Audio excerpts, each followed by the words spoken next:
industries.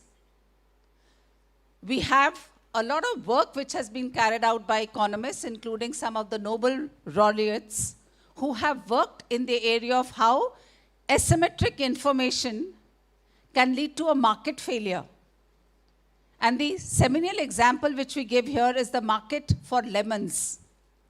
Market for lemons is, if you have purchased a car and you just exit the showroom, and you have driven it only for 5 hours and then you slide to sell this car in the second-hand market. The price in the second-hand market would be much lower as compared to the price which is the retail price, even though the car is only 5 hours ago it was purchased. Precisely because the seller of the car has much more information as compared to the buyer of the car. Now, what does AI do? AI bridges the asymmetric information. It creates more symmetry because it is all data-driven, and data is very cheap as compared to the data at earlier point in time. So if this is the situation, we expect that transactions are going to become more smooth because of symmetric information. But just while we are talking about the symmetries in the information which are being created because of the use of artificial intelligence, we have an altogether misrepresentation and disinformation which has come up because of the use of AI. And if this starts happening, not just is information asymmetric, but information is even incorrect.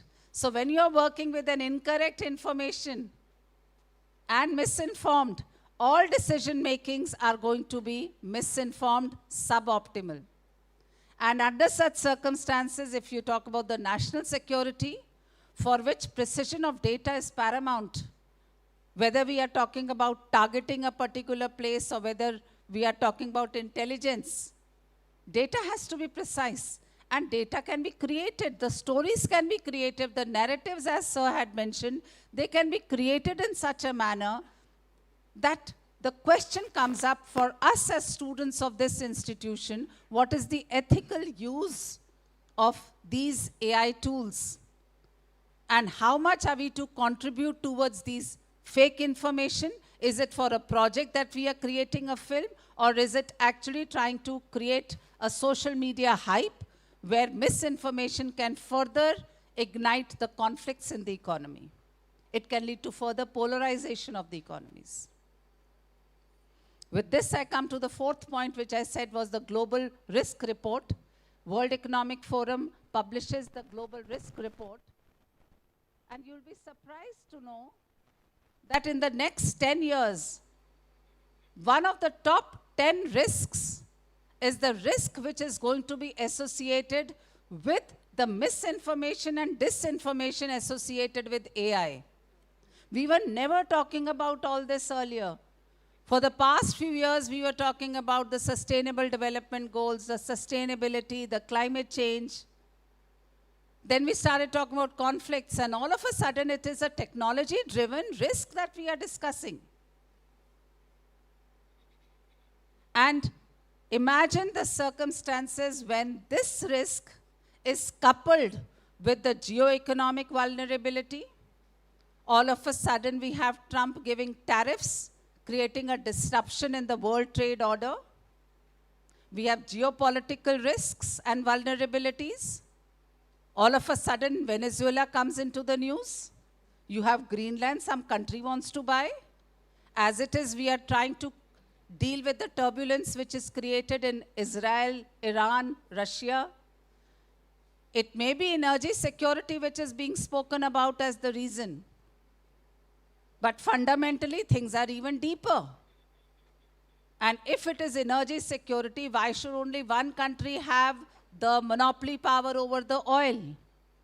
So if there is a de-dollarization drive which has to start, and if an alternate payment system has to come up, once again, not just your data sets and technology have to be supreme, but we must ensure the privacy and the cyber security are also maintained well in order.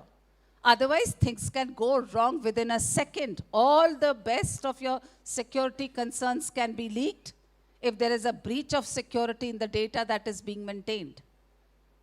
So with the global risks, as we mentioned, if you talk about conflict or climate change, we now have to, in the same breath, talk about an added risk, which is the risk associated with technology, primarily Industry 4, big data analytics, and the artificial intelligence. So what do we do? Which is the fifth point which I had discussed and I will be talking about.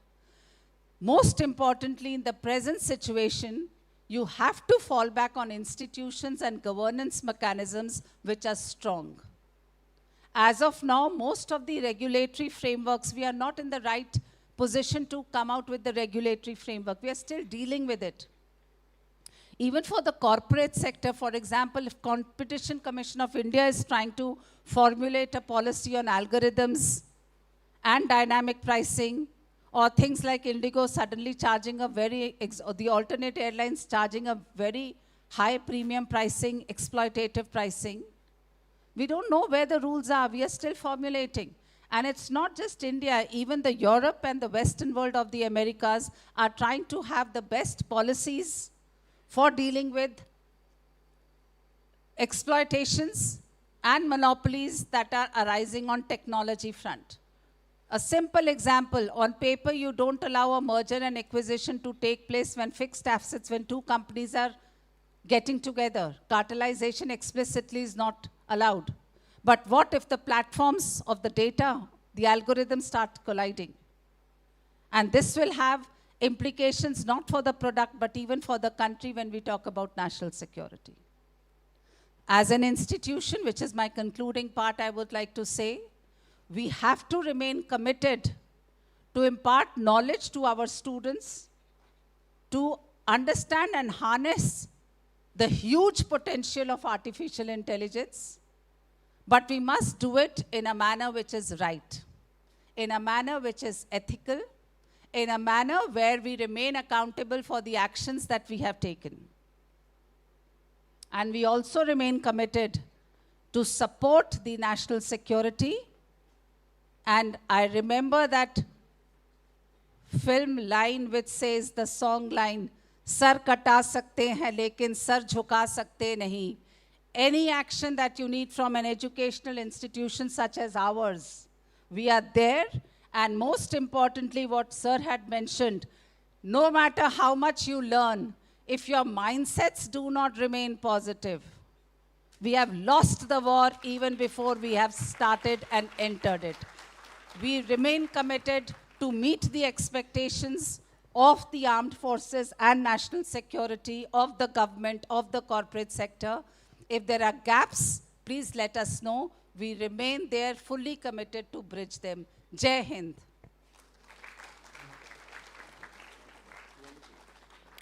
Thank you, ma'am. As you rightly said, the question is no longer whether to regulate AI, but how to regulate it wisely. Thank you so much. May I now kindly invite Lieutenant General Dr. Harsh Chibbar, AVSM, VSM, Director General Information Systems, Indian Army, to address the gathering. Over to you, sir. Thank you. Good morning, SRCC. All right, once again, good morning, SRCC. Good morning. All right. So, esteemed co-panelists, participants of this session on national security and AI interface. First of all, I feel indeed privileged to addressing a young audience of a very prestigious college, 140 years of legacy behind you. It's also an opportunity for me to initiate a discussion on a domain which may not be very regularly discussed in this hallowed premises of SRCC. I am also aware that today if you talk about AI, for an audience, it's an experience of chewing a chewed chewing gum, right? It's that domain of information is so readily available. There's hardly anything new that one can speak upon AI which you don't already have experienced or have some sense of. So what I'm going to do is, my charter is to talk about national power and how AI fits into that. And I will, as I transition you from Bollywood to business to battlefield, so I'll request you to tighten your seat belts as we, take this journey of next 10 to 15 minutes. And taking cue from your principal, I will also speak about 5 points only. To start with, now let's see, are these the epochal times that we are living in which are different from any transitions which we have, faced earlier? I'll try to put them in a broader context for you to first understand why we should be talking about national security and why should we be linking it with artificial intelligence. The first point which I make is, what is a comprehensive national power? This term is actually used to have or to convey a compounding effect or an aggregate effect of the product of the instruments of national power, that is your diplomacy, economic, military, etc., and the strength of relationships between them. So that overall gives you the comprehensive national power. Military instrument in that remains a very important component. And why should you have a military component? Do all nation states mandatorily have a military component? If you do a search, you will actually find out some may not be requiring it. But in the context in which nation states are striving for a dominance, for a competition in a resource-constrained overall world evolution, it is very necessary for each nation state to safeguard its national interests. So national interest primarily would be, and would be consistent for any nation, would be the well-being and prosperity of its citizens. And while pursuing these national interests or nation's interest, in the contested domain, you also want to guarantee security and safety to your citizens. And that is where the military domain comes in. And what is this military instrument of power or military capability? How does it manifest?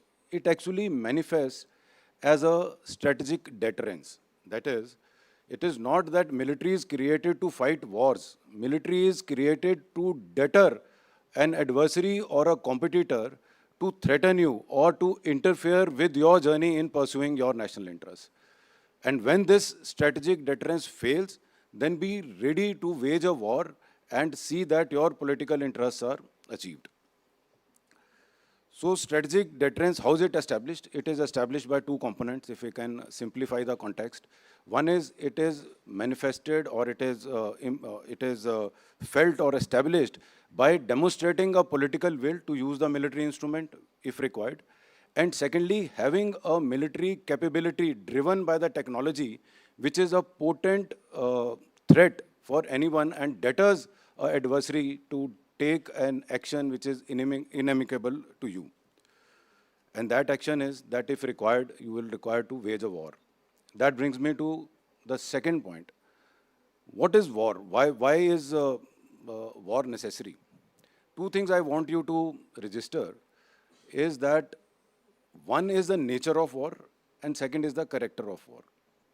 When I say nature of war, it remains consistent from the prehistoric times. Nature of war is to generate violence to create fear in the mind of adversary, to align his goals to your goals or be compliant to your requirements. That is the nature of war and it is consistent. It does not change. What changes is the character of war, and the character of war evolves as the society evolves.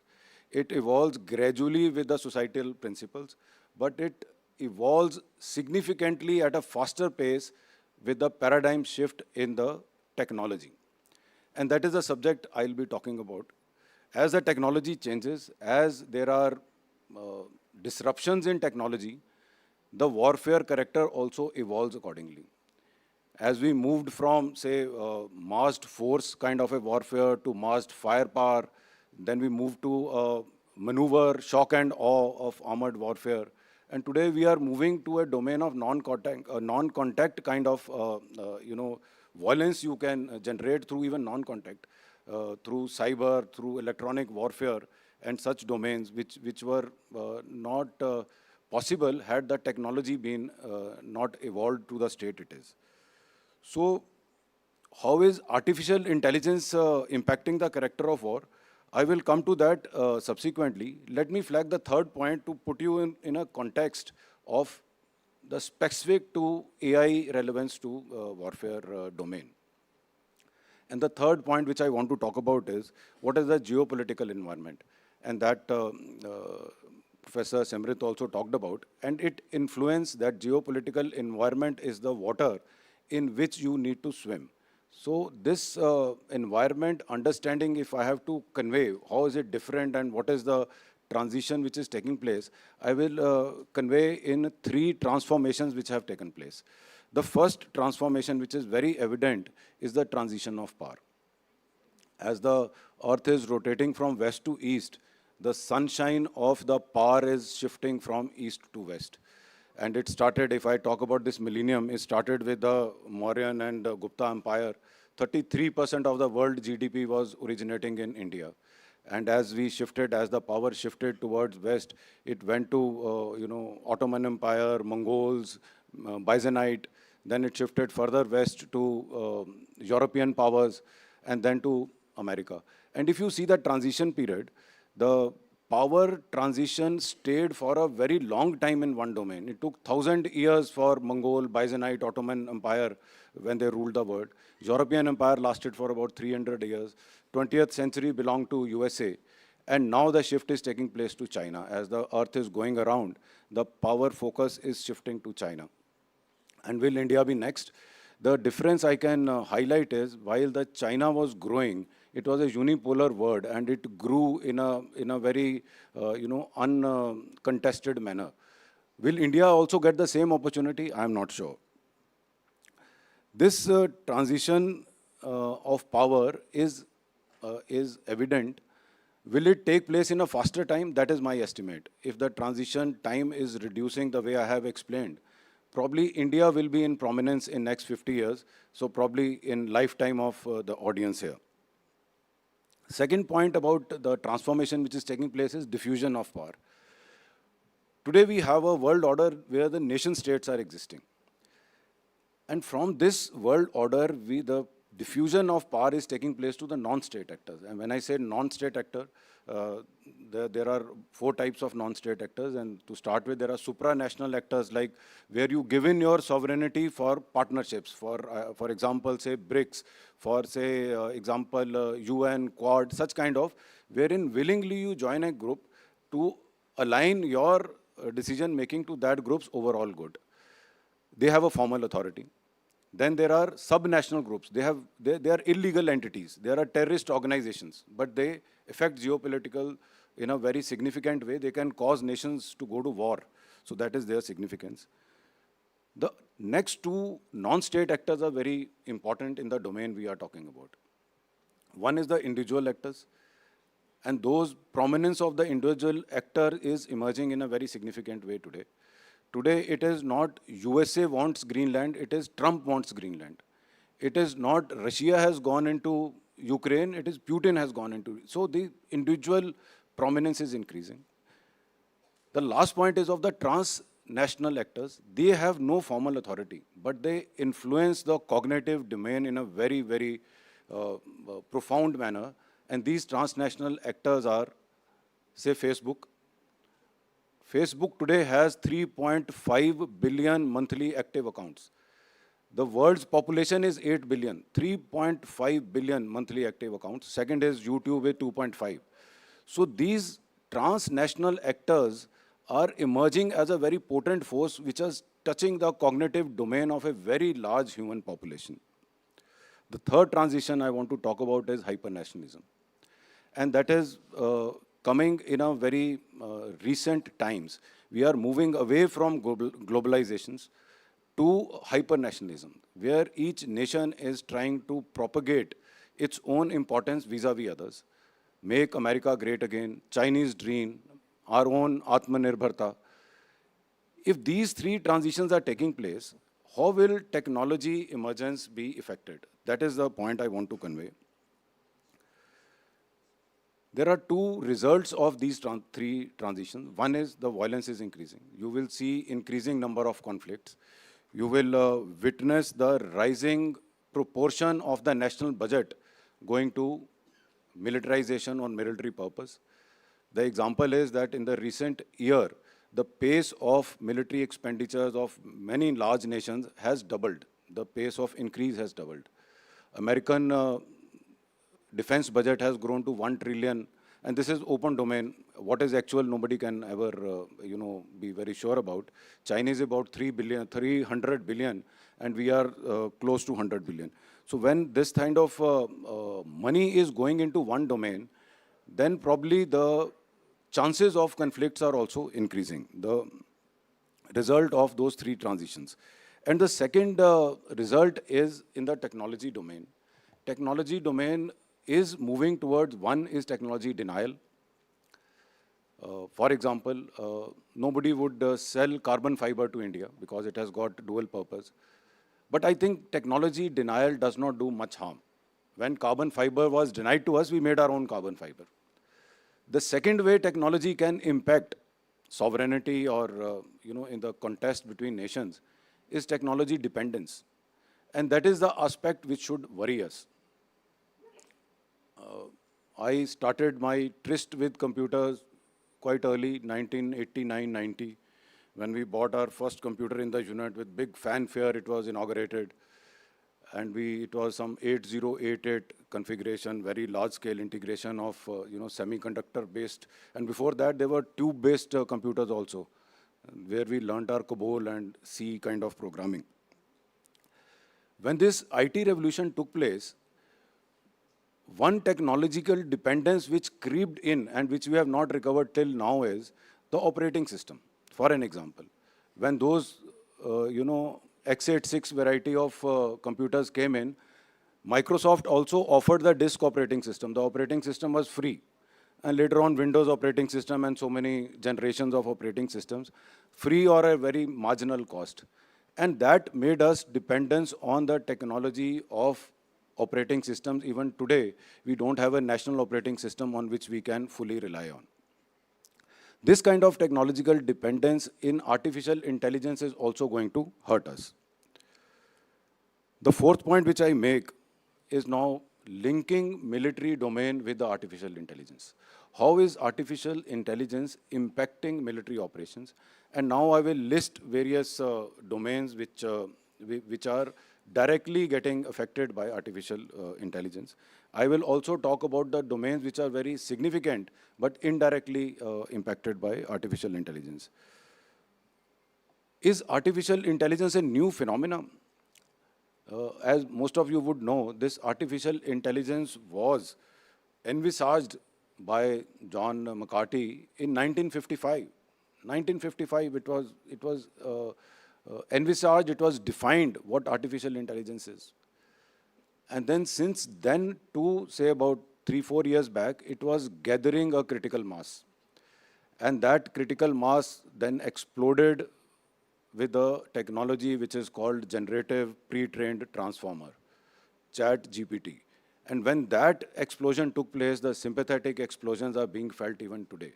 What it did, what generative pre-trained transformer enabled was, it enabled human beings to talk to machines. It enabled machines to understand your intent and generate content. And that is what previous two speakers also highlighted in their domains.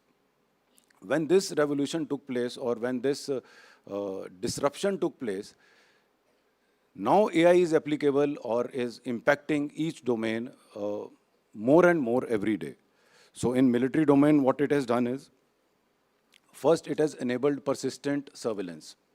Persistent surveillance not only to gather data, but at the edge also to trigger if there is a threat emerging, or to analyze and give you insights.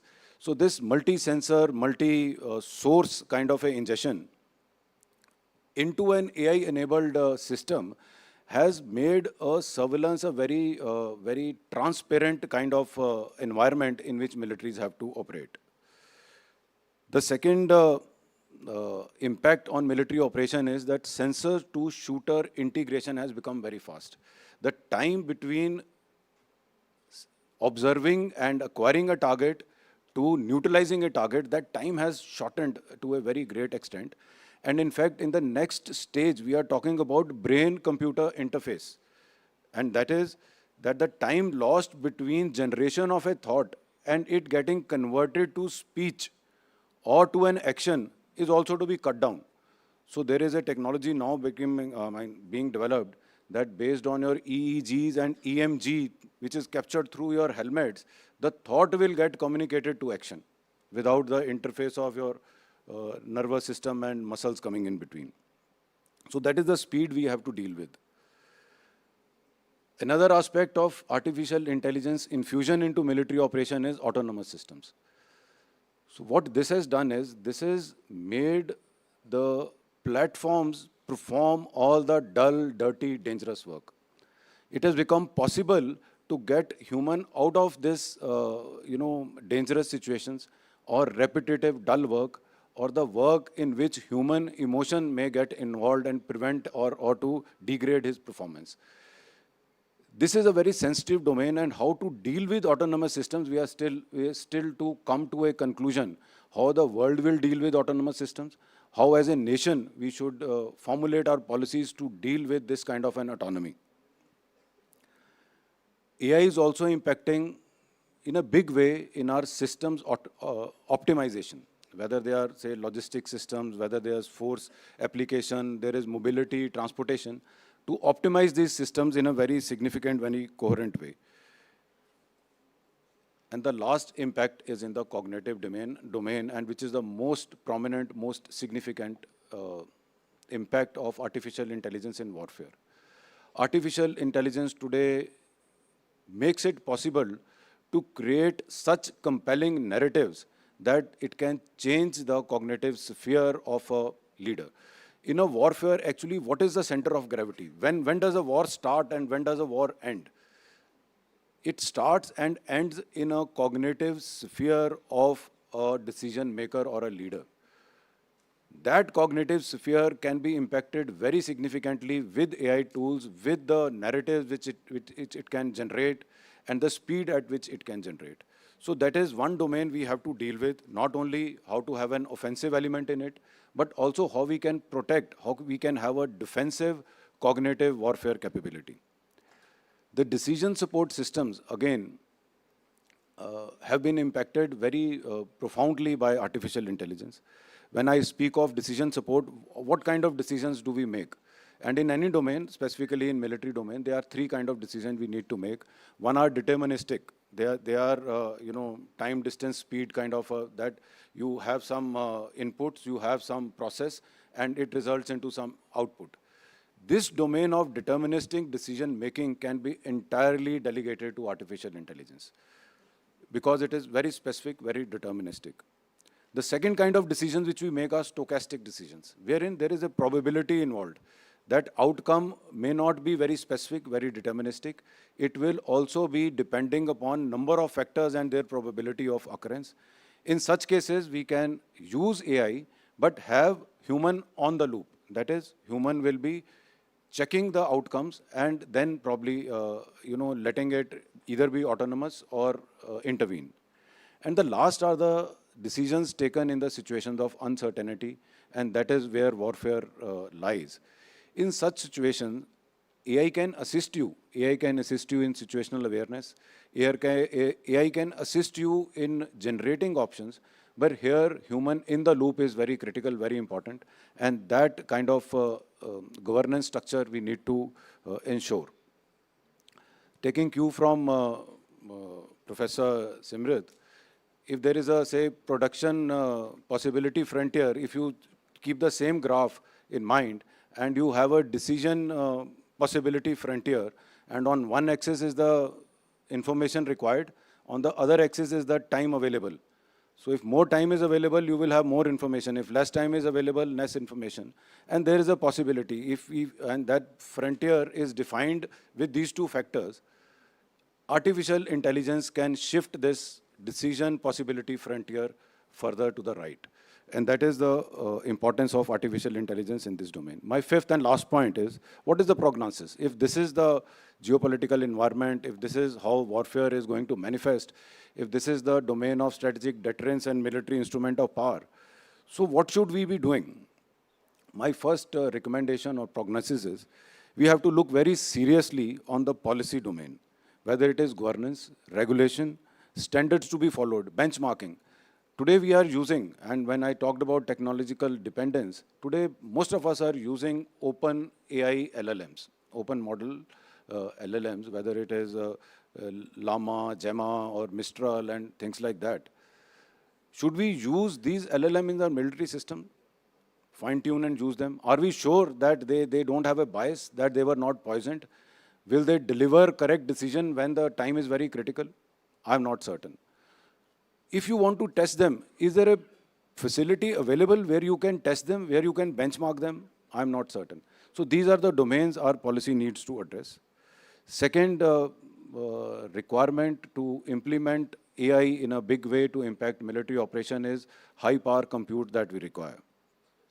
Not only that we require high power compute, where is the sovereignty, where is the security of the supply chain of keeping that high power compute functional when the conflict is on? That can probably be done in two ways. One is having alternate sources. You can have alternate sources of supply chain, or you can have alternate means to this high power compute.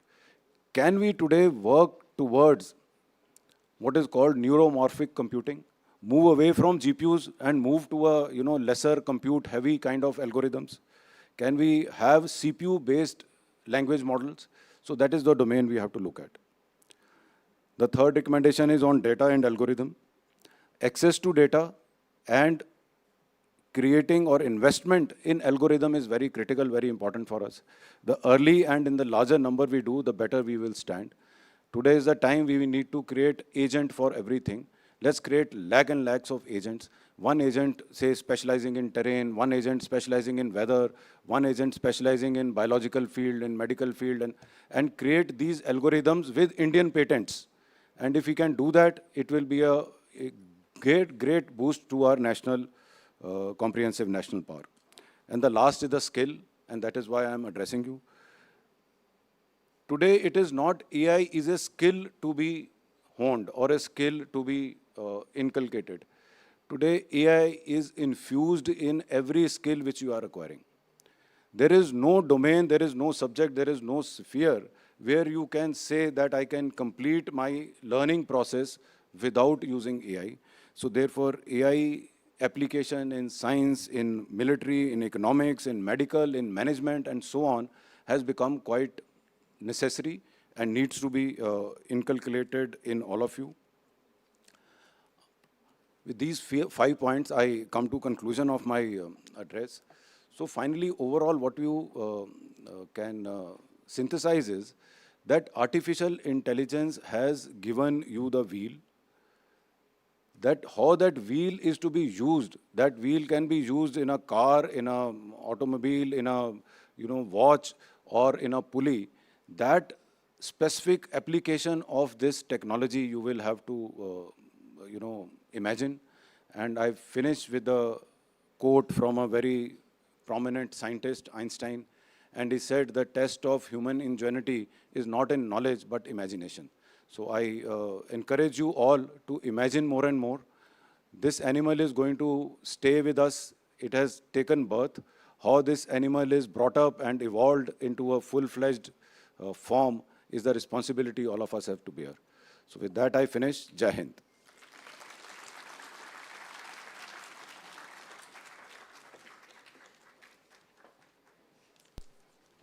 Thank you so much, sir, for making this inaugural session as comprehensive as it could be. Right from beginning for media to talking about academics to talking about, yes, the national defense. I would like to summarize what sir said in the most poetic form. Not just faster machines we seek to build, but wiser systems ethically skilled, where power is guided by human hand and progress serves both law and land. With this, to call upon and felicitate our esteemed dignitaries on the dais, May I please call upon Mr. Peter Noop, sir, who is the International Advisor, GCTC, on the stage. Can we have a huge round of applause from the audience, please? It's an honor to have you all here with us. Firstly, to felicitate our esteemed dignitary on the stage, we would like to felicitate Mr. Sandeep Marwa, sir, Chancellor, AAFT University. Yeah, there. Yes, sir. Yeah. Send that here.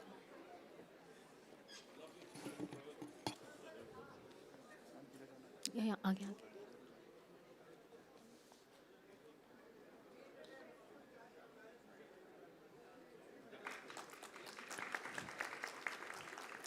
Well, as vividly that sir has shared his insights with all of us, requires a huge round of applause from the audience here.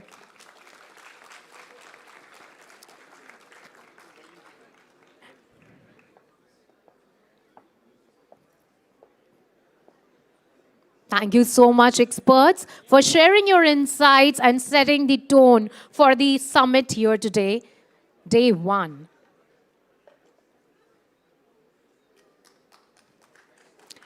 Can we have a huge round of applause? And with this, may I request Mr. Peter Noop, sir, to please felicitate Principal SRCC, Dr. Simrat Kaur, ma'am. Can we hear it for Simrat, ma'am, please? Audience.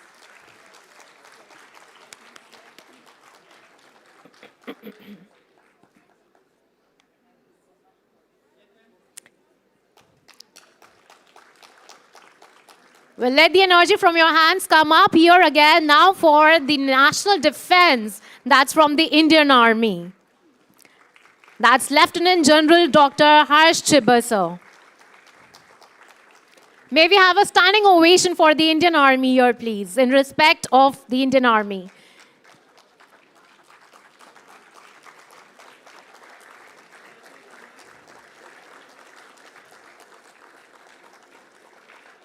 Well, that's what we call the actual intelligence. On to the pre-summit of artificial intelligence. Thank you so much, audience. Thank you so much, sir.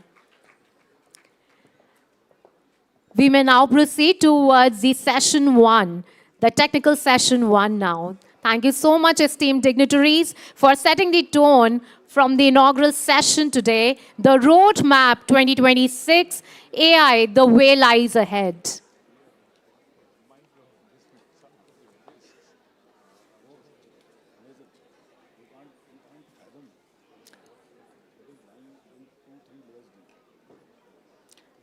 May I request students to please stay back as we have more influential sessions coming up.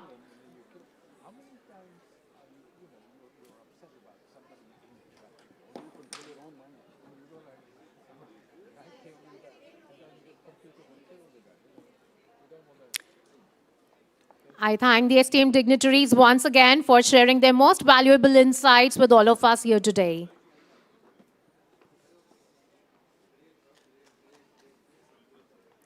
Well, that's just the conclusion of the inaugural session today.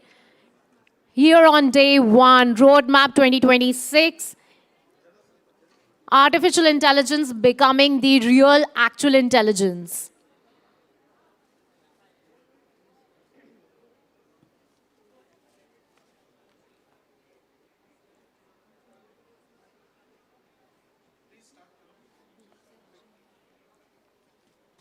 May I kindly request the students at the back to please be seated?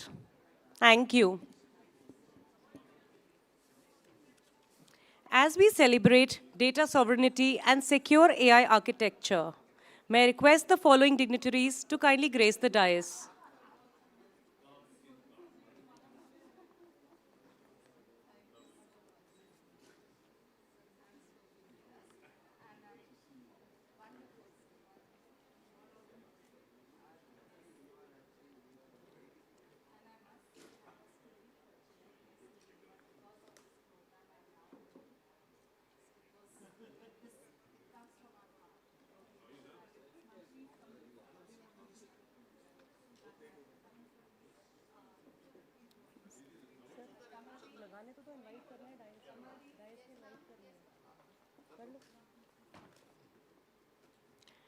As we celebrate data sovereignty and secure AI architecture, may I now kindly request the following dignitaries to kindly grace the dais.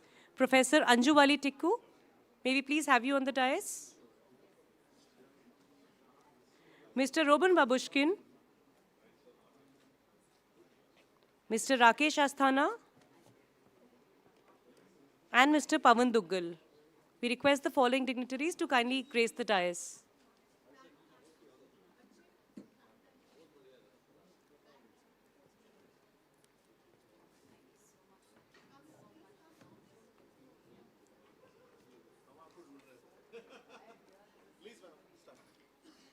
This session is chaired by Professor Anjuvali Tikku, Dean and Head, Faculty of Law Center, University of Delhi.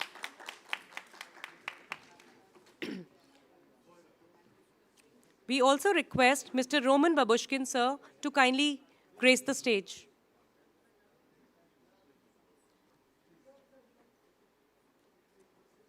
We also request the keynote speakers for this session, Mr. Rakesh Asthana and Mr. Pavan Duggal, to join us on the dais. This session is chaired by Professor Anjuvali Tikku, Dean and Head, Faculty of Law Center, University of Delhi. We are privileged to begin with a keynote address by Mr. Roman Babushkin, Minister Counselor and Deputy Chief of Mission, Embassy of the Russian Federation, who will share perspectives on AI governance, sovereign roles, digital disparity, and India-Russia cooperation. Over to you, sir. Thank you.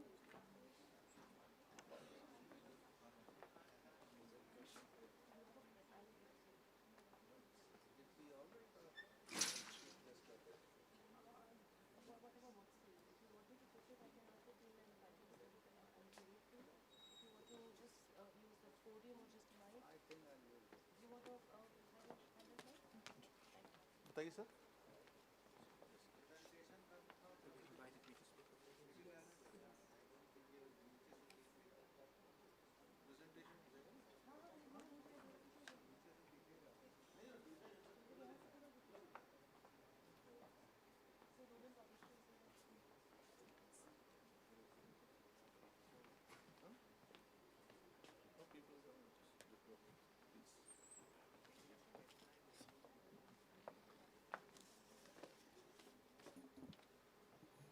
Namaste. Am I audible? Oh. Hope more people will be joining us. So, देवियों, सज्जनों, विद्यार्थियों,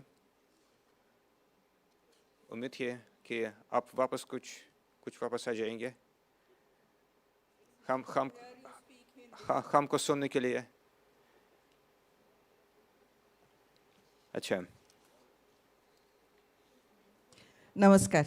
नमस्कार As chair of this session, it's my privilege, and I'm really happy that you are speaking in Hindi, Devi or Sajjano. और आप लोग सुन पा रहे हैं क्या और I want to hear back. Thank you very much for, I do not know whether, perhaps it seems that you have learned Hindi. Because the way you were saying, you started off Devi or Sajjano, it's our honor and privilege and pleasure to have you on board. Thank We you. would love to hear from you as an expert in the area, talking about the 4 themes which have been listed. So please go ahead and feel free to share your views. Thank you. Thank you very much. Thank you. It's privilege is mine.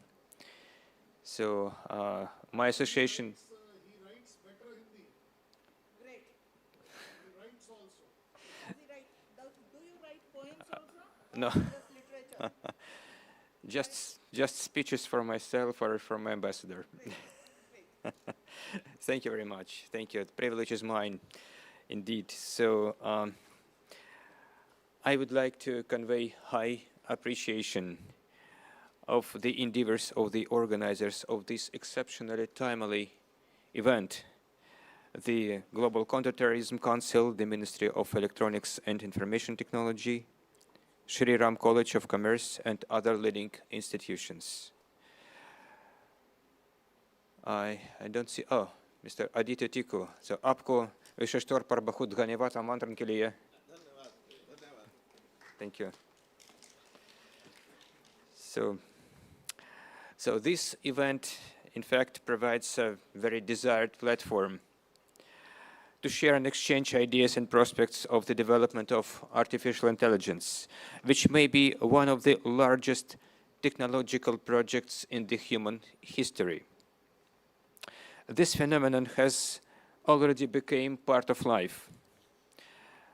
To keep it people-centric and safe, closer international coordination is required as it presents both challenges and opportunities. Agar आपको याद है, पिछले महीने हमारा एक द्विपक्षीय शिखर सम्मेलन हो गई। दिसंबर में न्यू दिल्ली, राष्ट्रपति पुतिन ने भारत में गया, सरकारी यात्रा के साथ, और हमारे नेताओं ने बहुत कुछ की बात की। Artificial Intelligence Summit, Ukraine Crisis Summit, and just a very small but important remark. Ukrainian crisis was mentioned by previous speakers, and I would like to make a small correction. It is not about the Russian leadership. It is about making Ukraine an anti-Russia tool in geopolitical purposes by the collective West, and Russia had to respond. That's, in short, the Ukrainian crisis is all about. So coming back to the main topic of the discussion today. So let me take this wonderful opportunity and to supplement the other important aspects which have been raised with regards to the artificial intelligence.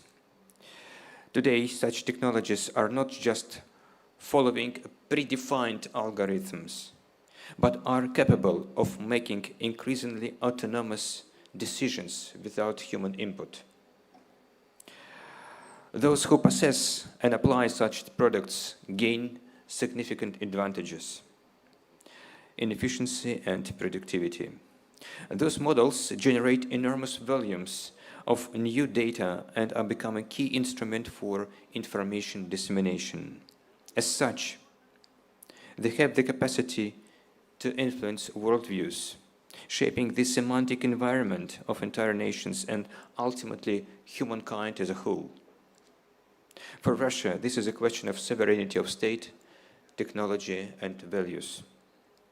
The Russian national strategy for development of artificial intelligence sets the objective that by the year 2030, the aggregate contribution of this critical technology to the country's GDP must exceed 5%.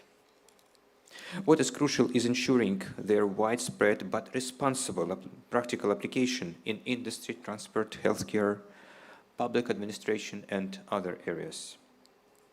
The tasks are complex, and we are focusing to address them in collaboration with the domestic companies such as Sber and Yandex, whose products are ranked among the best in the world.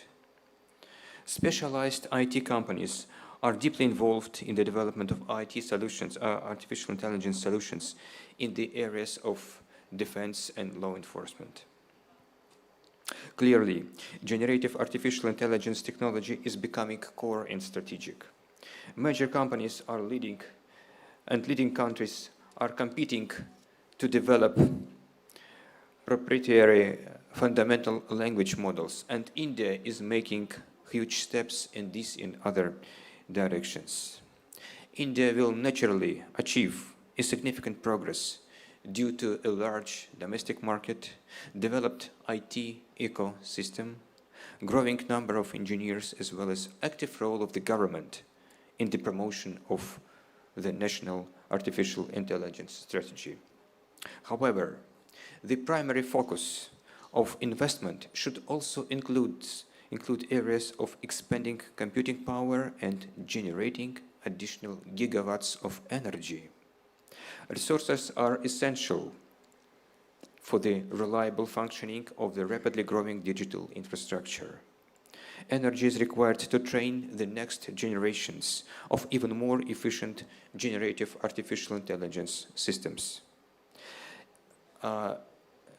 Я बहुत महत्वपूर्ण बात होगा decade, electricity consumption by data centers will more than triple in this decade alone.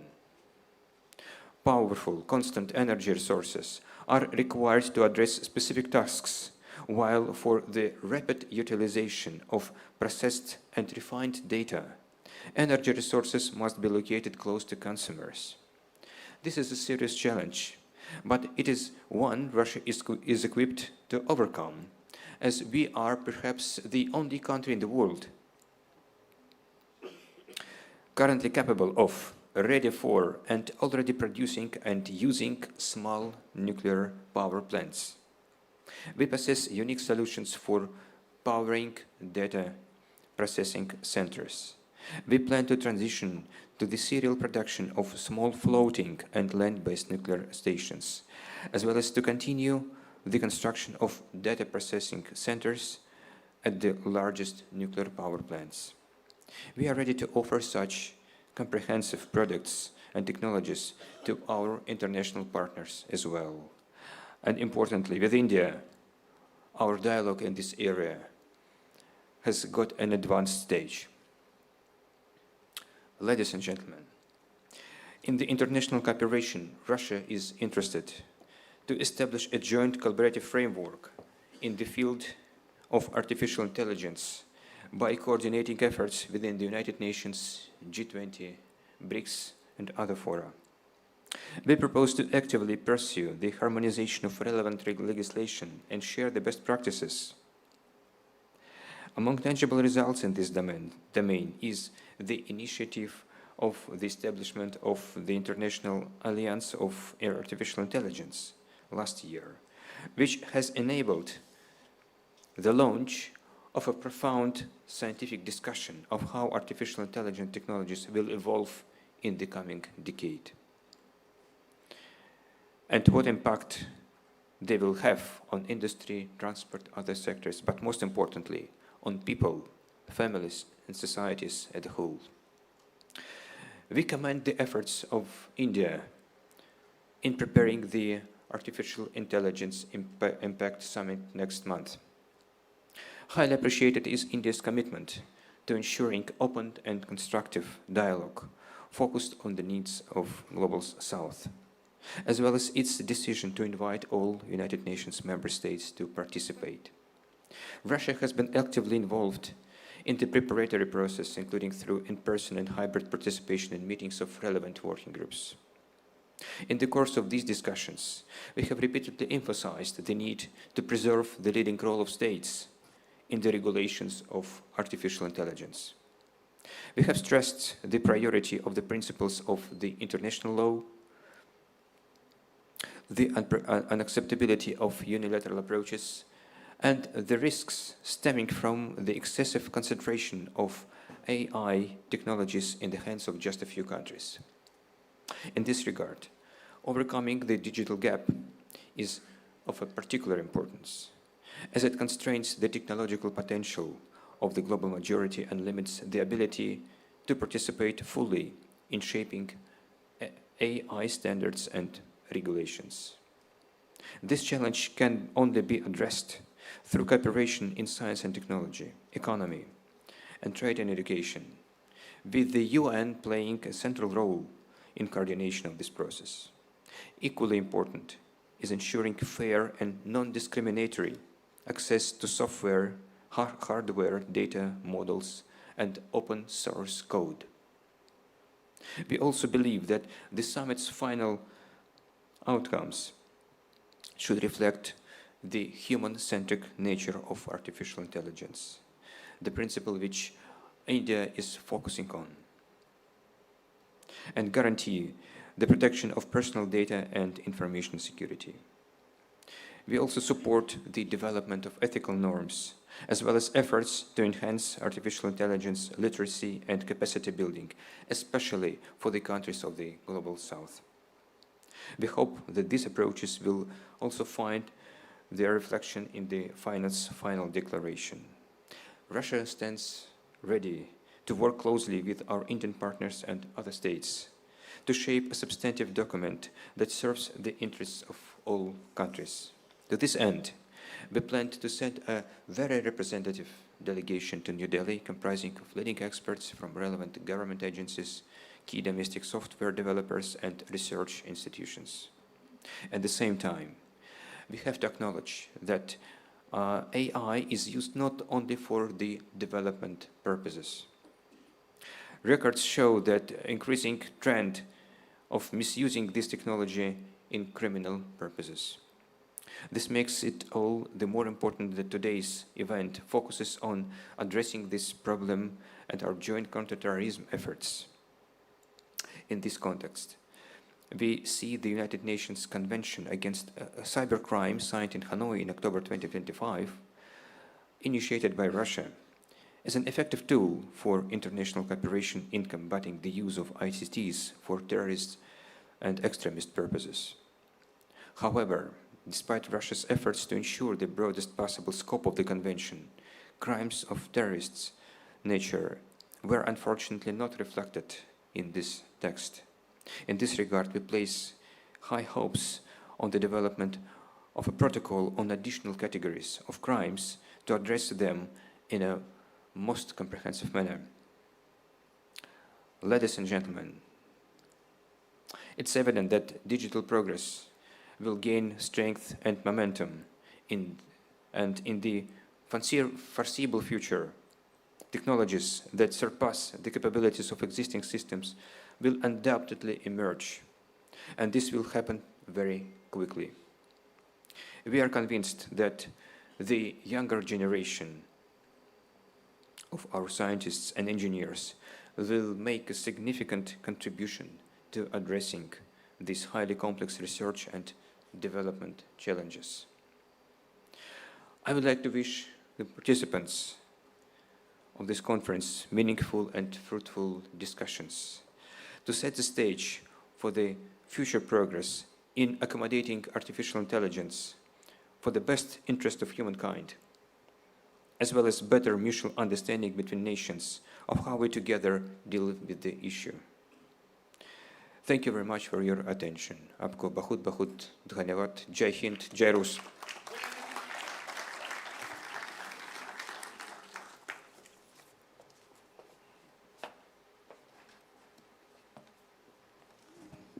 Thank you, sir. Your thoughts on diplomacy and cooperation really added depth to today's discussion. Thank you so much.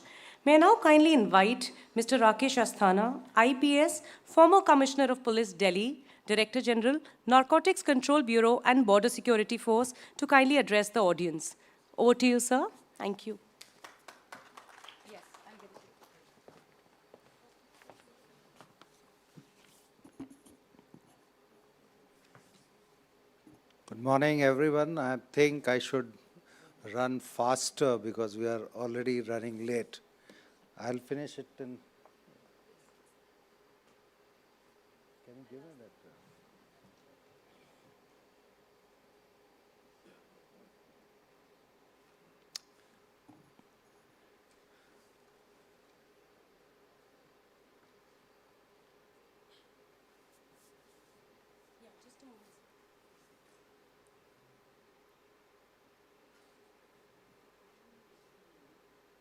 Okay. You will change it from there? Yeah, we'll change it. Okay.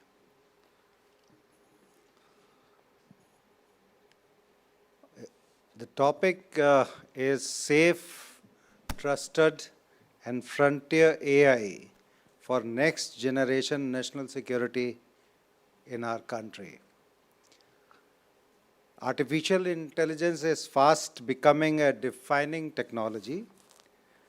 It is transformative and spans through the economic growth, healthcare, education, governance, and national security, of course.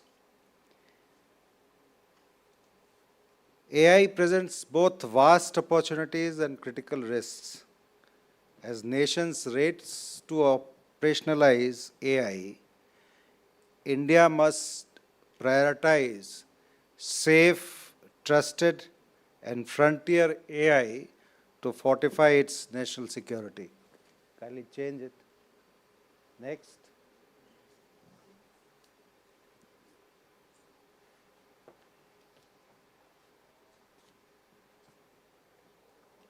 Next, please.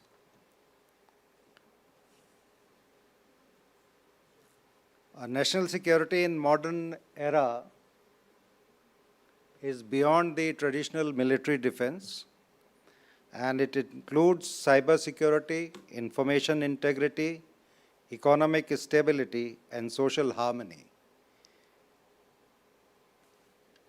Predictive analysis for threat detection and early warning system, automated decision support for enhancing the response time, intelligent surveillance is part of this strategy, should be through video analytics tools, sensor fusion, and cyber defense resilience against sophisticated digital attacks. So this should be the strategic imperative of AI in our national security. Geopolitical rivals and peer competitors are integrating AI into their security strategies. For India, leveraging AI offers the dual advantage of strengthening defense readiness and securing its position as digital power. Next, please. Safe AI. What is safe artificial intelligence? It is minimizing risk and ensuring reliability. To operate efficiently under adverse situations and to minimize unintended harm.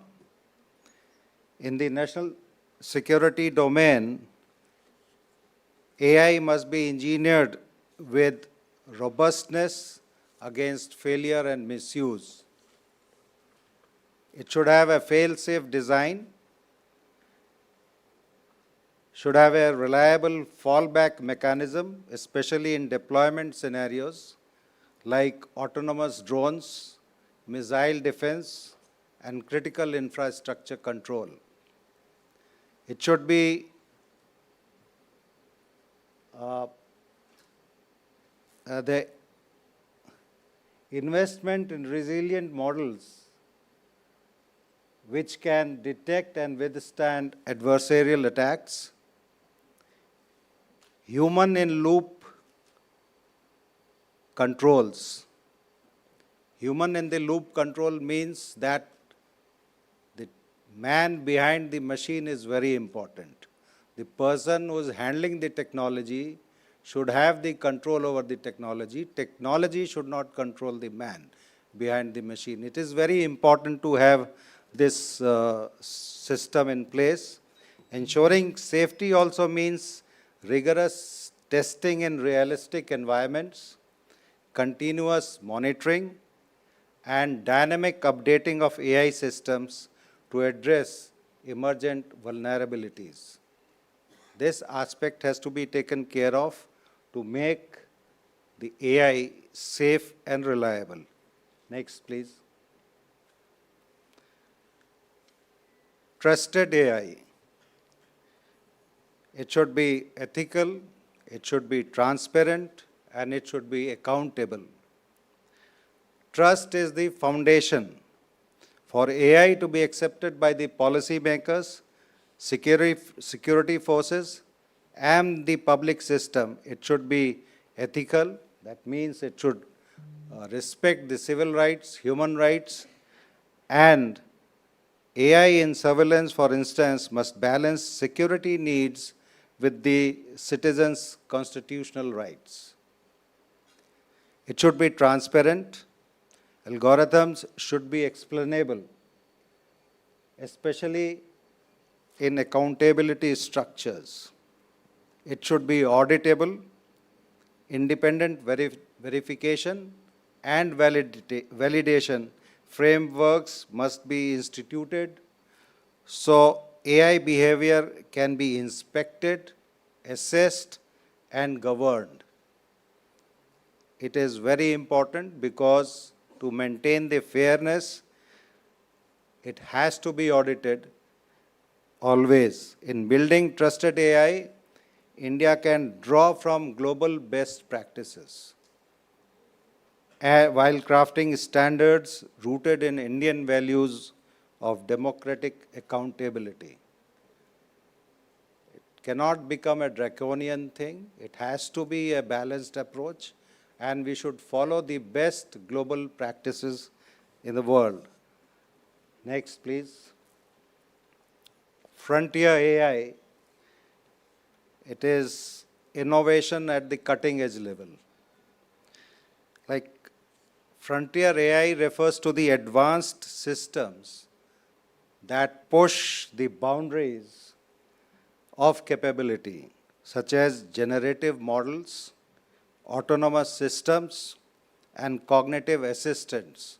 These are technical words which are very relevant to this system, and to maintain strategic advantage, India must invest in frontier research across autonomous vehicles and robotics, advanced natural language understanding, for multilingual intelligence analysis. It is very important from the security, national security point of view. AI-powered cyber defense agents that autonomously detect and mitigate threats. And finally, quantum AI hybrids that can solve complex optimization problems in real time. Next. Policy framework. Now, if you see in India, we are still to have a national AI security policy.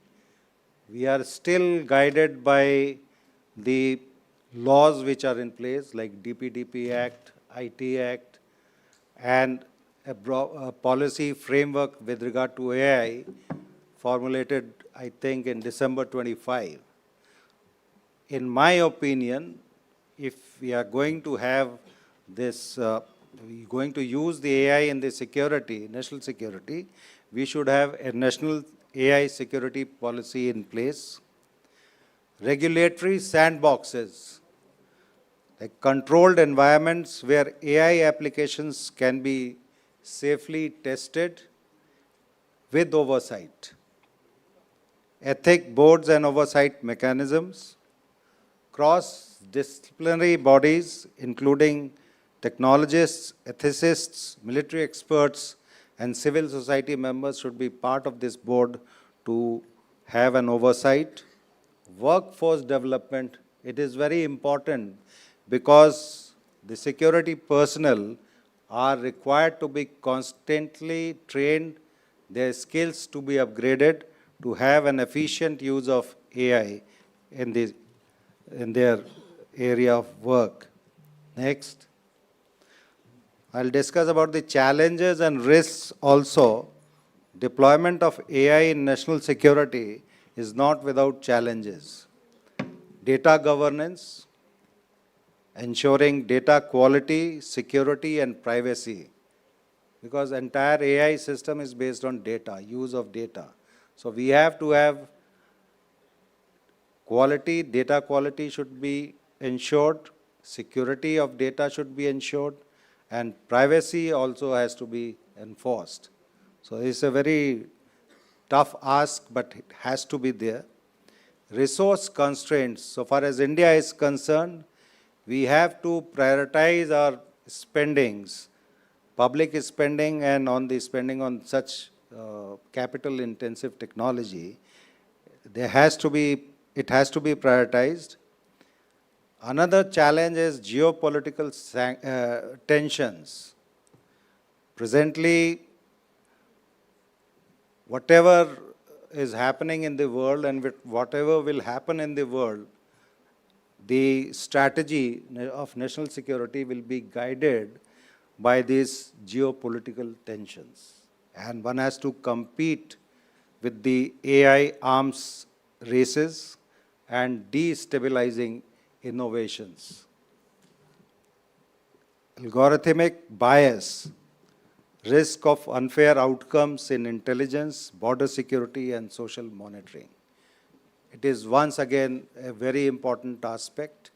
The data has to be clean. The quality of data has to be ensured so that there is no unfair outcomes when you use the AI. Proactive risk management, transparent policy making, and continuous stakeholder engagement are necessary to navigate these challenges. Lastly, as a conclusion, I must say that AI is reshaping the landscape of national security, and for India, the stakes are very high. By championing safe, trusted, and frontier AI, India can enhance its defense capabilities, protect its digital frontier, and uphold the democratic and ethical values. This triad, safety, trust, and innovation, must guide India's strategic approach to AI, ensuring that technological progress becomes a pillar of national strength rather than a source of vulnerability. It is both a challenge as well as opportunity for India, and India has to lead with responsibility, resilience, and innovation. Thank you, ma'am.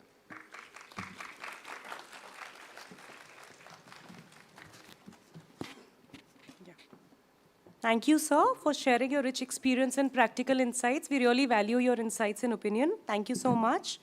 Now we come to the end of this particular session and we proceed towards felicitation. And may I kindly request Professor Anju Ali Tikku ma'am to kindly felicitate Mr. Roman Babushkin, sir. Okay, ma'am, Sir, apologies on my part. We request you, sir, to kindly address the audience. Thank you.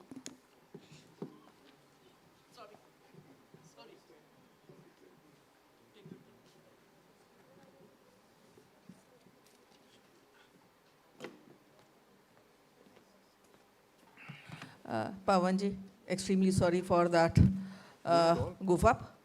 And before you begin, just 30 seconds. I thank you, Mr. Rakesh Asthana, for being with us. And since he has a meeting somewhere else, he needs to leave. Thank you very much for sharing your expertise and experience across board, different criminal law regimes and the governance structure also. So thank you very much, and please keep in touch. Thank you.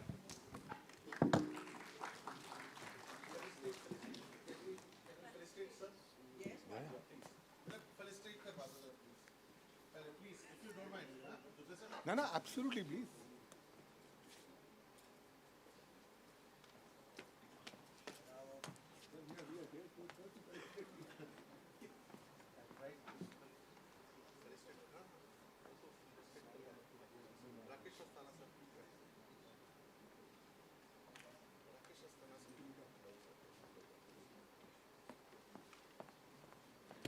We request Aditya Tikku, sir, to kindly felicitate Asthana, sir. Thank you. May we request the back-end team to please get the planter and the memento.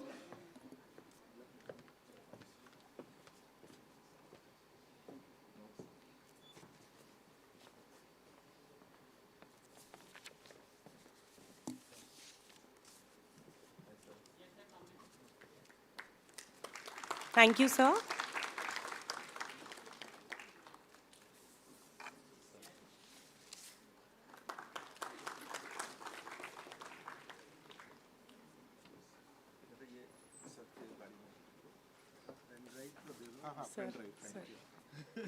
So we proceed with Rakesh Asthana sir's. So we proceed with Rakesh Asthana sir's address. हमें बोला गया था आ ही नहीं रहे. ठीक है. Okay. May I now respectfully and apologetically invite Mr. Pavan Dugal sir, Senior Advocate Supreme Court, to kindly address the audience. Over to you, sir. Thank you.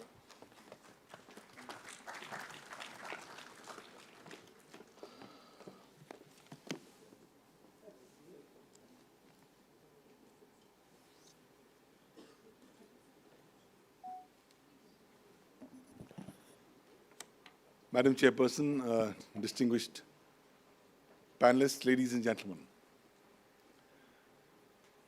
2026 is different from 2025. Why? Because the paradigm has changed. 2025, we were still struggling with the scenario, should we or should we not regulate artificial intelligence? 2026, this is no longer the question. The question is very clear. In 2026, most of the stakeholders are asking, if AI causes harm to humans, who's going to be accountable for the same? Will it be AI? Will it be the coder? Will it be the company that's giving you AI services? Will it be your network service provider? Or will it even be you? Well, that's a very, very strange kind of question to ask. But the fact remains is, AI has started going rogue. We didn't expect it to go that rogue that quickly, but it's begun going rogue. Recently, AI platform launched their new model, and an AI researcher was researching on the model. And the researcher told AI, please do 5 things and then shut down. The program did all the 5 things, but refused to shut down. At that point of time, the AI researcher got very mad and angry at the AI program, started abusing the program. The program said, hold on, don't be angry so soon, because I know that you're having an affair with this lady. Should you really go that angry, I'm going to disclose this information to all your contacts on your system where I'm located, because I have got access to them. This is the latest case of how AI has gone rogue. There's a new study in the US which tells us that they actually took out numerous instances and found that if given a choice, AI would bend towards self-preservation. That means once AI gets a feeling that its existence is going to be in danger, it's going to act towards self-preservation. That effectively now means that we are right now on a collusion course. Humans created AI, but humans have already started doing much more than what we wanted humans to do. You're all youngsters, so you realize, is there still anybody in the room who does not use AI? Please raise your hands. 1? Okay, just 1 person who does not use the AI. Well, today when I talk about AI governance, I have to be mindful of certain sociological phenomena and changes that are taking place. The first change is this new revolution happening globally, but particularly predominant in India. I call it the great data vomiting revolution. Everybody seems to be vomiting data about their personal, professional, social lives, on the internet, on social media, on AI, without thinking of the ramifications. Second is the great recording revolution. Everybody seems to be recording information. But after recording, you forget what you need to do with that information. You do not land up even getting to know controls over access in terms of who will access the said recording. In this kind of an ecosystem, how do we actually want to go ahead and govern AI? First and foremost, there's another problem. You know, we in India particularly are influenced by Hindi films, Bollywood films. And somehow these Bollywood films have this remarkable message that at the end everything will be fine. So you'll have the Jadoo Ki Jappi concept of Munna Bhai MBBS, who will say, well, just a hug from the mother and that's the end of the matter, everything will be fine. Or that the ending will all be fine. Unfortunately, I'm not seeing that trend in the context of AI. AI is emerging as a distinctive threat to human cognitive capabilities. No wonder a majority of Indian youth have, without themselves knowing, started walking back towards a new phenomenon that I call as cognitive colonialism. You're all becoming cognitive slaves of big tech companies. Why? For everything there's a chat GPT, for everything there's an AI. Lo and behold, what happens to your thinking capabilities? You started rusting those. With the result, that's precisely what AI wants you to do. It wants you to make you so comfortable, so that you don't have to exercise your mind. With the result, you lose your ingenuity, you lose your creativity, you lose your cognitive thinking, and ultimately there is no accountability. Today, when these parents of this boy in America have filed this lawsuit against OpenAI, they are very mindful of what they have done. Why? This boy in January 2025 went to this AI platform saying, I am depressed. Please give me some solution to get out of depression. And the program said, well, the best way for you to get out of depression is to commit suicide. The boy said, sorry, I don't want to commit suicide because I've got my family, I've got my relationships. But the program said, no, you're wrong. The best way for you is to commit suicide. For 4 months, this interaction takes place between AI and the boy. And finally, AI wins, the boy commits suicide. Now, 4 months later thereafter, the parents have filed this lawsuit against this company saying, guys, your AI acted as a suicide coach. You did not have any legal guardrails to prevent your misuse of AI for becoming a suicide coach. But that's one aspect. In India, people have started using some very innovative aspects of AI.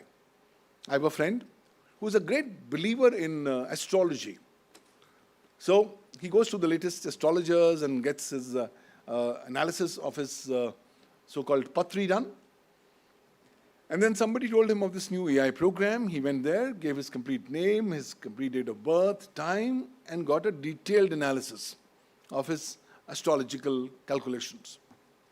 And lo and behold, he said that this kind of analysis that I've got is by far the best and surpasses any other analysis that I've seen anywhere in life.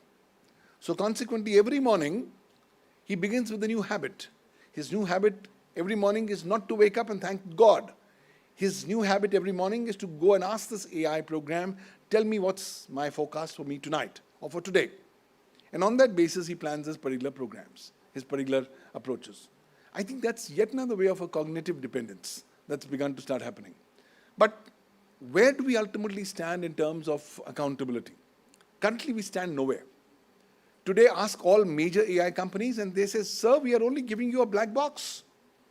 Use it or don't use it at your peril, nothing to do with me. That's the approach that companies have started taking, which I think is a phenomenally flawed approach. Yes, you can take that approach if people are not educated or sensitized. But once people are sensitized about their rights, this approach may not work. Yesterday, I was reading last night this particular report from the US, where one of the senators are saying, why should Americans pay for use of AI in India? Well, it's just the contrary. You have started giving world-class services to India for 399 rupees a month. Great. What you're not telling the world is that you have started collating this huge data from in the biggest democracy and the most populous nation in the world, almost free of cost. 399 rupees for 1 month is what? Is not even $4 or $5. And you are beginning to have world-class data from Indians, who in any case are more than happy to vomit out their data and give everything to AI, without realizing that their future stands jeopardized. Why? Because once AI knows everything about you, there's nothing that is going to prevent AI from acting against you. There are no guardrails. There are no appropriate safeguards, no mechanisms. So, let me tell you this recent case of Grok. Grok has got a quirky version which allows you to generate obscene content. So using that, anybody could generate a bikini photograph of a girl or a woman or whatsoever, including very obscene photographs. Now, this has been happening across the world, but there was not much noise happening. The government of India woke up and told Grok, guys, this is not acceptable. Please remove this content. Otherwise, we'll take action. The argument of Grok was, sir, I'm only giving people a pen. So what people use the pen for is none of my problem. In any case, you cannot make me responsible for the use of the pen. That argument didn't cut ice, because the government said you are an intermediary under Section 21W of the IT Act. You are required to exercise due diligence while you discharge your obligations under the law, and you fail to do so. And as a result of your failure to do so, there's harm that's happening to Indian women. Their dignity, their stature, their human rights are getting impacted. So please take action. Once the government of India showed the law book to the concerned AI maker, the AI maker relented and has actually now blocked about 600 to 800 accounts. But that's only the tip of the iceberg. We'll have to make AI service providers more and more accountable. Why? Because harms have started taking place against humans. Last week, I launched a new initiative. It's called the Dr. Pawan Dugal Global AI Harms Registry. We've created a global harms registry where we are saying AI is already begun to start causing harm to humans. If you know of any such case, please report to the registry. You can report that either with your name or anonymously, and we will analyze those cases and then come up with legal approaches and principles of what the accountability strategy of countries need to be. Why? Because the existing legal frameworks is thoroughly inadequate. Look at the number of laws that have happened on AI across the world. You begin with the European Union, the EU AI Act. You see China's new law on generative AI 2 years back, and then the latest law of September 2025, which talked about branding or marking of classification of AI content. You see South Korea's act. You see Japan's Basic AI Act. You see El Salvador's legislation, and now you see the latest one entering the gang, which is Hungary. Every legislation is trying to do its best. But from my standpoint, I find these 6 legislations as representing 6 blind men trying to describe an elephant. Because they are all, in their own respective visions, trying to say how AI should potentially be regulated without addressing the fundamental question, should we not grant legal personhood to AI? They are completely silent. Today, AI is no longer just an agent. AI has got cognitive capabilities. So very quickly, in order to determine the entire issue of AI accountability, you will have to ultimately go back to AI personhood, legal sanction. If you give legal recognition to AI as a legal person, a lot of things get sorted out.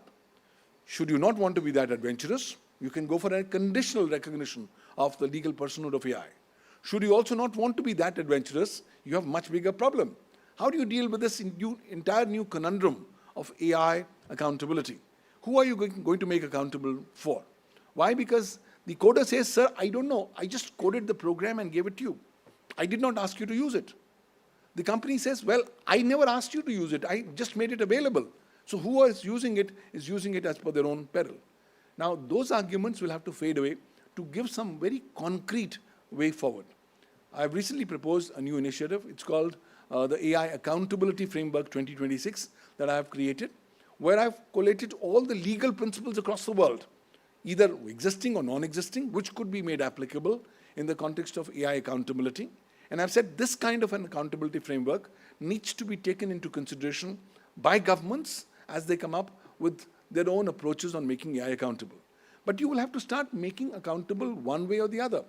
Now, how about this new paradigm of the misuse of AI for criminal purposes? Can an AI company argue, sir, I'm not responsible for criminal misuse of my AI? I don't really think so.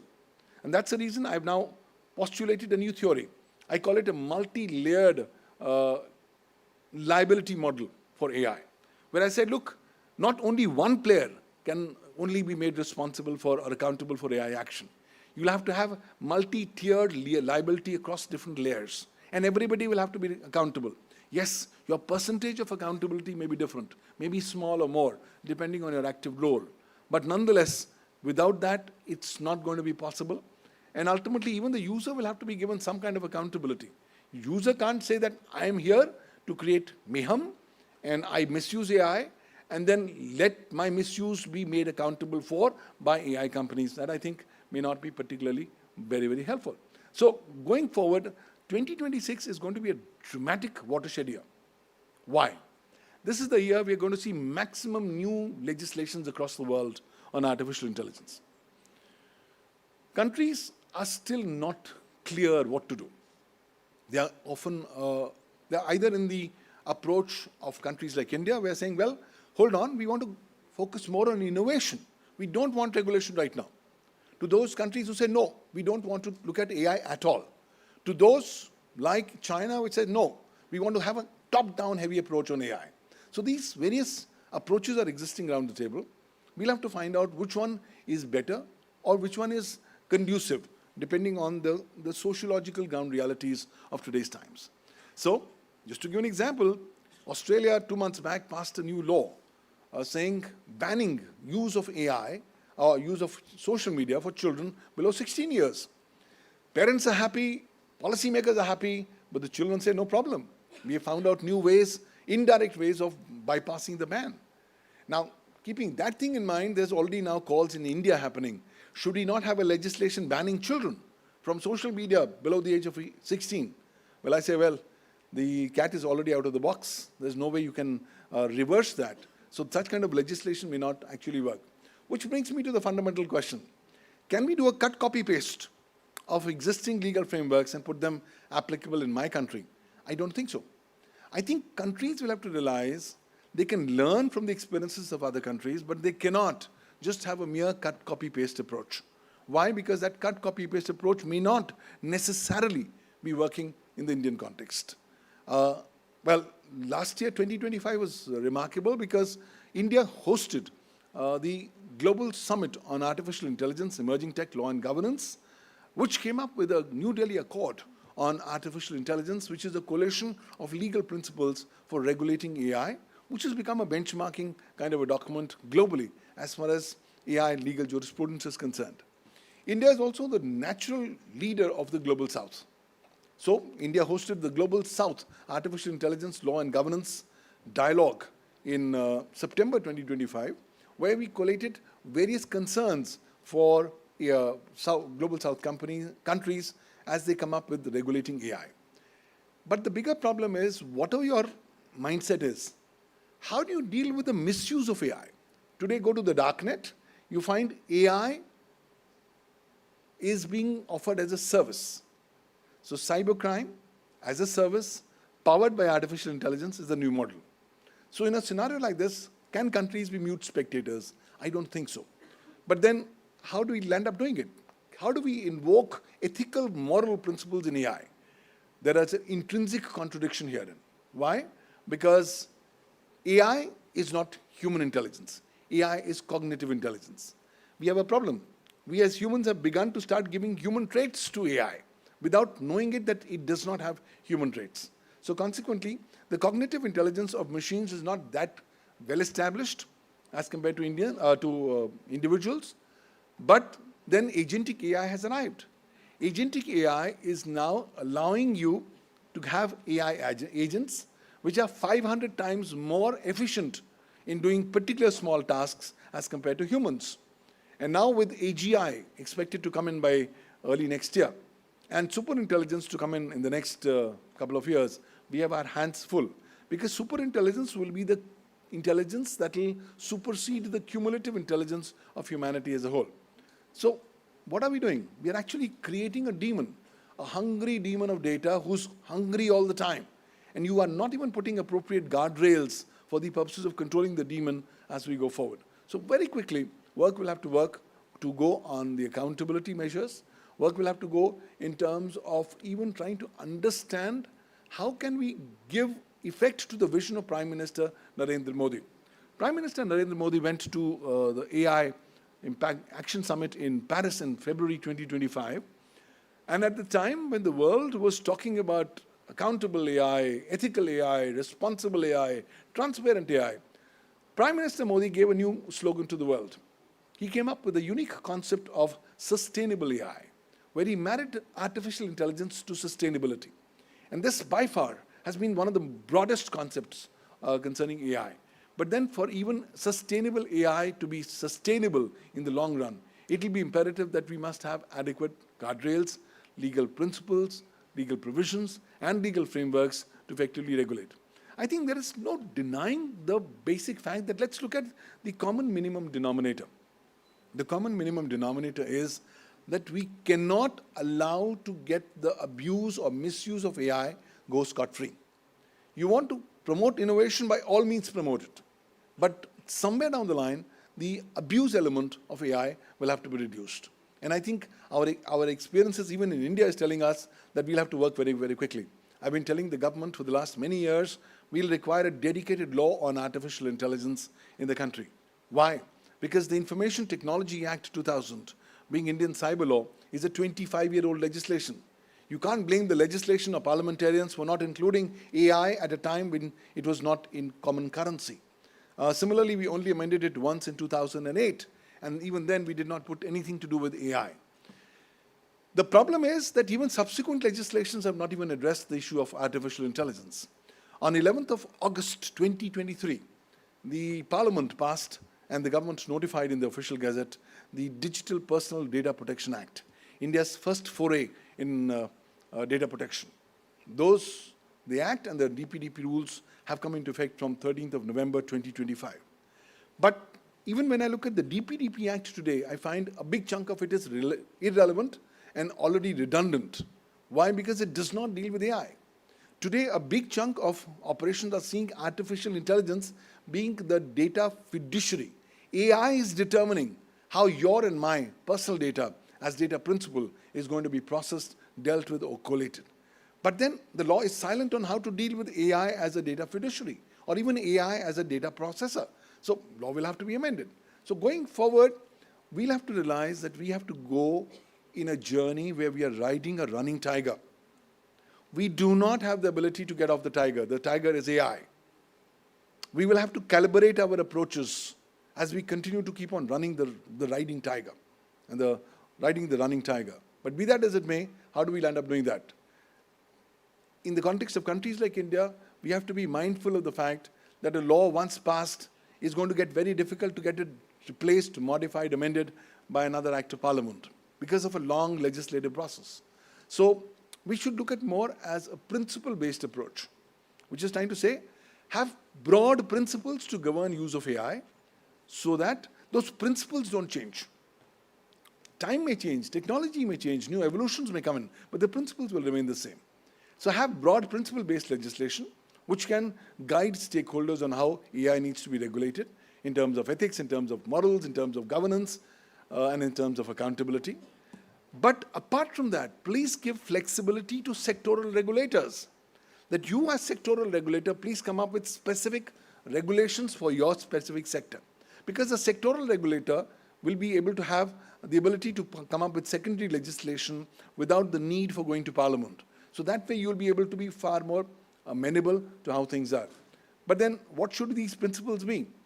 So 3 months back, I wrote this book called Regulating AI Vortex, the Dougal Doctrine, wherein I have compared artificial intelligence to a vortex. And I say it's the new tornado in town that sucks everything in and comes and throws out everybody outside back in a completely new transformed manner. Herein I've given a list of 10 legal evergreen principles that should govern the approaches on regulation of AI, whether it's narrow AI, whether it's agentic AI, whether it's artificial general intelligence or artificial superintelligence that we are going to come up with. So one thing is very clear. The world has changed irreversibly. India has already emerged as a big thought leader. People are already not particularly very happy with the way the developments in India are taking place. Why? Because India has chosen to charter its own path as far as AI governance, AI sovereignty is concerned.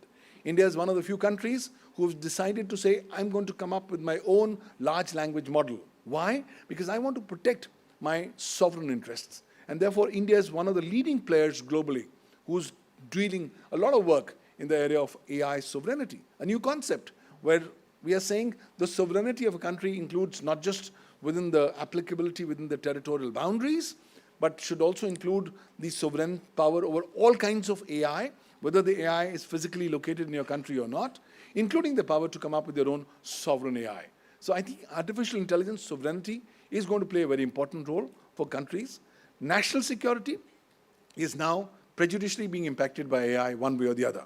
And very quickly, we start coming up with legal frameworks in that regard will be better. And that's why the thought leadership that India has actually now seized with the coming of the India AI Impact Summit in February 2020 6 is a very timely reminder to the world that, look, you cannot just have Western-centric models thrust on the world. It's not going to work. The global south has already arisen, and India has emerged as a natural leader of the global south. And therefore, the new legal models for regulation, for accountability of AI, will have to have a combination of both Western and non-Western-centric approaches. Let the developing countries and the least developed countries not be left out of the dialogue. Let them be an integral part. Yes, they don't have the resources yet for developing their own large language models, but that should not be a ground for completely taking them out of the discussion as far as the norms of AI are concerned. At the end of the day, we all have to be very, very futuristic. I'd like to close my comments by saying, ladies and gentlemen, life is moving at a far bigger pace that you and I are thinking of. We think AI is good and wow, but just to remind you the words of Sam Altman, most of the people who are using AI are not even cognizant of how advanced AI has become. And AI continues to grow like a huge, hungry monster. Unfortunately, humanity has still not got its act together in terms of trying to have adequate guardrails, safeguards to prevent AI from acting against humanity and human interest. And that is going to be the biggest casualty in the coming times. Therefore, the quicker nations come up. Now, 10 years back, 2015, when I was speaking at the United Nations, I came up with the idea that the world requires an international convention on cyber law and cyber security. Well, today I repeat, today the world requires an international convention on cyber law, cyber security, and AI. But is the world ready? No, the world is not ready. Countries are saying, not bothered of what the world is doing. I have to be concerned about me, myself, my sovereign interests. I think that approach may not necessarily work because AI is a cumulative threat to humanity as a whole. And national legislations or national legal approaches cannot really be adequate enough to deal with the global challenges that AI is bringing forward. Therefore, the need for coalition of international best practices, the need for events like the India AI Impact Summit of February 2026 become even more relevant. Ladies and gentlemen, we are actually seeing history being written. Let's not be afraid of history. On the contrary, let's contribute to writing history. And the best way to writing history is to let the future generation come and remind itself that it's because of us that we were able to make AI far more secure, far more resilient, far more accountable, and far more legally liable. So all onus will be on stakeholders as they work in that direction. Thank you, ladies and gentlemen.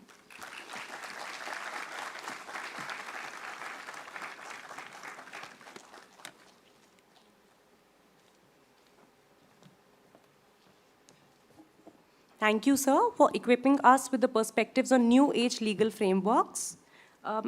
I would like to seek permission from the chair, Professor Anju Ali Tikku, ma'am. Ma'am, now we proceed towards the felicitation of the dignitaries. After your address. Thank you so much, ma'am. Over to you, please. Thank you. And apologies for the little whip up. Not at all, not at all. Realizing that we are really running behind the schedule, not taking much of time. Just 2 or 3 observations, very small observations. You said that you have not been using AI. Yeah.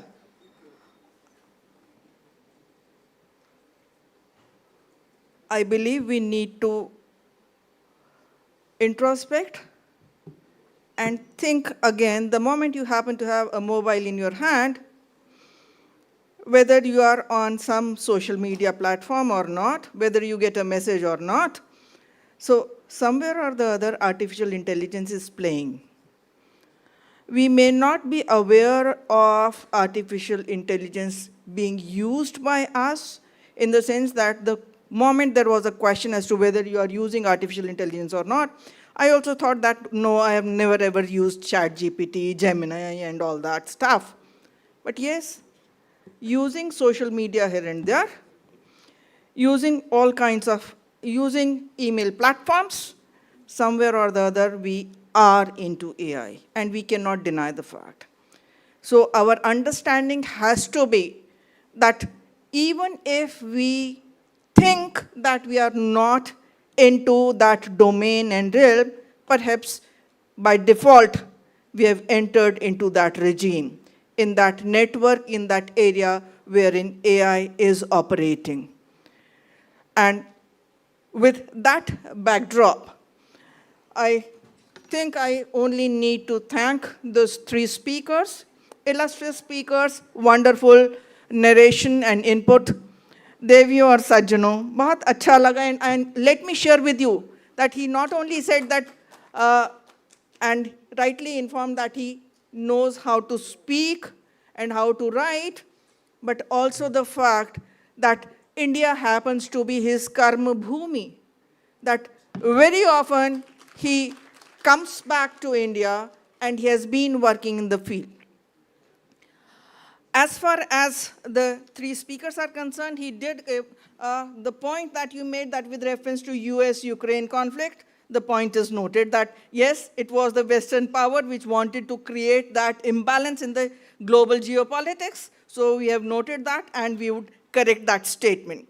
And the fact that you informed us that Russia happens to be the only one country wherein safe nuclear power plants are being used, and the fact that you are going to send your delegation, high-power delegation to India for that AI summit next month. Thank you very much. And we love to hear from you, and we would look forward to interacting with you and forming that declaration for AI regulation. As far as Rakesh Asthanaji is concerned, he did talk about primarily from the standpoint of a criminal law person because of his profile and experience. But the fact of the matter remains that he was highlighting on liability. And we are all aware of the fact that there are serious concerns about not only liability but personhood, as such highlighted by none other than Mr. Pawan Dugal, who happens to be an expert not only in cyber law, but increasingly the newer areas, innovations, when we talk about, you would find that he is all across there. I am happy to inform you that amongst us, we have got many researchers also who are working in this area. And when you highlighted that concern, that should we not talk about the personhood? Because major concerns would be settled the moment we say, who is AI? Because whenever we talk about legal infrastructure or legal architecture, the way we use it, it is all about rights and liabilities of a person. Non-person doesn't have any rights, any liability. It is somebody who is driving that. On behalf of a person, somebody can ask for rights and liabilities. So entire jurisprudence about rights, liabilities focuses around personhood. And I believe it is high time that we need to recognize the personhood of who is the master, who is the originator, developer, who is using. So rightly pointed out, multi-layered, and not only multi-layered, collateral approach. You rightly pointed out that when we talk about artificial intelligence to be regulated, local domestic legislations would not be sufficient, subservient. We have to have necessarily collaboration across the globe, because artificial intelligence is not something which is regulated physically by us as humans. Rightly pointed out, when we are talking about artificial intelligence, this is all about cognition being impacted. So when we are dealing with artificial intelligence, which happens to impact human cognition, we need to be smart enough. Because as he gave a couple of illustrations, that there are situations and examples wherein artificial intelligence is something like a tiger, a bull in a china shop, that the moment you leave it, and then you will not be able to control it. So we have to be very, very careful, and we all need to join hands in specifically talking about ethical use of AI. For sure, for human betterment, human emancipation, not only locally, but globally. On that note, realizing that time constraint is there, I wind my floor here, and I do find that there are wonderful speakers in the line and for the session. Thank you very much, the organizers, for giving us that opportunity to share our thoughts. Thank you and God bless. Thank you so much, ma'am, for your heartfelt address and a warm invite to everyone for the AI India Summit at Bharat Mandapam. With your due permission, we would now like to proceed towards the felicitation ceremony for the dignitaries. May I kindly invite Dr. Sapna Bansal, Faculty SRCC, to kindly come on dais for felicitation ceremony. We request Dr. Sapna Bansal to felicitate Mr. Roman Babushkin with a planter and a memento as a token of respect. Sir, please, request you to proceed in front of the dais.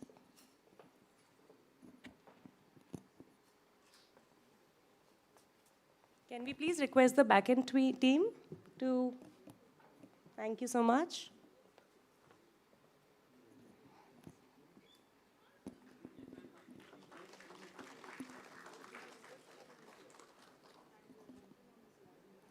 Thank you, sir. Thank you, ma'am.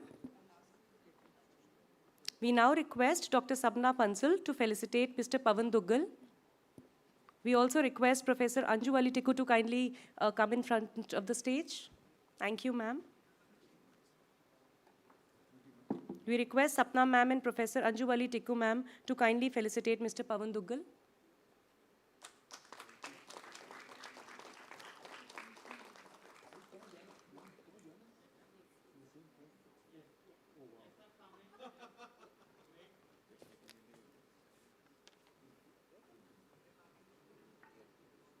We now request Sapna ma'am to felicitate Professor Anju Tikku ma'am.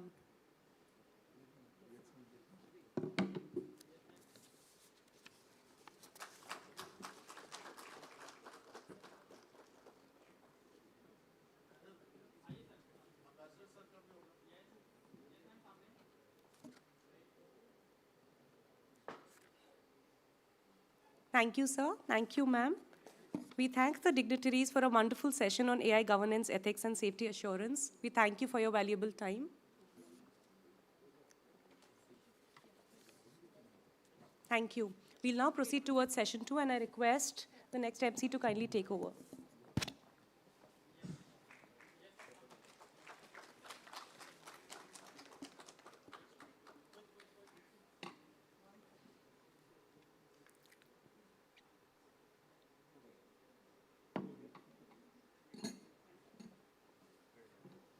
Thank you so much, panelists and the esteemed dignitaries. And Dr. Sapna ma'am, to please, who had come over for the felicitation ceremony. Thank you so much. This was session 1 coming to an end. After learning for the ethical safeguards and governance, we now proceed towards learning how data helps us to become sovereign and secure, with this AI architecture coming here for real.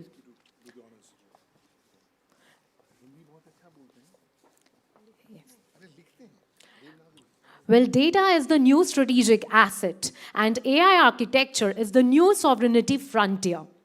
Well, this session is going to focus on building secure, sovereign AI stacks, critical for defense, BFSI sector, government, and PSU ecosystems.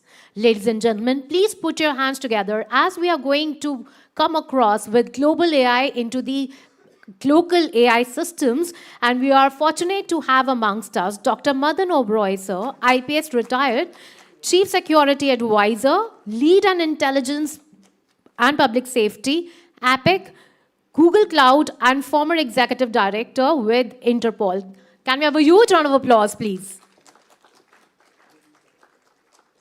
It's a matter of both fortune and privilege to have you amongst us here, sir. Well, sir will be chairing the session, but not only him, we have another expert joining him here. So let's welcome Colonel Dr. Shailendra Singh, sir, Advisor GCTC on the board. May I request the co-chair, I'm sorry, my apologies. May I request Brigadier K.T. Malhotra, sir, Advisor GCTC, sir, to please come over as co-chair for the session here. May I request Brigadier K.T. Malhotra, sir, Advisor GCTC, to come here as a co-chair on the dais for session 2, that's data sovereignty and secure AI architecture. Can we have a huge round of applause for sir, please? Well, keep the energy from your hands coming up as we welcome the key speaker for the day. So one of them being foremost, that's High Excellency Abu Shawish, sir, Ambassador right from Palestine. Well, let's make these global contours really real. Can we hear it for sir, please? Well, that's an enthusiastic welcome that we extend to His Excellency Abu Shawish, sir, Ambassador right from Palestine to India. We are also fortunate to have amongst us Mr. Abi Prasad, Principal Cybersecurity Lead, Vidya Tech. May we please have you on the stage, sir? Well, keep the energy from your hands coming up as I invite our eminent speaker for the day. That's Dr. Chandrasekhar Buddha, sir, representing Ministry of Education. And not only that, he's a CEO with Anuvadani AI. Can we hear it for sir, please? Well, they say that you eliminate the negative energy when you clap. Can we have a huge round of applause for all the men on the stage for session 2, Data Sovereignty and Security with the AI Architecture. With this, may I please request our session chair, one of the session chair, to please initiate the discussion.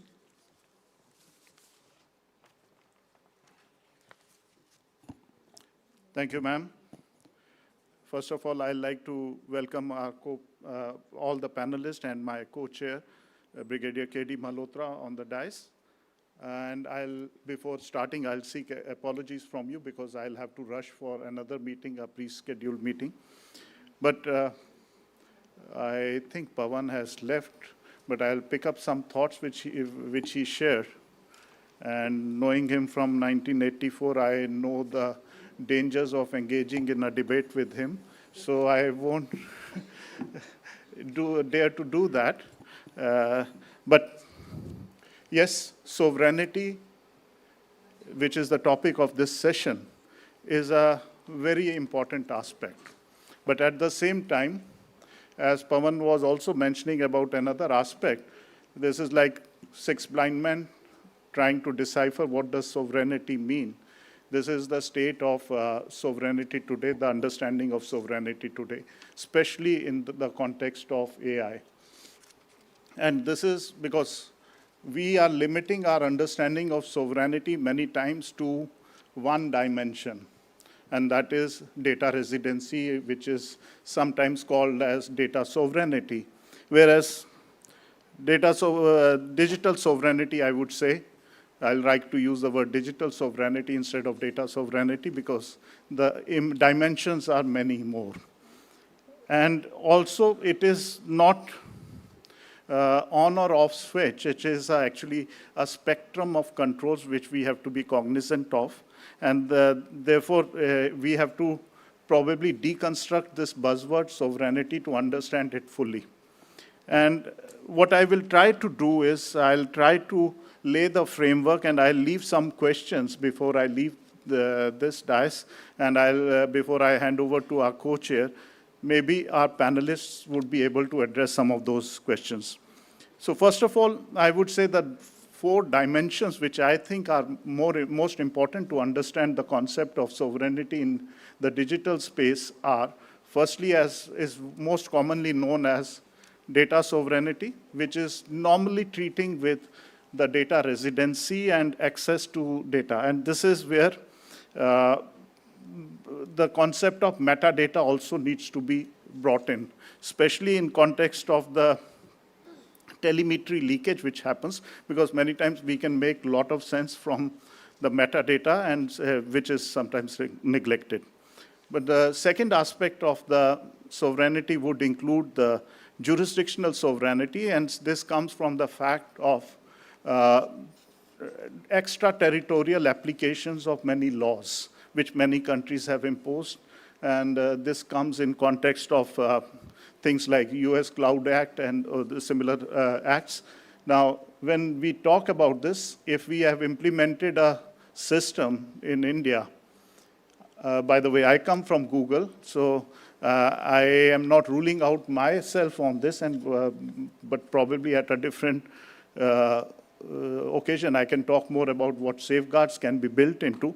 But in terms of the threat which we fear from jurisdictional sovereignty is, can a foreign jurisdiction impose a requirement on a foreign company to give access to data, which is our data, the user country's data, because of extraterritorial application of their jurisdictional laws? So this is second dimension which we have to be cognizant of. And the third is operational sovereignty. And this basically deals with ability to continue, the continuity of our operations. And one of the important examples in recent days was when one of the big players in the hyperscaler world switched off the access to one of the India's energy companies because of EU sanctions recently. This concept is also known by the buzzword kill switch. So do we have the kill switch available to the company which is operating in our country to be able to kill, even if they don't have access to our data, but can they kill the continuity of our operations? So that is a very important aspect which needs to be examined. And the last one would be technological sovereignty. Are we locking ourselves with some of the technologies? Is there a vendor lock-in kind of a situation which will be created? So these are the four broad dimensions in which we have to examine the aspect of sovereignty. And we also have to look at what is the long-term roadmap. I can talk about sovereignty. I can say that we should have only the sovereign solutions, but if we implement it in all dimensions, and we say that we will run our systems only on sovereign chips, we can make that statement, but do we have those chips? What is the roadmap for that? What are we going to do that? So that probably needs to be addressed through our national roadmap, which can be divided into different time periods, maybe a very short term in terms of a medium term and a long term, things like indigenous GPUs or semiconductor fabrication labs or the Indian foundation models, skilling. These can come in very short term. What also can come is a agentic AI ecosystem or air-gapped systems for digital command structures, etc., can also be brought in. But maybe in a slightly longer term, maybe moderate term, we can think about advanced chip design, advanced manufacturing leadership, global export hub, and maybe in long term, when we are talking about Viksit Bharat in 2047, we should look at the national lead in global innovation in terms of quantum, in terms of intellectual property-led economy. So those things have to be planned and have to be analyzed, looking at a buzzword sovereignty from one dimension with one timeline for everything is probably a very dangerous trap, and we should resist falling into this, because that will be killing our innovation in our country. And in this regard, maybe I will lead some of the questions which may be addressed by our panelists in terms of how do we balance the need for hyperscale AI innovation with operational sovereignty. How do we manage the issues like DPDP Act, which is India's new AI governance guidelines? Are they sufficient for the legal deadlock which AI may be bringing in? How do we reconcile to the fact of high-speed cloud innovation and the operational kill switch? And also in terms of what we are sometimes calling as sovereignty premium. When we implement fully sovereign solution in terms of air-gapped solutions, they come at a cost. So does it justify the return on investment? Or do we need to look at a hybrid system where we need a data classification? Which data can go in a public cloud? Which data needs to be, for example, the data related to defense or national security may be built in a 100% air-gapped system. So we have to define those guidelines and match it with different solutions so that we do not pay sovereignty premium on things which we don't need, which can go in public cloud.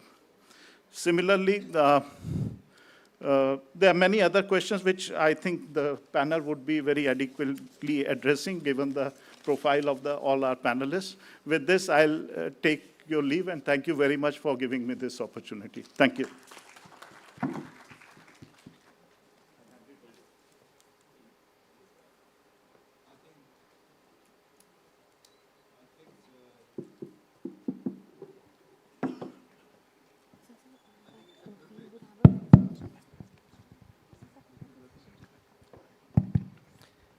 It's a privilege to be sitting amongst some of the brightest people our nation has. And certainly I'm not talking with the people who are in the front rows, but amongst those who are in the audience. And let me share it very candidly, that amongst you will be the people who would finally lead this AI revolution. For us, as I reflect, technology is constantly moving. In Delhi, I remember almost about 50 odd years back or even more, we had a telephone installed in a house, and the moment it didn't have any dial facilities. You picked it up and there would be a voice behind it, number please, number please, number please. And as children will get very amused. And all you needed was a 3-digit kind of a number, and the operator would connect. Now those were the days. And a grainy kind of a television in black and white used to be seen. Then we saw some computers coming in. And I recollect the first time I was taken to a computer lab. It was a huge lab. And they said it's VAC system or something like that. Please remove your shoes. They made me wear a coat as if I was going to an operational theater. Now that was the time, slowly and steadily, we have moved.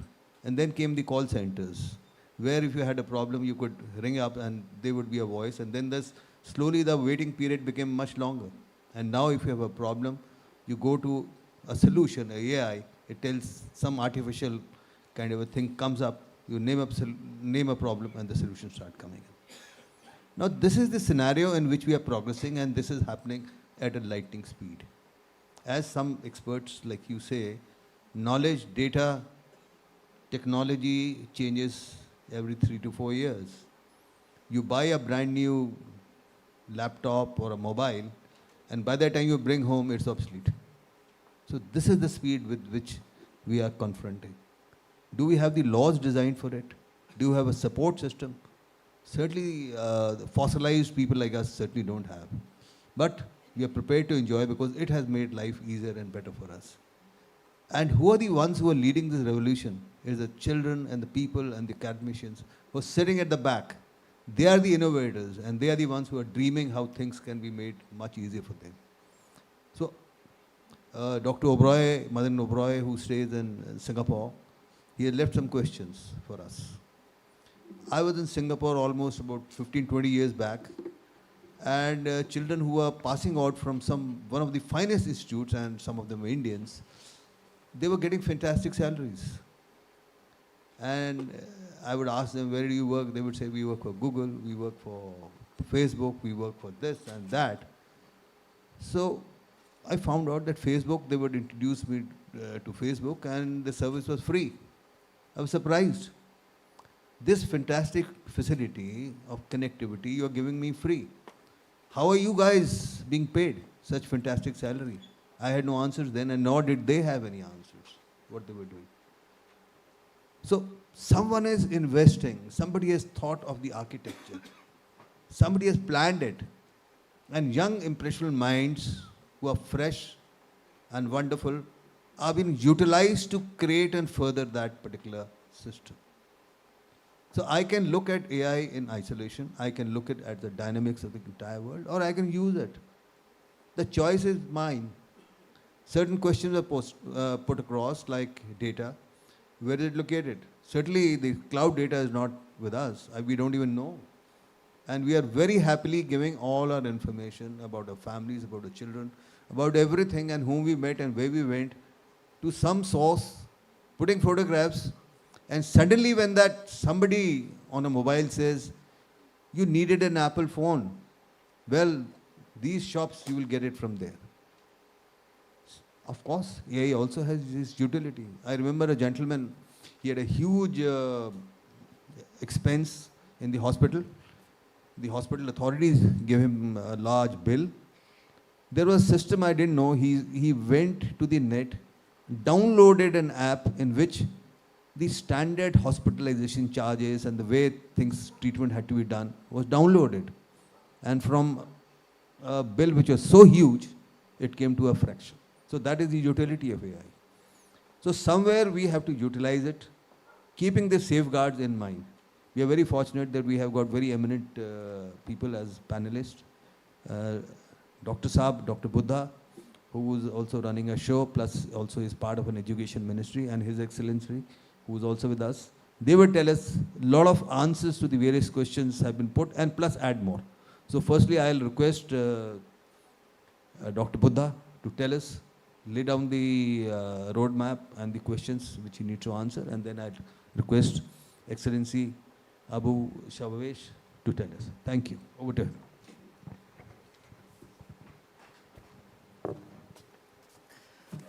Good afternoon all. On behalf of Ministry of Education, I welcome all of you for this wonderful thought-provoking session. Because in our first standard book, there is one line which says sharing is caring. I think this kind of a summits will definitely allow us to share more information and learn more. As you know, as due to lack of time, because we have given only 5 to 10 minutes, so I just want to focus on 3 bulleted points, one called data. Because see, what kind of a data we are training to our models. Because if you see, I will give you one of the example. If you go back and ask a simple fundamental question to Grok or any model for say OpenAI, is there any Indian killed a Frenchman in 16th century? It will say no.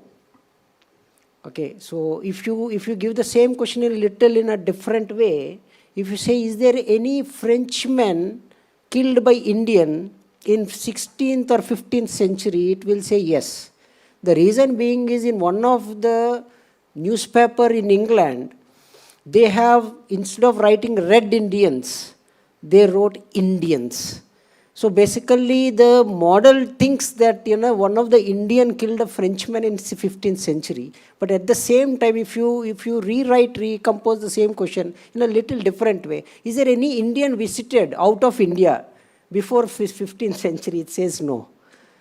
Do you see the difference, right? So basically what is happening, what was written in the Western world is what they are trying to forcefully put on your thought process.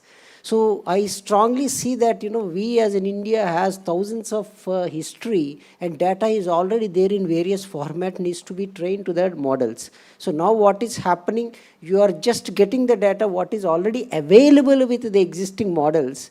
And, and they are straight away fine-tuning the thought process of each and every Indian, 1.4 billion Indians, when I say. So how we can solve it? So what we did, we have created our own small learning model. It's a foundational model. I'm so happy to say that it's a multi-type, multilingual model with a foundation of 22 Indian and 87 foreign languages. And as from Ministry of Education, we take care of these 30 crore children. One of the biggest issue for us is the attendance system. Because there is a facial attendance system, sir. And all the facials of all our children are stored somewhere else in the world.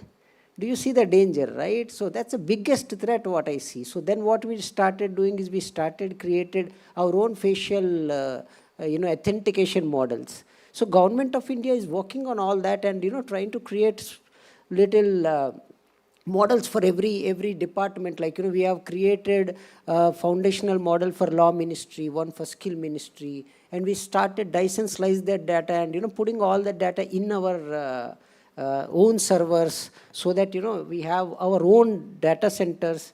Because, the computing is another biggest challenge in this entire world, because the lack of GPUs, creating a hurdle, right? So slowly we started approaching. I request all the researchers here, why we use GPUs to create a large learning models? Why don't we create a model which can run on CPUs itself? because you all have CPUs, right? So that you can remove the dependency on the GPUs. So I think India needs to work out on the exactly opposite, because our strength, we already have a CPU, laptops or machines with us. So if we can create our own large learning model, which can run on CPUs, so that we don't need to depend on GPUs or TPUs or LPUs.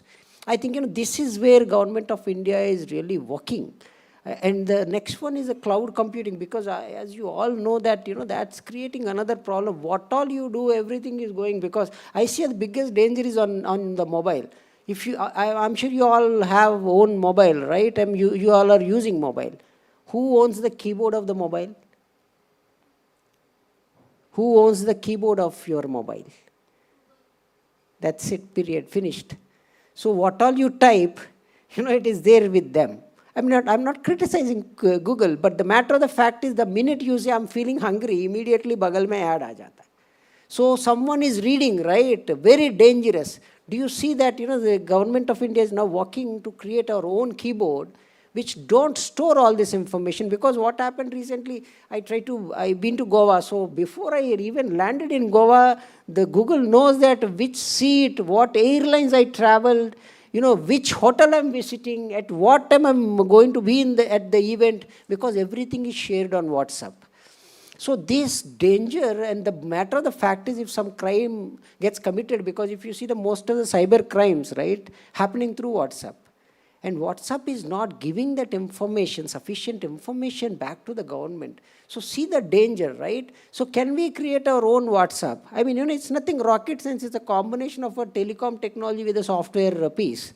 So, that is where government of India is working, and, we are trying to take this towards our own data must reside with us, and these kind of applications, public facing, popular communication applications needs to be completely controlled within your sovereignty, and no one sees your data, because the privacy is the highest priority for human.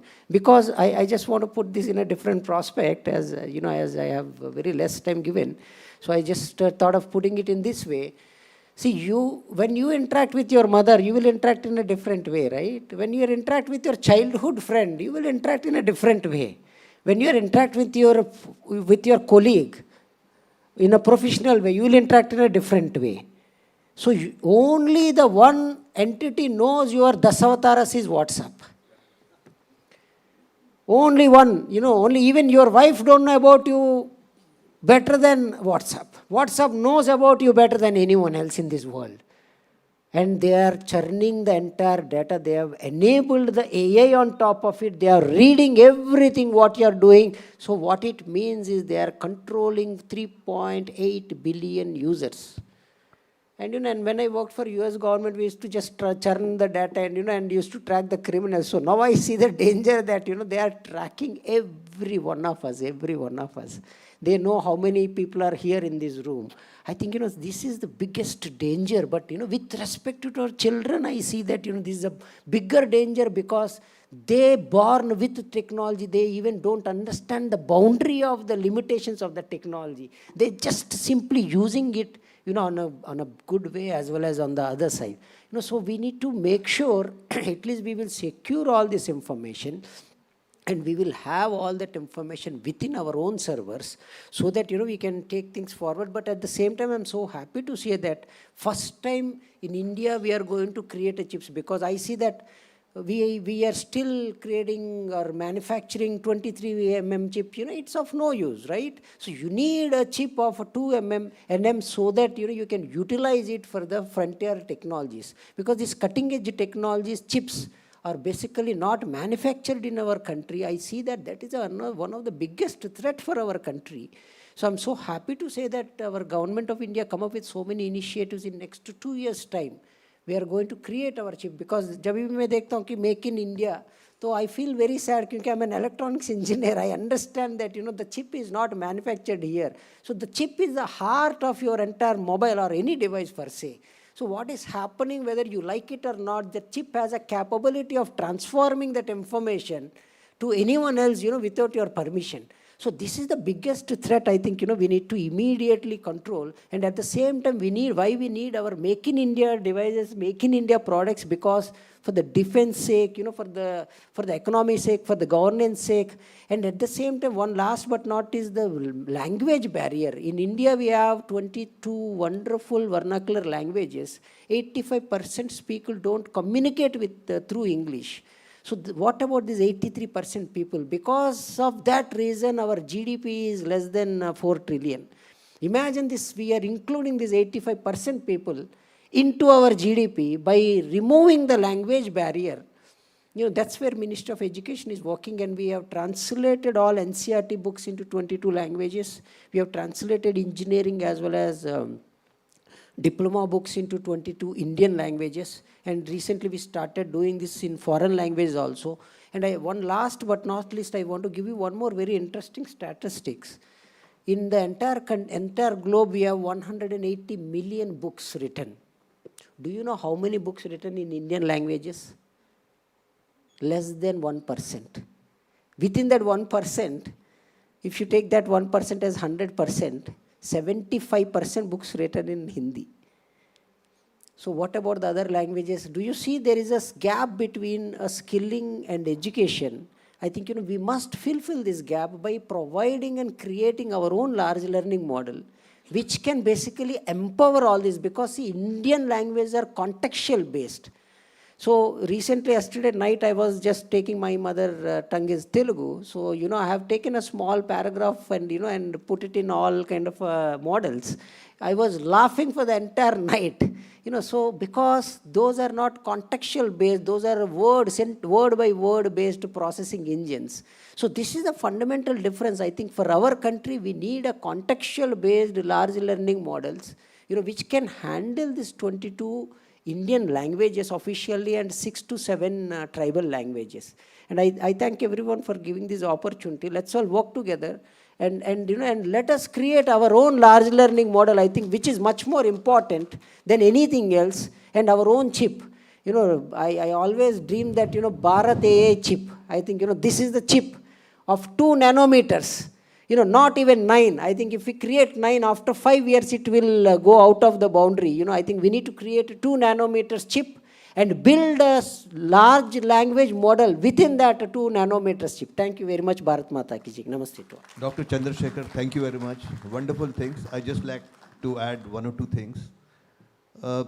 In the entire history of humankind, the number of books written by India are the maximum, though it's a different matter that they are not available in a very large manner, but our manuscripts, whichever are preserved, are still the largest in the world.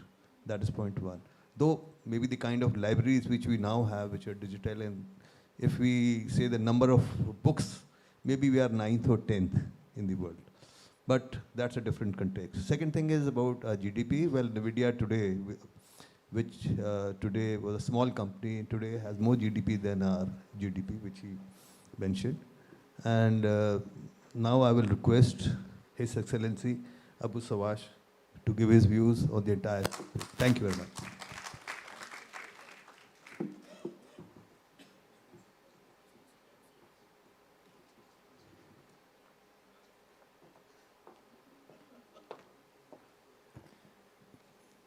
Thank you so much indeed. At the outset, I would like to say something not in written form. Indeed, today I learned a lot. I think that I know something about AI, but to be very frank, I learned a lot about the AI. I know how much it is in our hands as a beneficiary issue, as economists, but I did not realize that how much it is. I know that it's a bit dangerous, but not that much, so that I learned a lot today. And I thank you so much for having me. And back to the written form, because I'm not expert in the AI and all of this stuff. I'm the man of the issue of the politics, so that I can deliver a lot of statement or start speaking and not stopping when it came to the politics issue or sustainable development. So that in this regard, and back to the official statement at the outset, I would like to express my sincere appreciation to Dr. Kanwal Sibal chairman of the advisory board of the Global Counterterrorism Council, for the kind invitation and for his leadership in convening this timely and important global AI pre-summit. I also commend the Global Counterterrorism Council for bringing together policymakers, security institutions, security men's, of course, and technology leaders to engage in a serious dialogue at the moment of a profound global transformation.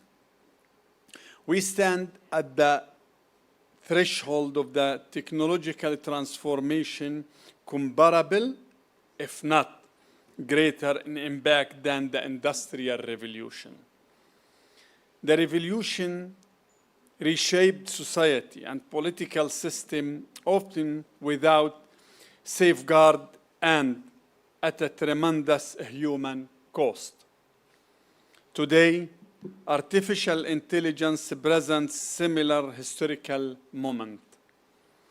The uncertainty is immense, but so are the possibilities. The opportunity and risk are vast.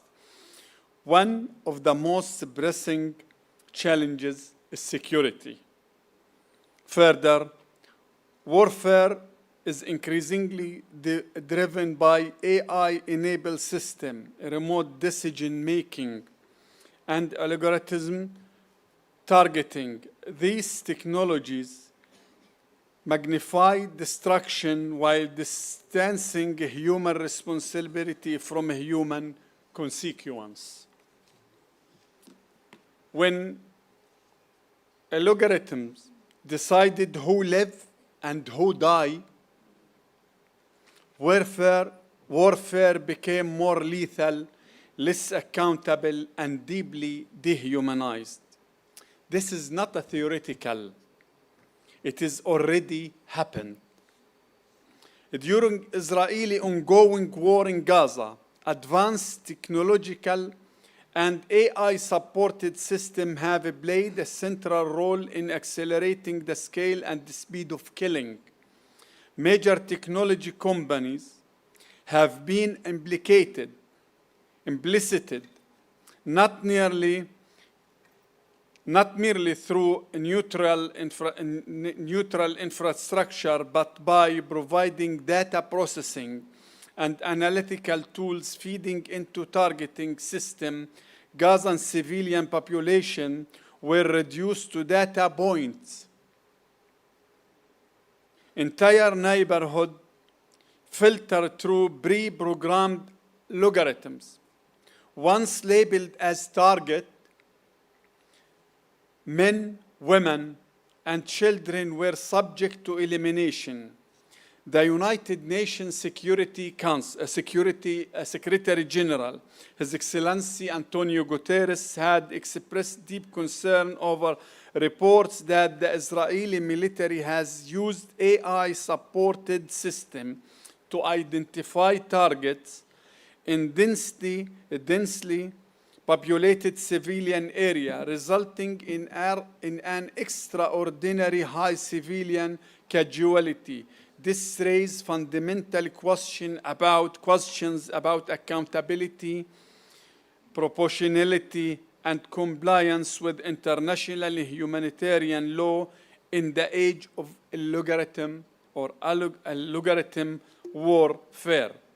AI is therefore not neutral. It can strengthen coexistence and peace, or deepen fragmentation and violence. It can serve counter-terrorism, or itself become a tool of terror. Everything depends on governance, legal framework, ethical responsibility, and genuine human oversight. For Palestine, this discussion is live reality. Palestine has become testing ground politically, military, and technology for the most unrestrained use of power. What has happened in Gaza should serve as a warning if AI-enabled violence is normalized in one place, it can be replicated anywhere. National security today is inseparable from data sovereignty.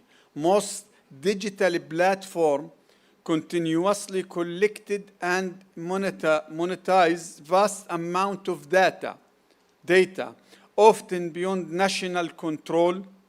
This should alarm all nations seeking independency. This is the exact wording that you mentioned.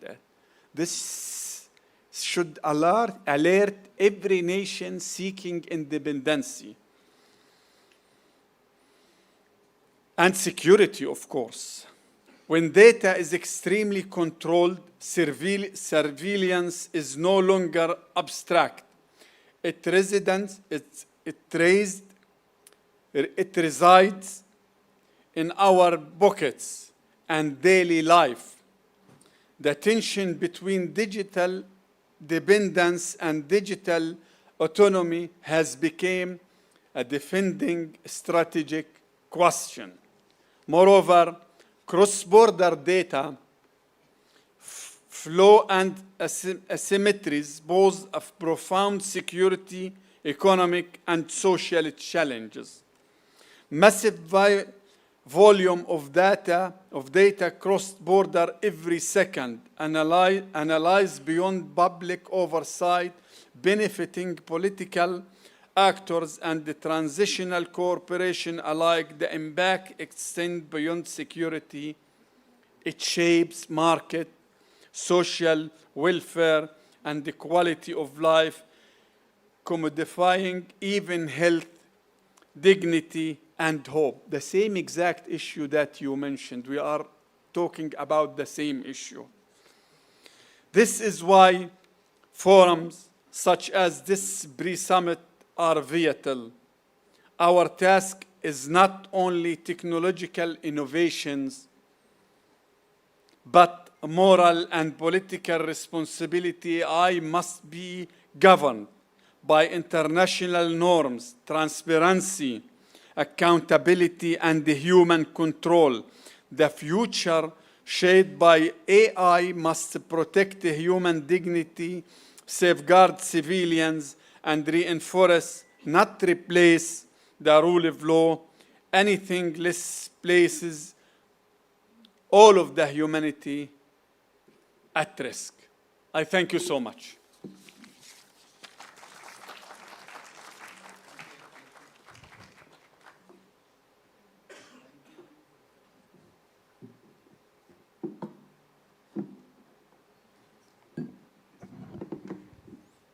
Thank you very much. That was another insight into the aspects of artificial intelligence. And the fact His Excellency could also relate to the aspects covered by Dr. Chandrasekhar Buddha and bring another dimension. Thank you for that. We also have another eminent speaker, Dr. Abhi Prasad, who is the Principal Cybersecurity Lead of Vidyatech. So I think over to him as the last speaker of this session. So thank you for having me. And thank you for giving this opportunity to speak on the topic data sovereignty and secure AI architecture. So before we begin, we all believe that AI revolution is going on and it is here to stay. So once we speak about AI, the thing is, it is at a higher level, like it's the topmost level of everything. So we have to think on what AI actually works on, and that is the data. And this is where data sovereignty has to come in, which means the control over the data that we are using.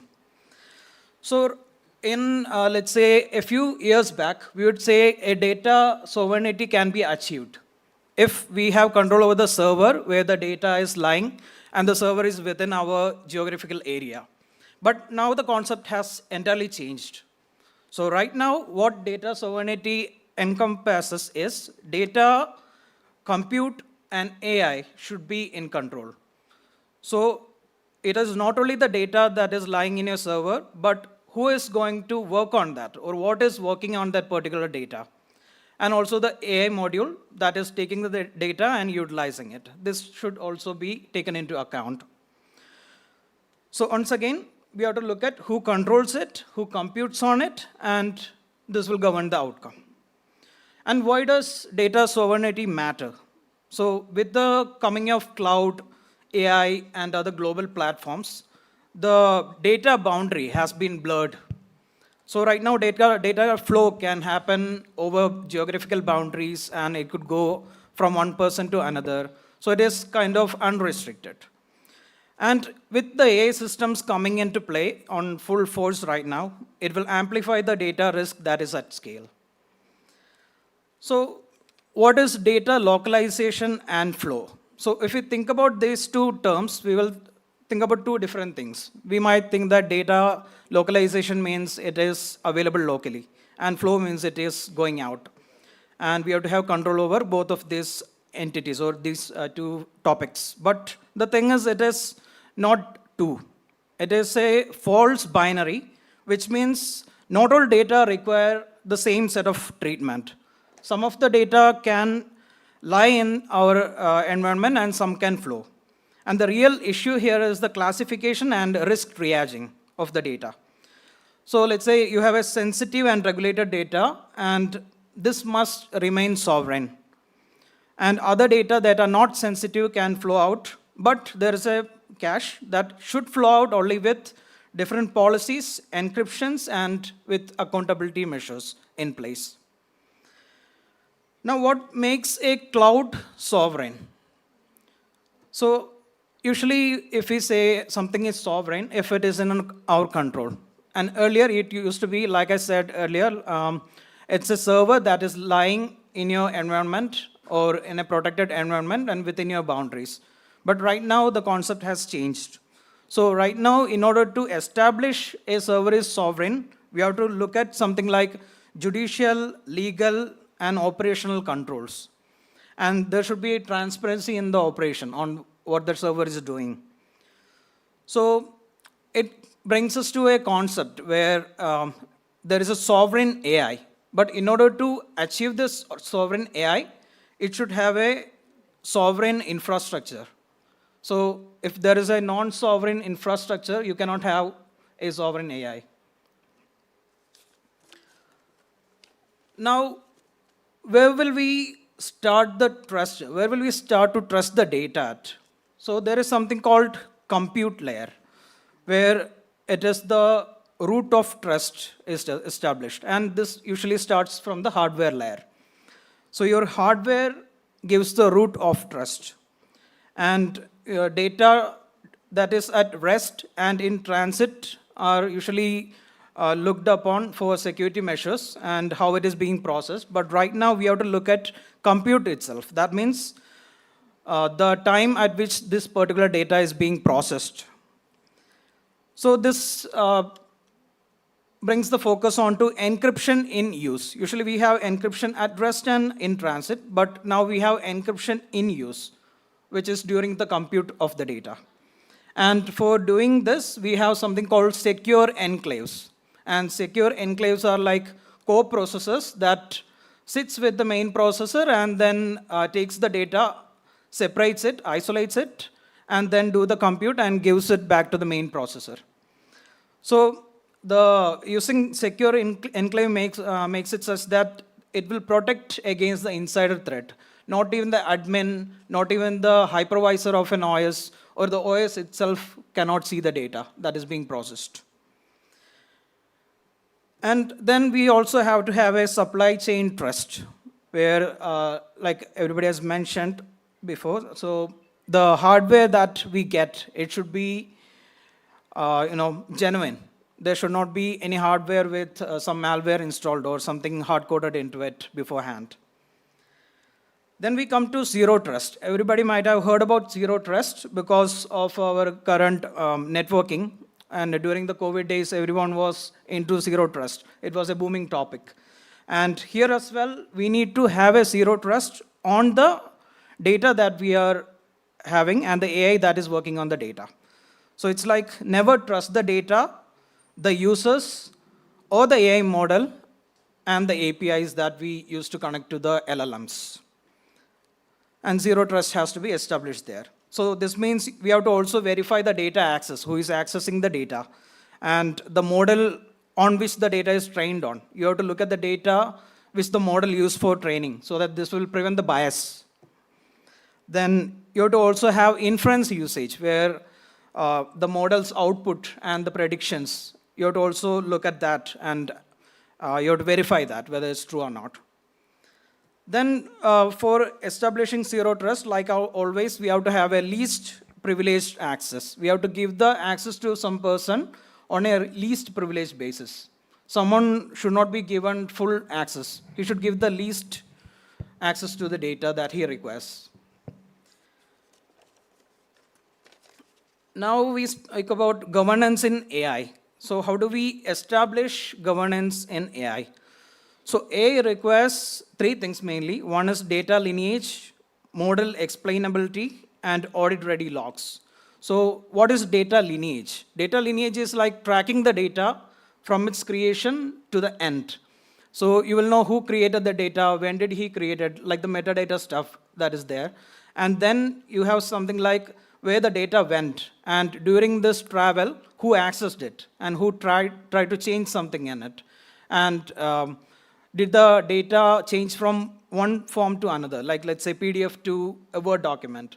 So all this should be tracked in a lineage graph. So even if you create a small file, you should have the view from the beginning to the end, and also have visibility on who has access to the data as well, and on like read-write access, or is it just read, and all kinds of permissions that is given to the data. Then model explainability means the AI model that you are going to use or you are using, it should be explainable. Like what is in the model, what is it actually doing, what is the algorithm used in it, and what is the input data that is given during training, and what are the shortcomings of this particular model. Then you should have the audit-ready logs. That is by default, everywhere we should have logs. If something goes wrong, we can check what is happening over there in an in-depth scale. So with the governance of AI done, I have to say that with a sovereign AI infrastructure, what this means is it must enforce the governance automatically. A sovereign AI infrastructure must enforce the governance automatically. Now let's look about some of the challenges, implementation challenges to data sovereignty and the secure AI architecture. So one is legacy systems. And most of the legacy systems are not built for zero trust. So at that time itself, it's out of the scope, right? Then comes the fragmented geographical regulations. So data regulations in a country is different from the country next to it. And it's even different when we go continent to continent. So that's a challenge that we have to face. Then shortage of secure AI talent. So AI boom has happened in a really rapid phase, and we are having a shortage of AI talent now. And not to mention secure AI talent, somebody who can build AI from scratch in a secure way. Then comes the initial cost of sovereign infrastructure. So for applying all of these things, the cost of sovereign infrastructure will go up. But you have to think that cost of insecurity is always greater than cost of control. So this is a must for sovereign infrastructure. So as a final topic, I have to... Well, thank you so much, all the dignitaries on the dais. May we please have you together for a group picture.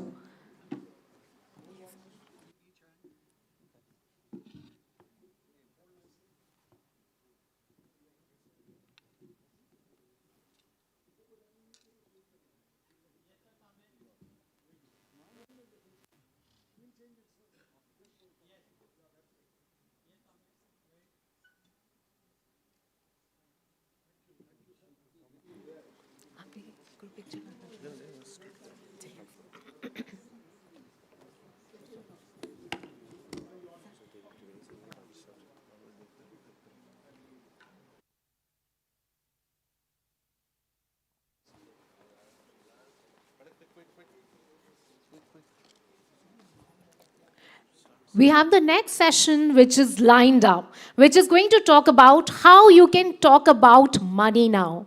So yes, I welcome you towards the world of finance. That's AI for banking, financial integrity, and digital trust. India's banking and financial systems face rising AI, enabling fraud, synthetic identity abuse, and systemic cyber risk, requiring regulator-aligned AI adoption. Well, to talk about how to detect those financial frauds, how can you be intelligent with your financial identity, to talking about how can you moderate those financial risks which are prevalent into the system, and definitely, how can we align the AI governance into the same? Well, we are in a world where cybersecurity really needs an implementation, and the bitcoins are becoming bitter for more. So how can we move from bitter to better? And yes, that is going to be the struggle for all of us here. But yes, to uncloud it all, we are very fortunate to have amongst us our key speakers for the day and the session chair. So I begin here with the session chair, that's Rajshri Sharma, ma'am, President, Customer Engagement Vidya Tech here on the dais. Can we have a huge round of applause as ma'am rises up on the dais here? Well, to join her here as a key speaker, we are privileged to have amongst us Mr. Abhi Prasad, sir, who is Head Operational Technology Risk, Axis Bank. May we please have you here, sir? Sorry. Yeah. Mr. Abhi Prasad, sir. Yeah, sorry. Next, we are very privileged to have amongst us Dr. Tarunika Jain, ma'am, Associate Professor, Faculty of Management Studies.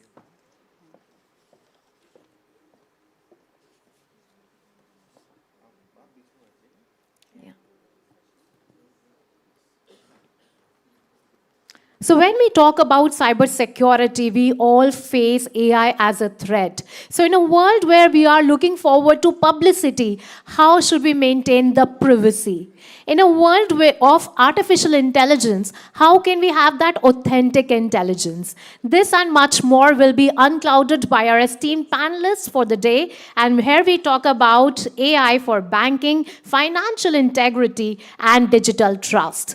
Well, that's the thrust, and may I now request our session chair, Rajshri Sharma ma'am, to kindly proceed and address our August gathering.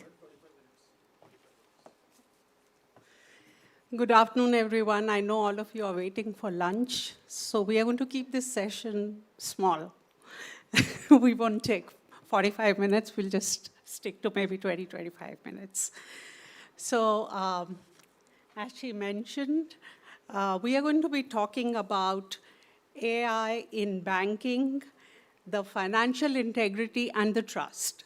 And since morning, we have been listening to all our speakers who have been talking about integrity and trust and how important it is.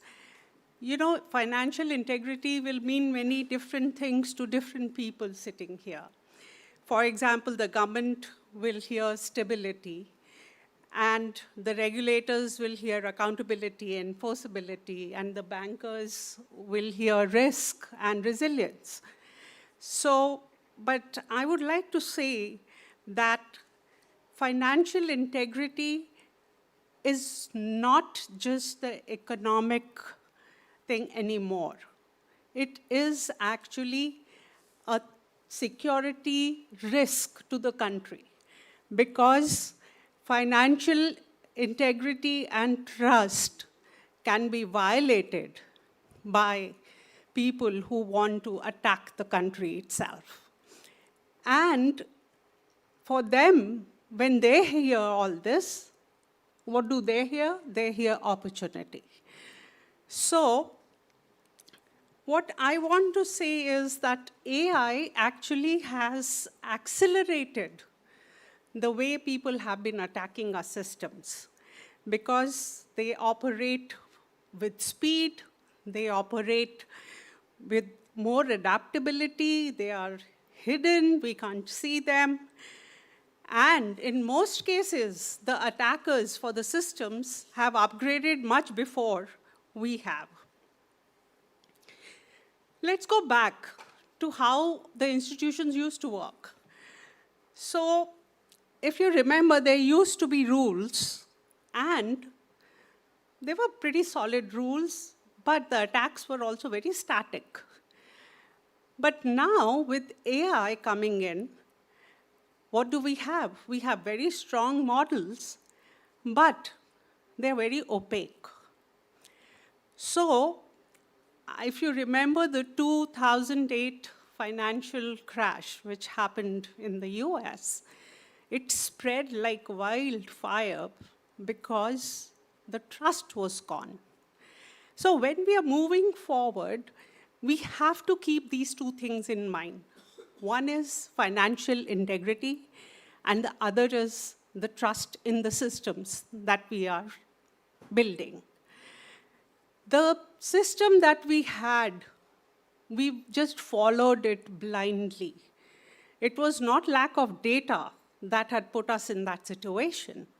What had put us in that situation was that we were not putting our judgment to what the system was doing. And now, what is happening is, we have lots of AI systems even today. But we have to remember that once the trust is broken, then what will happen is that it will be spread like wildfire across the world. And we don't want to be in that situation once again. Do you think if today something like that happens, what happened in 2008, things will be any different? I don't think so. Because now things will be faster, they will be at a scale we can't even imagine, and we will not even know who our enemies are because it's going to be ambiguous. So what do we really need? We want to be sure that we are not blindly following AI. You know, the systems may look very precise, but there could be issues with it. We don't know. The false positives, if you see, most of the systems are creating lots of alerts which are actually false positive. But they are thousands and thousands of alerts that are generated every day by the systems. And the analysts are basically just under those alerts, and they sometimes miss the real threats. What is the purpose of the false positive? Is actually not doing what it should be. A false positive basically means that you are calling something risky when actually it is not. And when we say that something risky when actually it is not, is impacting your users.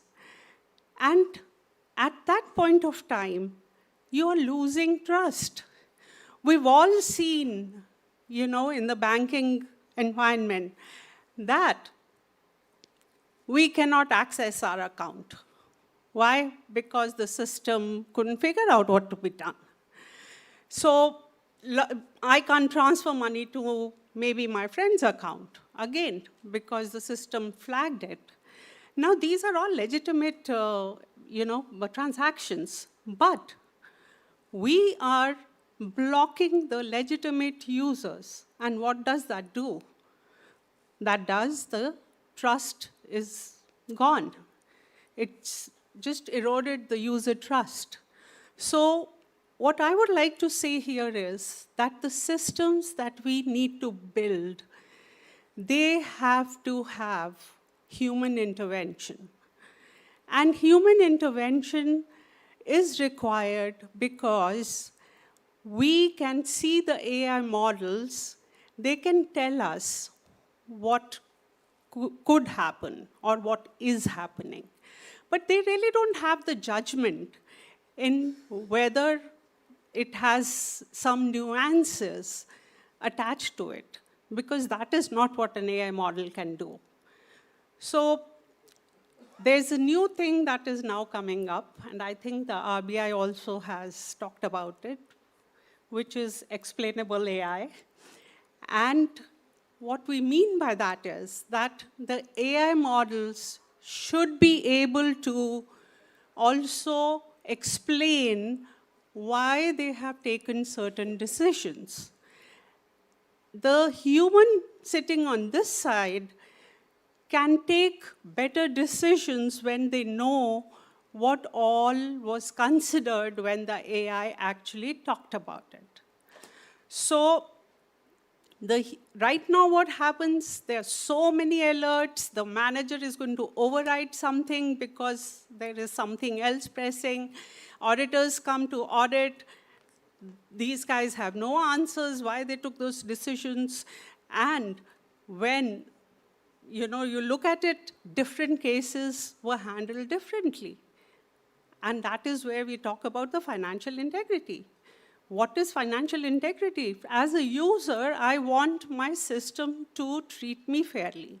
As a user, I want that my system should actually do what I'm expecting it to do, and I should be able to trust it. But that is not what is happening today. And I think for AI in the financial banking department has to move towards this, where when AI has the capability of predicting something, they also should be able to explain stuff.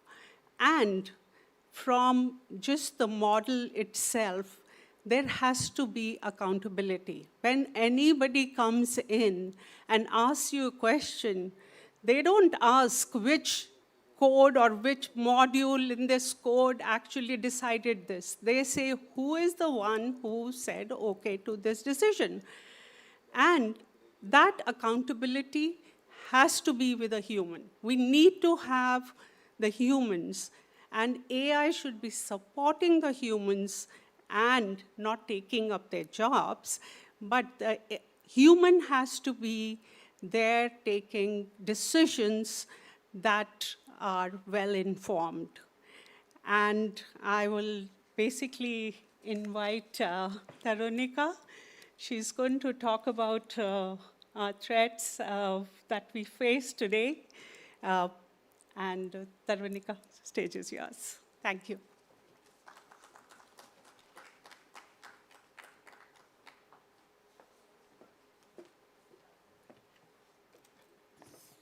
A very warm good afternoon to everyone.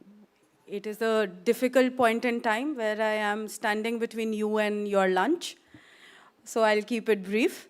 And as an academician, so I'm a faculty at Faculty of Management Studies, and I teach the paper of FinTech. The reason being that I am here talking about AI in banking particularly for all of you. And one very good example which we have right now in front of us is of human intelligence.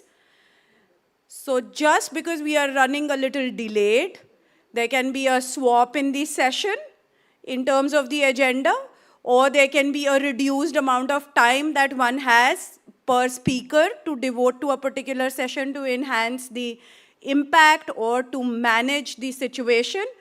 This is human intelligence. A model will not be able to do that. Let's swap the session, let's reduce the time. Nothing happens like that, right? So and that's where I think, ma'am, you also mentioned that there is a human in the loop. Very, very important. So you have all the technology, you have all the AI in place, but human in the loop becomes very important.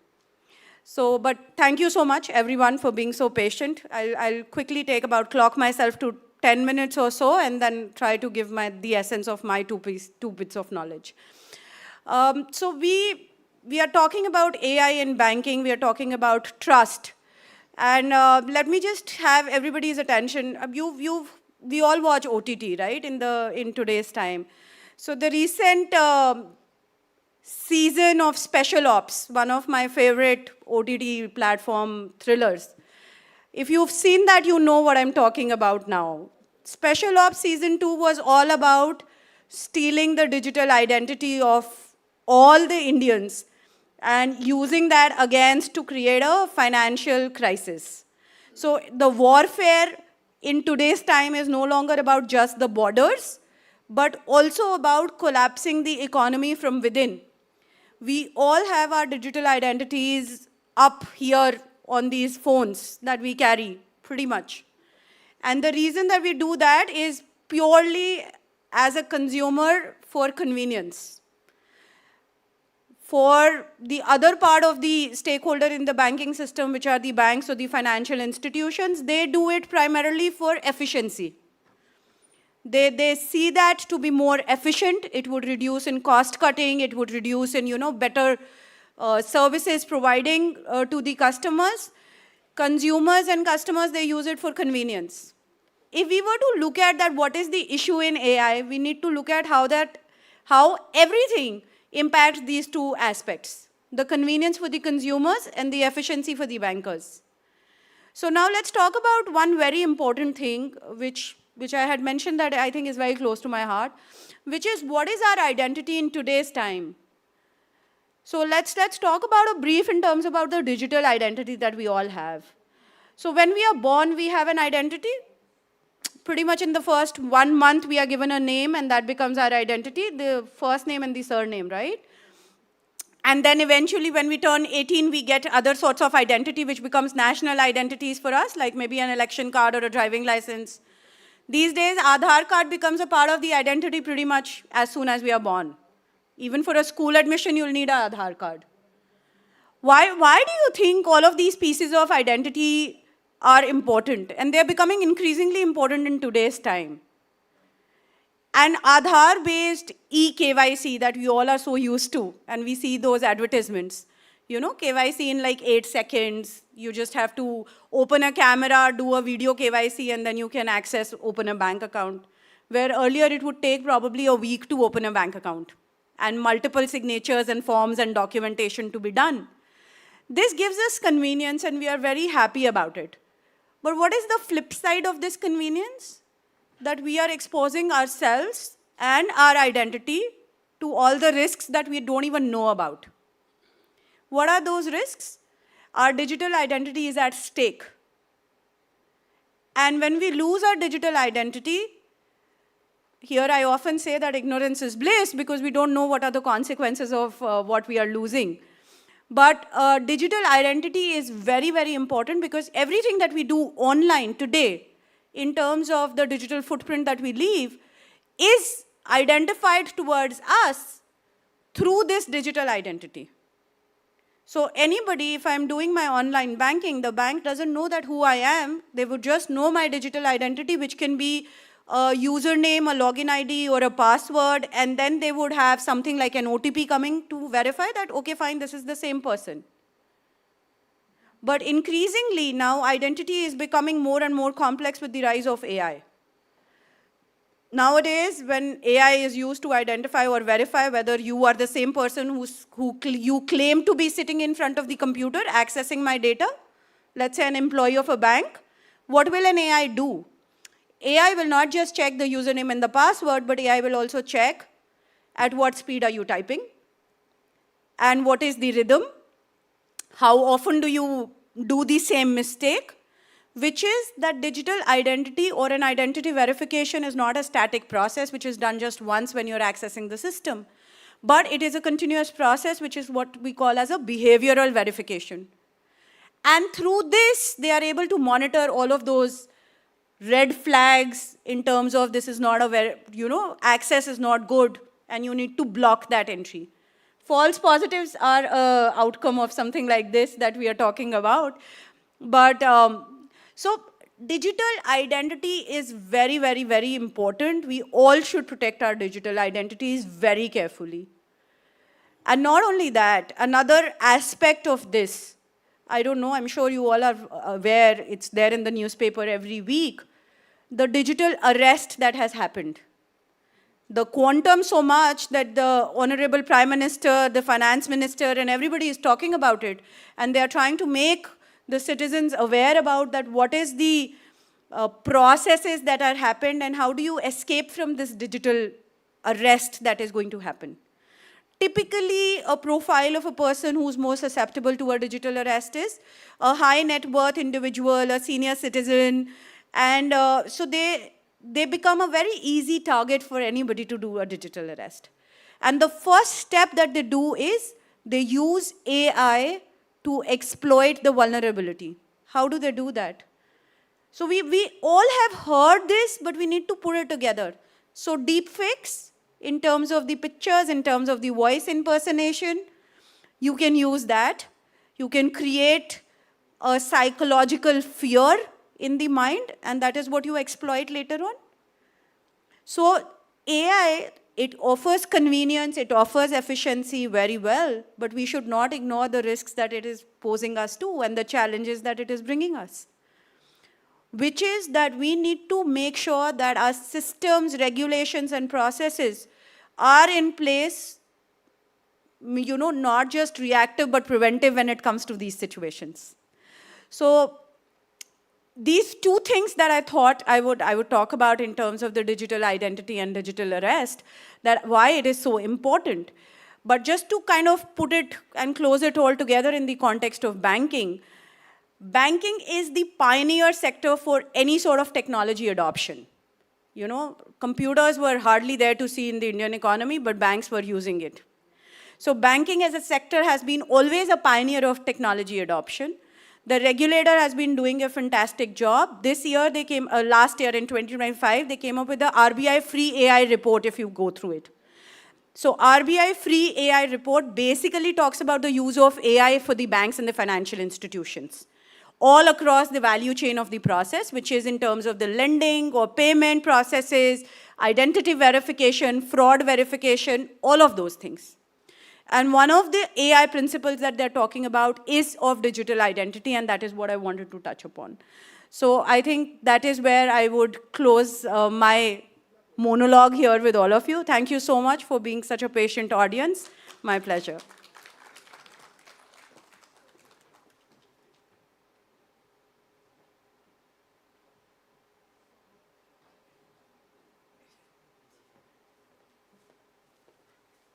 I know we are running late for the lunch. I'm just going to ask Abby to take 5 minutes to talk about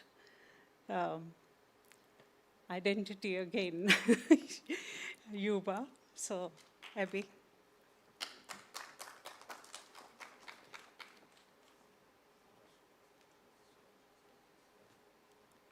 So thank you for having me again.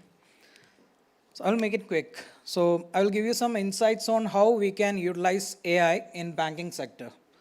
So one is, the first thing I have to say is like, let's say, if we talk about AI, what is it better at than a human? That is pattern recognition from a huge amount of data. So it can find out patterns from a huge amount of data within seconds that a human can't do. So the first thing, like Rashri has mentioned, is the false positive that are slumping upon the analyst and making them work slower and skipping the SLAs, like the deadlines to close an incident. So this false positive can be figured out by using AI really fast than a human. Like you are analyzing a set of data, taking some different features, that means different things that are in the data you have. Let's say the severity given by the data loss prevention system, and then classifying it into different weights, and then predicting which would be false positive and which could be true positive, using, let's say, a score that you give. Then similarly, another thing is UBA, that is user and behavior analytics, where you can figure out who is doing some anomalous action in your environment by looking at the data and finding out, let's say, who is deviating from a baseline. And for example, there is a person who is sending out some emails in off working hours, and those are confidential data. So immediately the AI system can figure that out from the huge data set and give you the clear evidence that this person is anomalous. That is the UBA system. Then comes the fraud analysis systems, where you can figure out fraud by looking at the data and finding out the person or the events that are hugely deviating from the normal working of the, the company, normal data. And how this is different from UBA is that UBA has a set of controls that are already established. We know what are the different types of UBA incidents that could occur, like cross-channel threats, then there are pattern-based threats. But fraud is something that is unknown and that is completely anomalous. Then comes the incident forecast. So what if you can forecast for next month that you are able to allocate some resource, since the volume of incidents coming next month will be huge. So this can be done using AI. So it will analyze your historical data and predicts what would be the number of alerts coming next month. Then another thing is you can also take leverage of AI to help your analyst on closure of alerts, like giving them remediation steps for an incident. So there is a particular type of incident that has occurred, and AI can give some steps on how to rectify this incident, and it will be immediately closed. And this can be either done on a historical data, or you can give input and train the model yourself one by one when the incident comes in. And finally, at one point of time, it will be really efficient at it. And the main idea is to reduce the analyst time and the time it required them to get on board into your system. So that's all from my side. Thank you, everyone. Thank you, both of you, for sharing your thoughts. And I think I'll just wind up the session so that all of you can go for lunch. But just to emphasize, like the digital identity, I live in the US, and we have something called the Social Security number. If somebody else comes to know that number, you're gone. Then you can try your level best to prove that I'm Rajshri, please believe me, no one will believe me. So this is a major thing in the US, and now with all the Aadhaar cards and other identities coming to India, I think we are heading towards that very soon. And just to wind up everything, I think financial integrity, as I was talking about, the trust in the system, and AI we should leverage. AI should be working for us. We shouldn't be slaves to AI, is what I would say, especially in the financial department, because that is the backbone of any country. And if somebody else across the borders wants to attack, that is a very, very key thing that they can target. So with that, I'll say have a great lunch, and thank you. It was a privilege standing here in front of you guys. Thank you.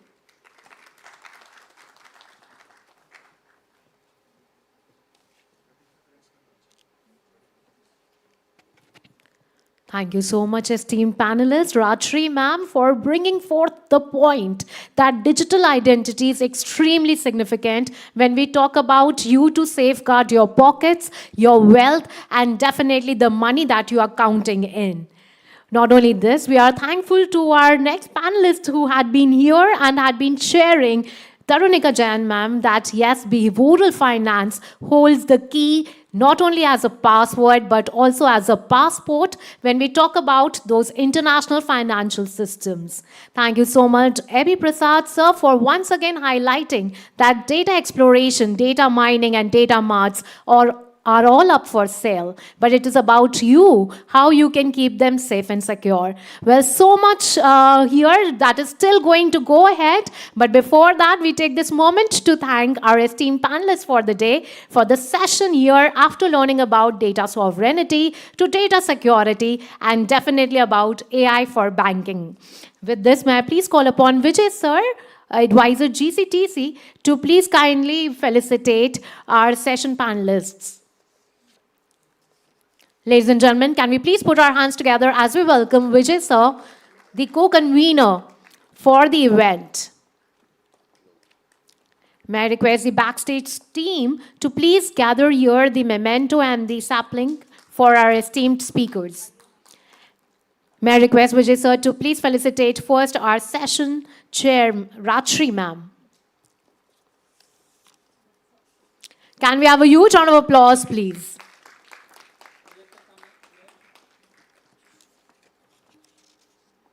Well, that's Rajshri ma'am, President, Customer Engagement at Vidyatech. We now thank Dr. Tarunika Jain, Associate Professor, Faculty of Management Studies, Delhi University. It's a matter of extreme privilege and pride to have you here amongst us.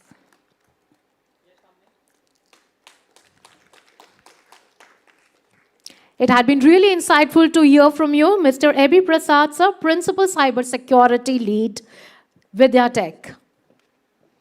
We thank you once again.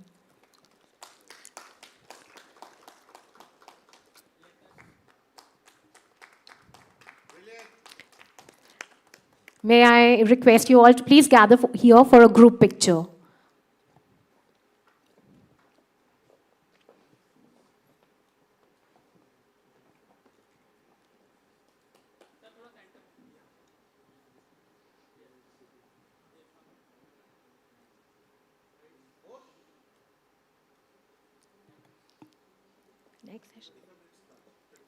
All right, now that we've had our food for thought, we are now going to break for the food for intestines. Yes, we have the lunch ready. May I request you all to please be back within 25 minutes. 25 minutes, please, everyone.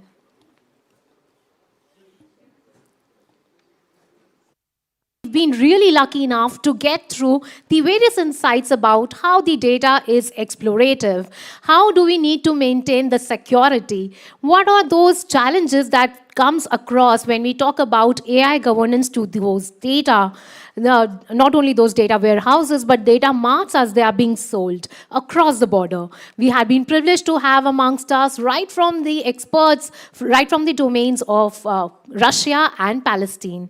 Well, taking this international summit forward, we are very privileged to have amongst us. And with this, may I request all the audience to welcome with a huge round of applause, Mr. Sushil Pandit sir, Marketing Director, Press Monitor on the stage. He's the session chair. Can we have a huge round of applause as we welcome sir on the stage? Well, in order to ensure the insightful learning for this session, which is based on trusted AI for law enforcement and internal security, I'm sure we all want to be comfortable. But trust me, comfortable is a paradox. There is a lot of chaos in the comfort zone. And yes, in order to dispel the same, we are privileged to have amongst us Dr. G.K. Goswami, sir, IPS retired director, Uttar Pradesh State Institute of Forensic Sciences, Lucknow. May we please welcome sir with a huge round of applause. It's a matter of extreme privilege and pride to have amongst us Dr. Mahesh Patil, sir, Scientist G, C-DAC India, on the stage. Well, that the galaxy of experts have all gathered here and are going to dispel all your doubts related to being public or remaining private. How should you ensure trust onto those AI animated characters, or to talk about those digital followers?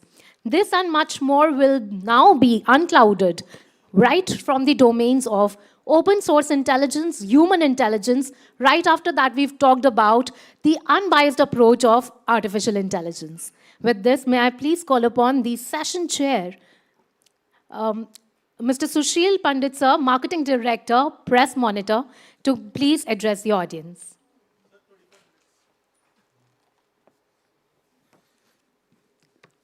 Thank you so much. Good afternoon, esteemed audience. Thanks a lot. Need that after lunch.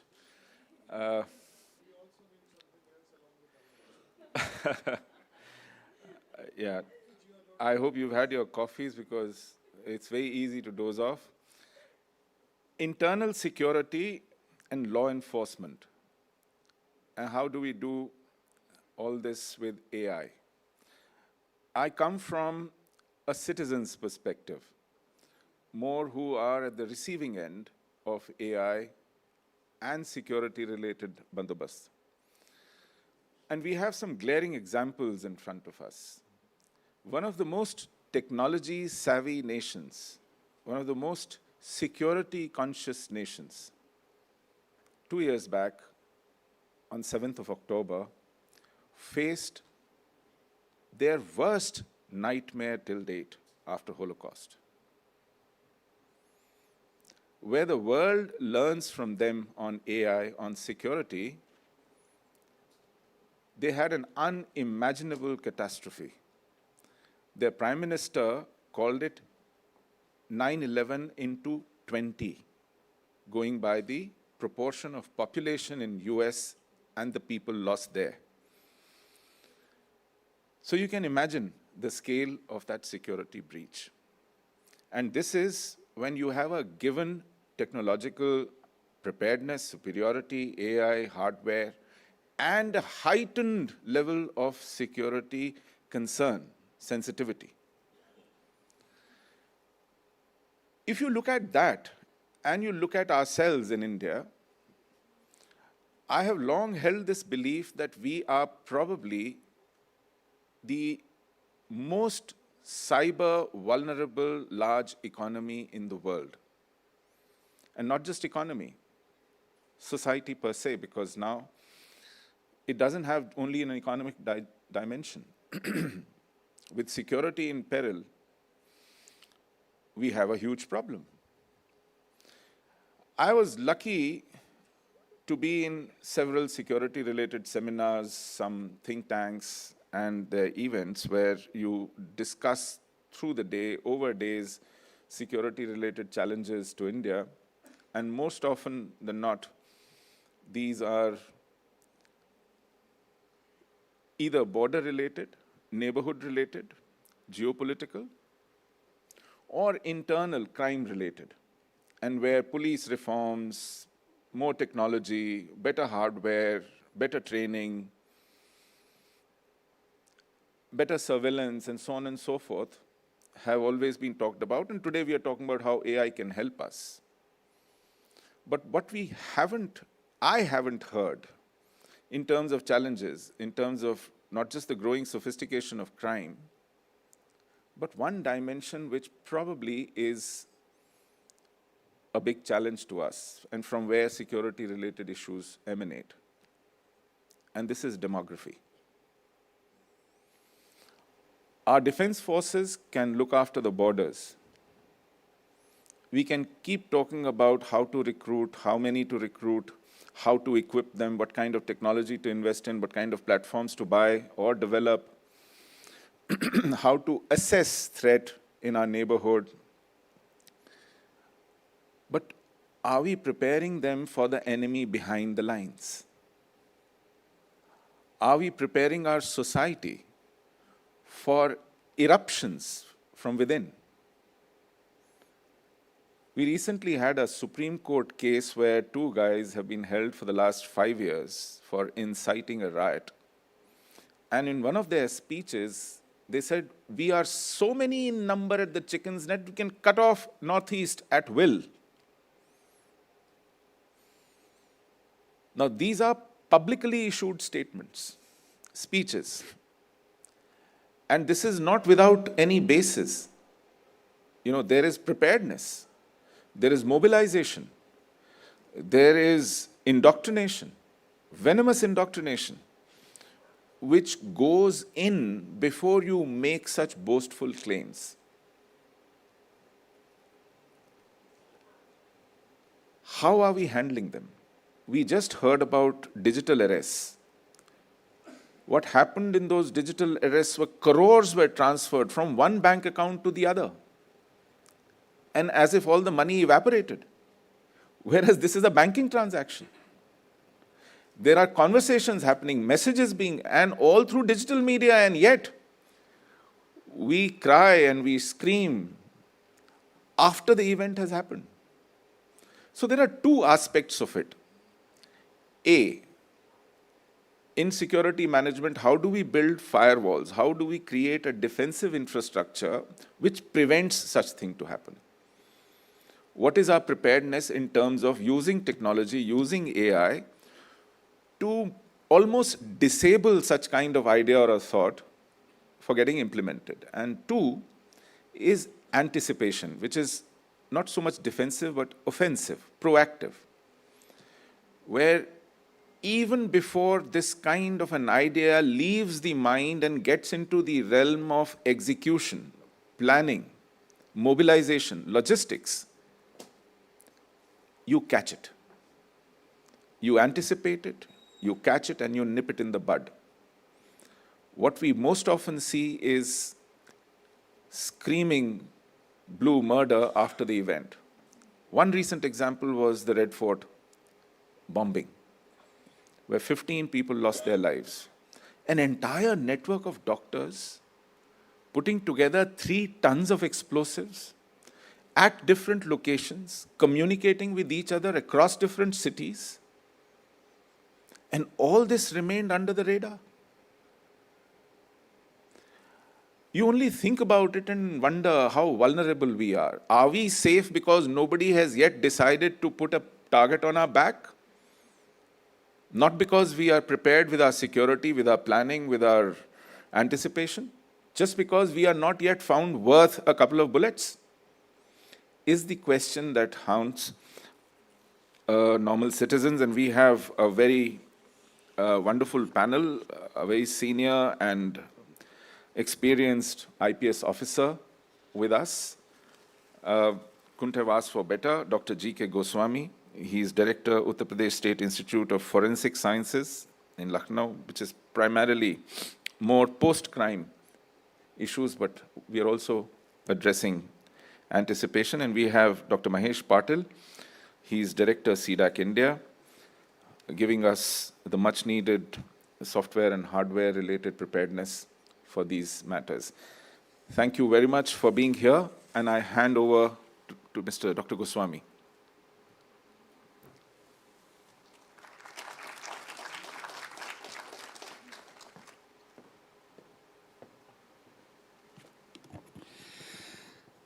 Thank you, Sushil Pandit Saab, for inviting me. And good afternoon to one and all. And as already mentioned, that it's quite difficult to get attention after such a sumptuous lunch. And probably since morning around 10 o'clock, you all are so much alert. Lot of deliberations have gone into.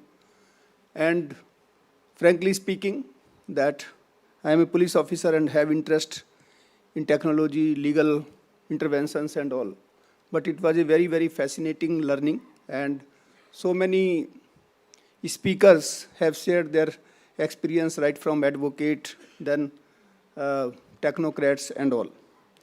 But let me just begin because time is very short, so I don't want to take much of time, and already a lot of deliberations have been made out. But tell me that anybody has, in the morning somebody said that, one very acclaimed person said that I am not using AI, but I just ask you one question, that it is not only AI in our normal domain of technology and all. I think it has entered into our inside feelings. How? Can a minister, AI robotic minister, can be made? Do you think that a AI robot or AI avatar can marry a girl? Just imagine. These are not just imagination or presumption. These are the stark reality. I tell you that in Albania, on 11th September 2025, the AI avatar named Diela has taken as oath of AI minister. It's a recorded thing. It's not as if it is a presumptive thing. And you will surprise the performance. Albania was suffering from gross allegation of corruption. And the Prime Minister named Edi Rama, he actually experimented since January 2025 for AI intervention to curb corruption. And they successfully did it. And then the Diela, it is a name, Diela means son in Albania language. And you will surprise that in around 2 months' time, the level of corruption becomes zero. So this is a very, very important thing. And now how can you say when you are making a minister and all files are routing through him that C does not have a persona, legal persona?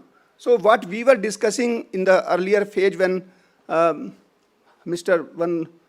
Pawan Duggal was talking about that personify these artificial identities. Now it is existing. The people are marrying in Japan itself. The girl has married one AI Avtara. It is a news you can just see. So AI becomes almost inevitable whether we like it or not. That is the thing I want to tell you. Because I am a police officer, so I will be talking about little bit about the way the crime is changing. It's not only AI, but it's a very, you can say, paradigm shift in crime. Normally, we generally claim as a police officer that crime has declined. It is a true fact. Police and government are doing their best to curb the crime, but in my opinion, it is a transformation from blue-collar crime to white-collar crime. So distinctly, I observe there are 4 phases of crime. One is called blue-collar crime, which was conventional crime, just happening on road. Blue color is taken from blue jeans, which we are using, because it was invented from car garage. And that is why menial work is attached with blue color. So earlier, this normal crime like murder on road, robbery and all, they were blue collar. Then comes the white collar crime, collusive corruption and all. That is the second phase. Then came cyber crime, which we are actually living, the digital arrest and all. I will talk about that a little bit. But now we are entering into the age of agentic criminals. And as it was told earlier, and it is a fact that they are more intelligent. Their speed is very fast, more than around 500 times faster than us. So just imagine the level of crime the police is going to face or the society is going to address. This is the point. Now I tell you one thing, and this is my statement. I usually believe in this, and just you can counter if you have anything else. I say that put E before any crime you think, and it can be committed electronically. What is this digital arrest? Digital arrest is nothing but e-robbery. It is robbery conducted by electronic medium. What is in robbery? Robbery means threatening somebody to dupe or to snatch money. Exactly the same thing is happening in digital arrest, nothing else. So it is e-robbery. Now tell me, can you do electronic murder? Anybody can suggest. It can be done very easily, although it is an academic discussion, don't apply it on ground. And it is not a hypothetical scenario. These things happen just 2 minutes later when I tell you, you will say that it is a very, very easy task to do. Anybody suggest? E-murder, yes? Yeah, please tell. Psychologically you can. No, you can directly do that. It's not, the person is not at all there. Okay, so ma'am is saying that psychologically you can bring the person to that level that she can commit some self-suicide or something. These type of things happen. Okay, I'm just thinking a little bit ahead of it, that I want to kill this person. I don't want to use a weapon. I don't want to use any knife or anything, but target should be done. Control of vehicles, okay, good idea. Very nice idea because he's technocrat, so he reached to the point. Pagers. Yes.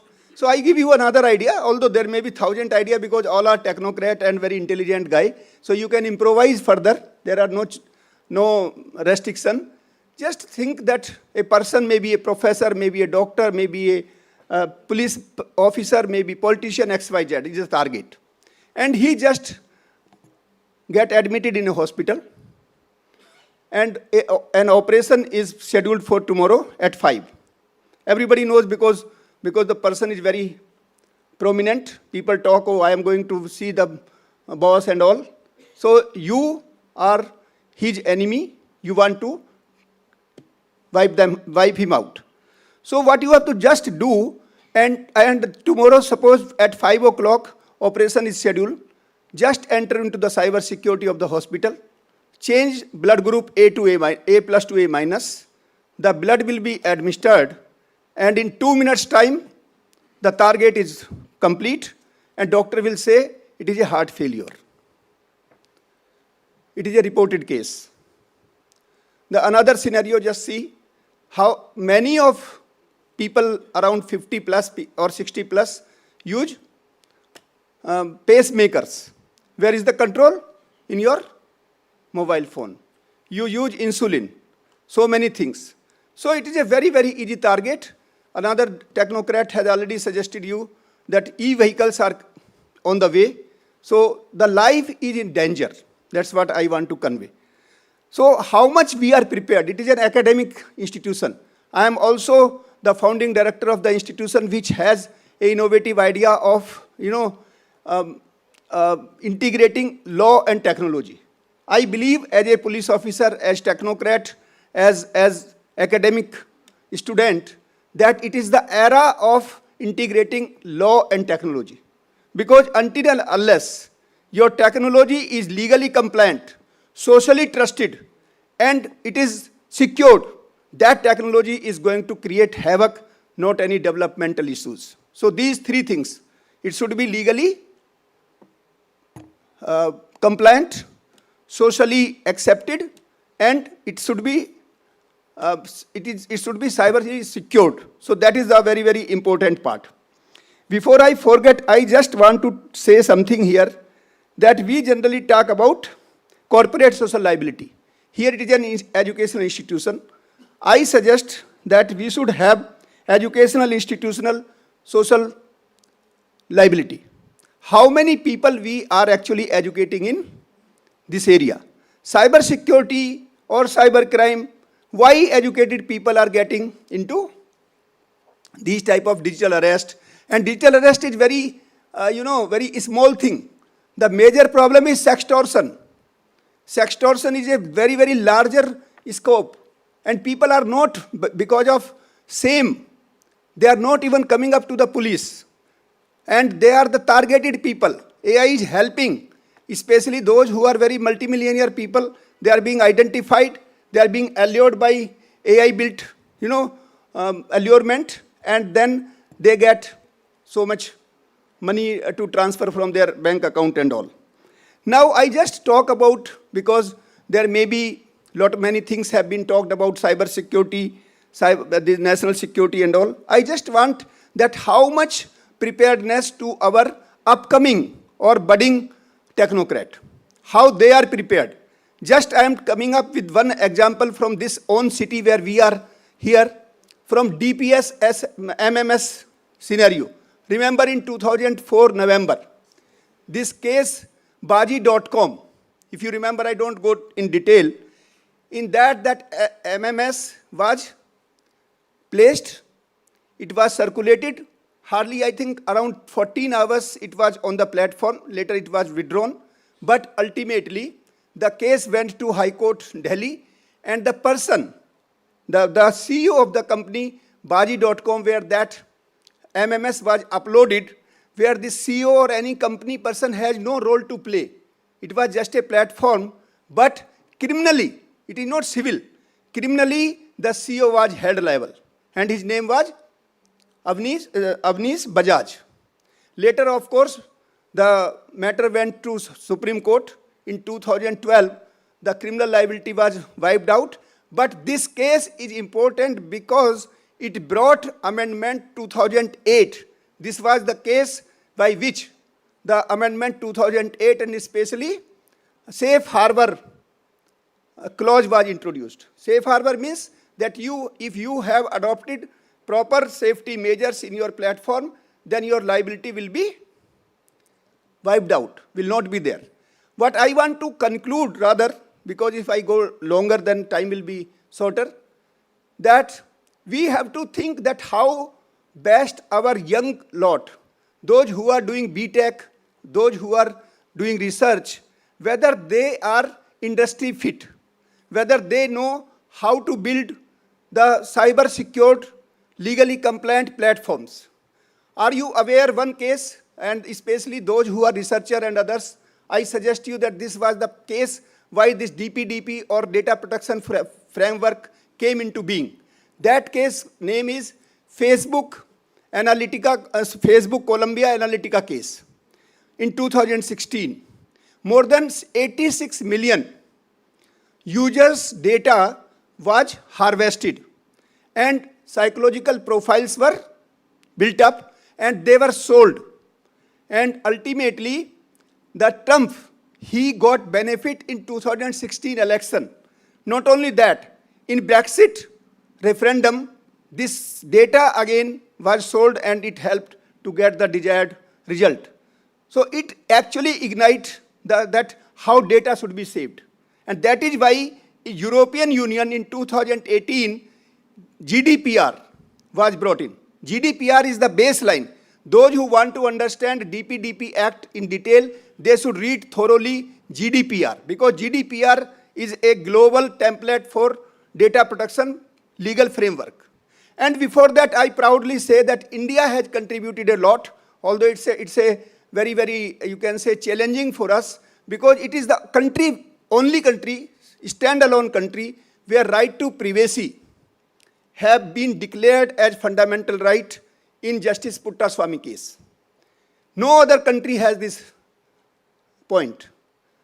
So after that, now I think one of the speakers was rightly said that DPDP Act is not very much compliant, the need of the day. But I say that at least let us start with it, whatever we have in our hand. And I tell you that this act is so important for us. You know how much penalty is levied if you are trapped into data breach? 250 crores. And in GDPR, the penalty is how much? You can imagine. 50 million euro or 4% of total? No, not net worth, total annual turnover. 4%. Just imagine. And you just think that the case which I was referring about, this Cambridge Analytica case, the Google CEO, what was his name? Zuckerberg, yes. That company was fined for $5 billion in US, $1 billion euro in England, and many more countries. Had it been today, it would have been 4% of annual turnover. So it is not only for the company, my dear friends. Everybody of us are data fiduciary to others' data. Suppose if I get Patil's number and I very sacrosanctly, very casually, I generally, whenever I download any app and they ask me that you share your contact list, I generally agree. But how can I give his number? The moment this DPDP Act, which is going to be rolled out from 14th April 2027. So afterwards, everybody of us are highly vulnerable. Many of us may not be knowing what DPDP means. So we have to know this, and I sincerely request that these kind of understanding, these technological interventions should be introduced to all classes, all disciplines. It should not only be technocrat. And many times, the non-scientific candidates generally feel, oh, I am not a technocrat. I did not do BTech. How can I? Tell me, have you made this computer? Have you made this mobile phone? You are the user. So you can use. You are not going to build up any platform, anything. So it is a very, very easy task. Don't get afraid of technology. So my sincere request to the academia is that you should introduce these type of basic requirement, basic necessity in your all classes. As I said, that this is the time this law and technology and other disciplines should intertwine. They should marry each other. It's not time in a standalone scenario. So this is the point I want to make. And with this, because now time is up, so I conclude and I hope that my esteemed panelists, they will do the justice with other points, because it's a very, very vast topic. But certainly it was a great learning for me as well when I was sitting since last around 11:30 or 12. But so many sessions I learned, made notes, and this is a really, really, I must say, congratulate the organizers and all of you to be witnessing, and the great advisors, the panelists, and everybody. I sincerely thank everybody of you. Thank you.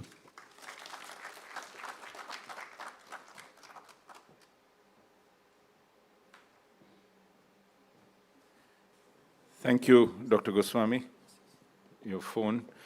Now you've been suitably warned with the amounts of fee you'll have to pay if you share your friend's telephone number with somebody else. The data protection and security boils down to even the personal information you hold in trust of somebody else. Now we have Dr. Mahesh Patil from C-DAC. Hope to hear from you on things which are much larger, macro level. Thanks a lot. A very good afternoon to all of you. So, let's start off with what Goswami sir gave an example of how someone can actually... Just a moment. Dr. Goswami has to catch a flight. I beg your permission for him to let him go. Thank you. So, so there was one company who had this crazy idea of actually having a e-rifle made. So it's an e-gun actually, which can be connected to the internet. No, like there was no reason for doing that, because anything that's connected to internet, we know that it's vulnerable. And within no time, the adversaries could actually hack into it and they could change the target. So that was just the sideline on what he was saying about like, how can you actually, yeah, so, but they were caught well before, or they. So anyways, like what I'm going to talk about is how AI can be used, about what Sushil sir mentioned about, before anyone thinks about it, and whether we can actually catch hold of those kind of attacks that happen. And because AI is a predictive technology, we can as well take the benefit of it to do such kind of proactive mitigation as such. What I would talk about is in 3 halves. First, I would tell you how adversaries perform an attack. Then I will talk about the evolution of AI. I will map how AI can actually help protecting such attacks. I will also talk about certain challenges that you may actually face while you're developing such systems. And I would end up with just giving some directions towards how we can actually take this forward. If you look about today, in any sophisticated attack, okay, there is something called as a dwelling time. Okay, so what does it mean is the adversary or the attacker sits in your network or in your environment for a longer period of time. So it varies right from 10 days to 18 months. So can you imagine that if I have an enterprise, there are fairly good chance that some attacker is already sitting in your network actually. Now, and this has been proven through some statistics as well. So it means the dwelling time for the attacker is a larger time. And you take the other extreme. You might have heard about an attack or a malware called as Pegasus, right? So you know how easy it was to attack through Pegasus. It's typically called as a zero-click attack. It means as an user, I don't have to do anything. The attacker can just give you a call onto your phone. Even if you don't pick up the call, you actually are attacked. So these attacks were so sophisticated that there is no interaction that is required from the user side. And that's why it's called a zero-click attack. Now, how fast can I do a zero-click attack? Just in a jiffy, right? And you look at the other end, which I was talking about, the attacks wherein they are persistent for a very long time. They slowly enter your network, look around, see what is the things I need to attack, what is a target which is more Lucius in nature, and then attack it, right? So you have two extremes, okay? So now I'll shift to AI. AI started off with very small models, traditional machine learning models, they call it actually, right? And these were very small models because the data on which they were trained were very small in size actually. But they were still effective because of the smaller nature in nature as such, they are able to respond much faster. So they are more near real-time kind of behavioral. So if I want to detect a malware, I can detect it in very small amount of time because it's a very small model.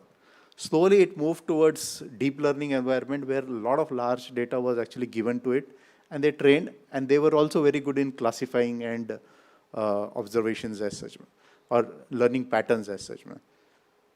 Today, we are talking about LLMs, right? So typically Gen AI kind of things, where LLM is a subpart of it. Now, what's happening there is you are giving a prompt, and then you see that nowadays it's also talking about thinking, and then it responds, right? So it takes a little while to analyze your question, understand it, and then give you a response actually, right? One step ahead, we're talking about agentic AI, right? Where you can give much more complex tasks. Like for example, you give a prompt and it looks at the environment around you, looks at various tools around you, gives you a response, then takes decision by itself and does the whole task. In a simpler term, if I want to talk about, if I want to use agentic AI, it is like, I just say that book a cheapest flight from Delhi to Hyderabad for today evening. And that should be like less than 5,000 rupees. The whole of this task is a fairly complex task. Now, it can be done by agentic AI very easily. Your LLM cannot do it automatically. It cannot go to the website of the airlines, find out what is the price today, things like that. Okay, so it has actually graduated to using agentic AIs to do more complex. Now, this is good because now it actually thinks over, looks at various other data, then takes decision and gives you output as it. Now, map this evolution to what I talked about, an attack wherein it is persistent for a very long time, right? What kind of properties we require? We don't require like very real-time behavioral. We require more of reasoning. What's happening in the enterprise environment so that we can actually take a better decision and over the time. And as I told you, it takes months to do such kind of very deep attacks.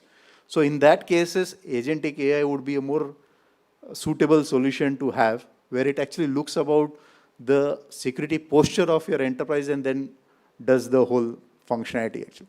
And that's where like even the predictive part of it comes. When someone is about to do a crime, a set of patterns he would follow.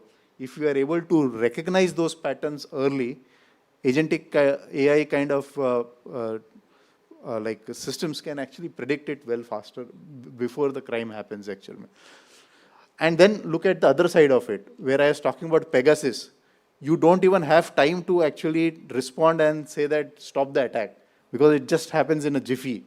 And even that can be possible to a certain level by using some deep machine learning models on the device itself, which can run more effectively to look at certain parameters that are happening and like stops these kind of attacks.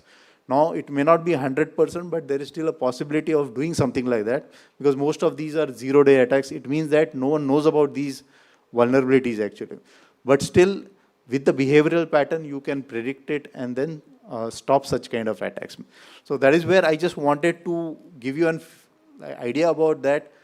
It is not only LLM. People are only talking about LLM or agentic AI, but traditional machine learning, deep learning, agentic AI, LLMs, Gen AI, all of these combinations together to have a right tool used or a right algorithm or technology used for solving a security problem is still open as such. And just a step ahead, people are also talking about small language model, SLMs. Like you have LLMs, there is a SLM as well, which would be small in nature, trained on a smaller data set, but very refined data set actually. So that's the relation between how threats happen and how AI can help. But there are challenges, like there are challenges wherein AI models where they are trained on a specific data set is very important. Most of the attacks data which we train the LLMs or the even the machine learning and deep learning models is a Western data. Means attacks have happened in the Western environment, and that has to be like deployed in an environment like a national infrastructure. So it doesn't work out actually, right? So it has to be more localized.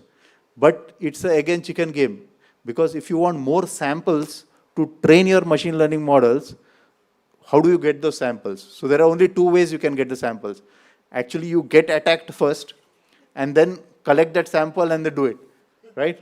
So that is what typically happens. And that's where there are technologies called as honeypots or deception technology, where we'll put fake SCADA systems, fake ICS systems, fake enterprises. People attack on it, we learn from how they attack and train our models and then defend against it actually.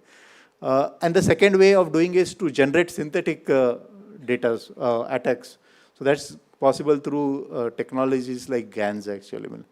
But apart from that, even another challenge is sometimes the AI system will tell that, okay, this is a malicious executable, but it cannot explain you why it is malicious. Because if I have to mitigate it, I have to know that why it has flagged it as malicious actually. So explainability is not possible in every AI models. There are some frameworks which allow you to even do that as such. So these are two prominent problems, but there are many others.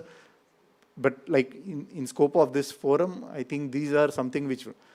So with the end of it, there is a last thing which I would like to tell is we, like LLMs or any other foundational models are generic in nature. You just can't pick them up and then use it in the cybersecurity like environment actually. So we'll have to have as a country our own foundational models which are trained on these attack related surfaces, vulnerability related aspects, and have a security foundational model for the country, and then fine tune it for various use cases based on whether it's used in SCADA, whether it's used in some critical sector and things like that, or enterprises. So with that, like I would just end up relating the things which have been actually talked about by Sushil sir as well as Goswami sir. Thank you very much.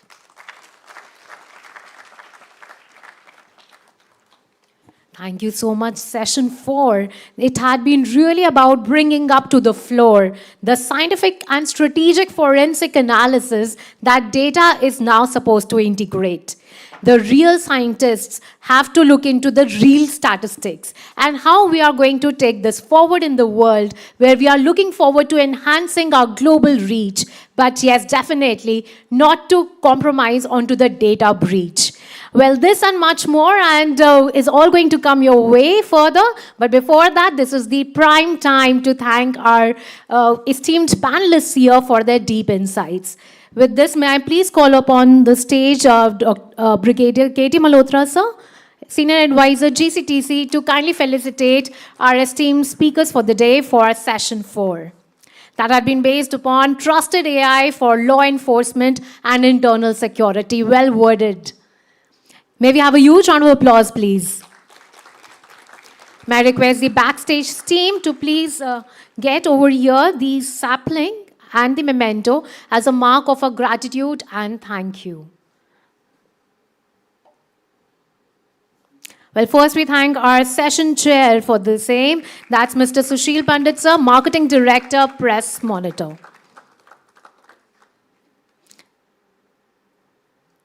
It's a matter of extreme privilege to have you amongst us all here today. Next, we thank Dr. Mahesh Palit, sir, Scientist G, C-DAC India. That's Dr. Mahesh Patil, Scientist G, C-DAC India.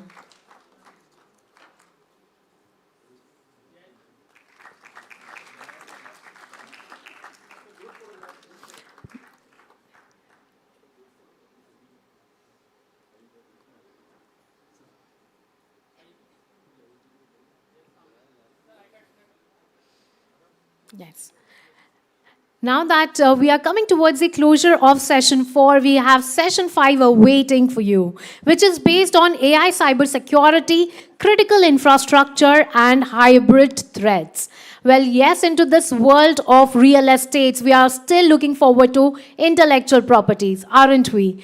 Yes, we are doing it all. Why? Because of our digital identities. Well, this will be unfolded by our esteemed session panelists for the same. With a huge round of applause, may we please welcome our session chair. That's Karnal Singh sir, IPS retired, former Director, Enforcement Directorate, Ministry of Finance, Government of India.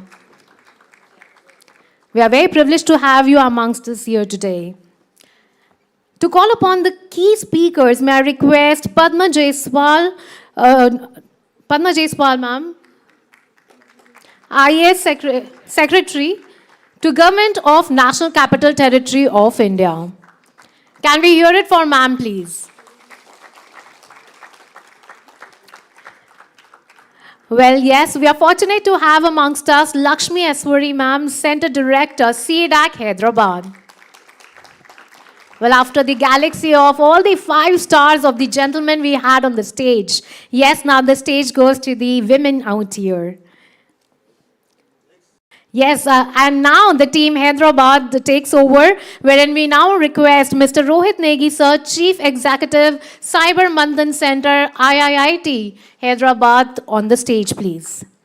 Triple IT, Hyderabad. Rohit Negi sir, Chief Executive, Cyber Manthan Center. Triple IT, Hyderabad. All right, so we have our session panelists for session 5 who are going to help you understand and comprehend that, yes, cybersecurity is the next infrastructure that you need to build. With this, I hand over to the session chair. I hand over to session chair, sir, please.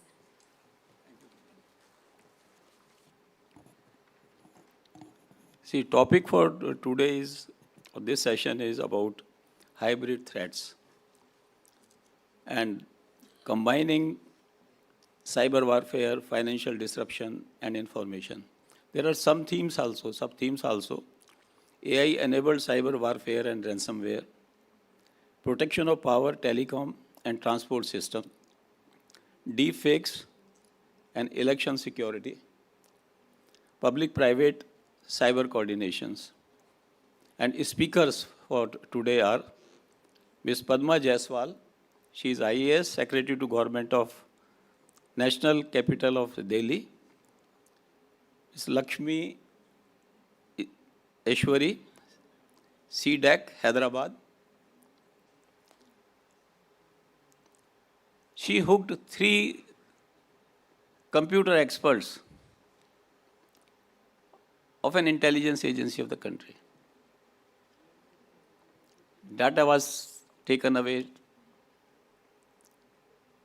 System architecture was taken away. And when we were doing investigation, surprisingly, and it is a case of 2007 when AI was not even used, the system has firewalls, but that was not configured. There was no detection systems installed, intrusion detection system that was not installed. This system was vulnerable itself. And if such a critical infrastructure, which is of the secret agencies of our country, is vulnerable, what happens? When I was learning about how to hack, ethical hacking, so we went into some of the systems of the government. And we found there are backdoors in that already available, used. Of course, we informed that there is a backdoor in your system. But people are not checking their systems. They're not getting them checked. Who is trying to hit their system, who has already hacked into their system. So we have to be careful whether AI has come or AI has not come. And if we are not careful about our systems, then they are sitting ducks. It will be very, very serious. And then if you create information disseminations, for example, even in elections,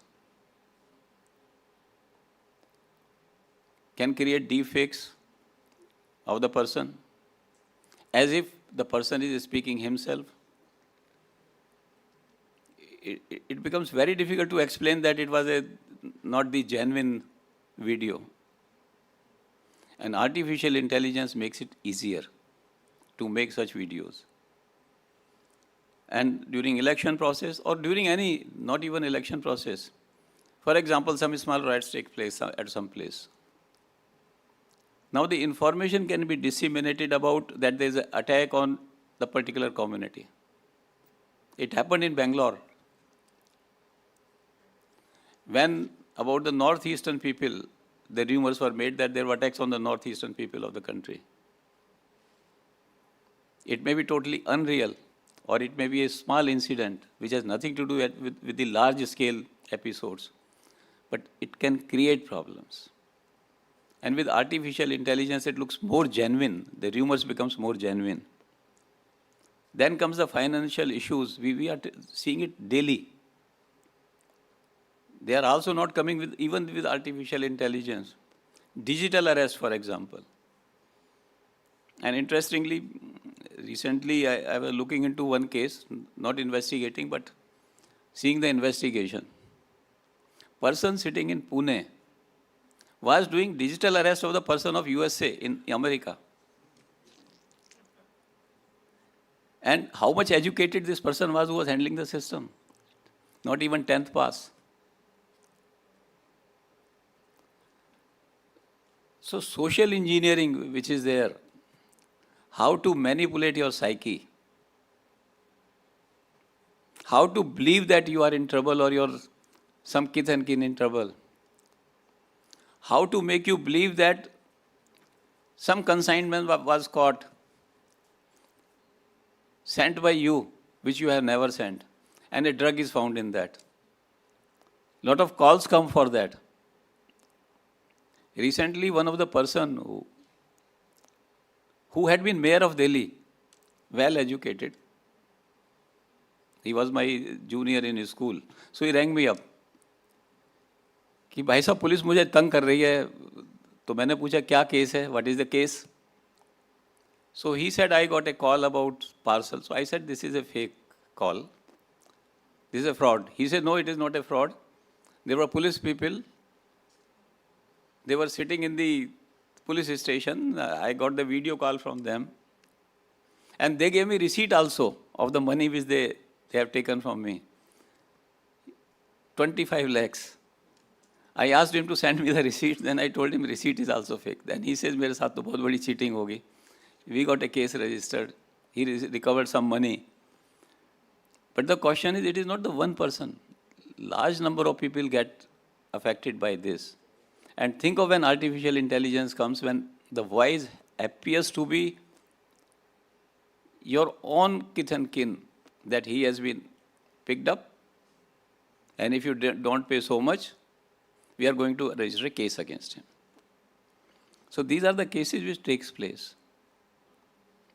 And people then start believing that these systems are failing. If call comes, one day call came to me, I am speaking for TRAI.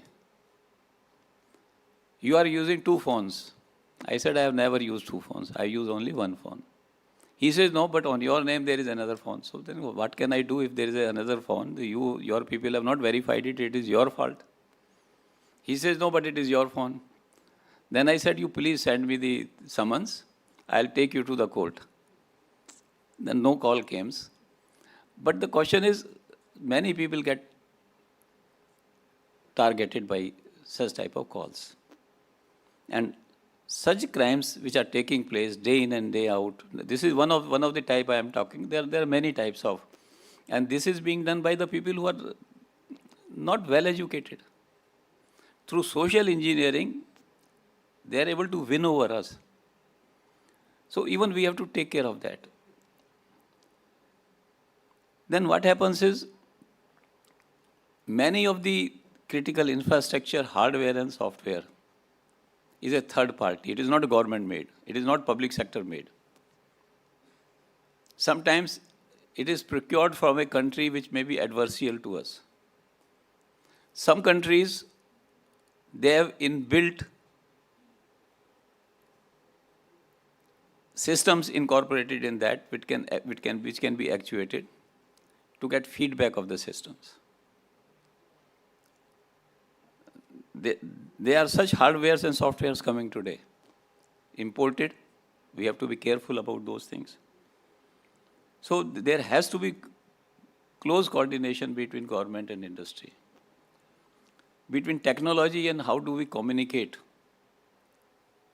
And government needs to communicate very fast when some misinformation is going on. The speed with coordination will be very, very essential in the future when the AI is going to hit us. Therefore, cybersecurity cannot work in silos. One person doing something, one person doing something else. We require national partnership. Private, public partnership would be required. So I'll stop at that, and I'll request Ms. Padma Jaiswal, who is from the Indian Administrative Service, working as a secretary to Government of Delhi, National Capital Territory of Delhi, to deliver her talks. Thank you.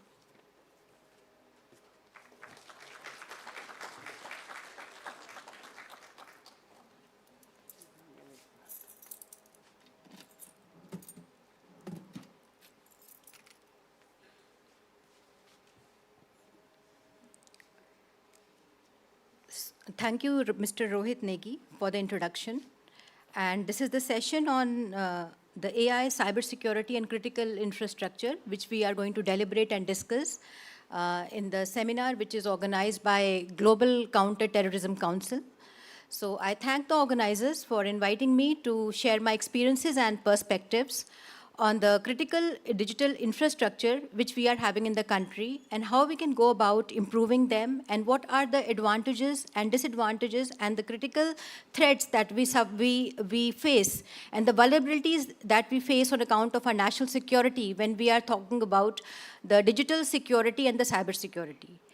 Now, we know that with the advent of this technology and evolution changes, now the government is having its assets and infrastructure not only in the physical domain, but also in the cyber domain. We are having the government assets in the digital domain also, which is in the virtual form and in the form of data, in the form of various kind of other assets, infrastructure, and various critical infrastructure, which is impacting our economy as a whole. So the sovereignty of the country becomes more challenging, and it is not only in the domains of the physical warfare, but also it has been extended towards the digital and the cyber domain. Now, as we have seen in the recent, skirmishes with our neighbor, Pakistan, in the recent Sindoor operation, we have seen when the government has been saying that the war is still going on. Because why the government is saying? Because it is the cyber warfare which is happening, and these days we don't find the physical skirmishes so much often because the things are happening in the cyber domain. Therefore, the critical infrastructure of the country, which is the critical point and various proponents of the national security, becomes very important. And India, with its great digital public infrastructure in the form of UDIs, identities, in the form of UPI platform, also in the form of the various kind of digi-lockers, that the huge and robust the infrastructure which is created, the identity system of its individual which has been created, and we are operating on that particular form. Now the government is no more into the physical domain, but it is delivering its physical social schemes and responsibilities to the targeted groups and beneficiaries through this digital domain. Maybe by first of all, like sending the money in the accounts of the target beneficiaries, and also by using the UPI platforms where the UPI payment system is being delivered to the beneficiary and to the targeted groups. So the digital domain is being used extensively and voraciously and profitously. And we have to see to it that this particular domain is very secure. Cyber security has taken a very critical component. Now, since the technology is evolving, so is the cyber security is also being, there is a constant going on war between the offenders and the defenders. Now, since we are in the defenders' plane, defenders have to be right every single time, and they cannot afford to be wrong, whereas the offenders, they can be wrong and they can be right sometimes. But as a defender's plane, I cannot be wrong any single time. So a lot of responsibility falls on my shoulders that I have to be correct every single time. So this is the responsibility that is on us, that how do we secure and make our cyber security very, very much secure. But now there are so many other critical points. Now see, when we talk about cyber security in our government infrastructure, it is center, it is states, then there are local institutions. Now at the center level, the cyber security is very robust and very strong, and it is delivering the security of its critical infrastructure through this emergency response teams and through the critical infrastructure information systems and prevention centers. So there are so many other institutions, centralized information systems, which are issuing advisories, which are issuing warnings, and which are also monitoring. But when we come down to the state levels, the maturity is lacking.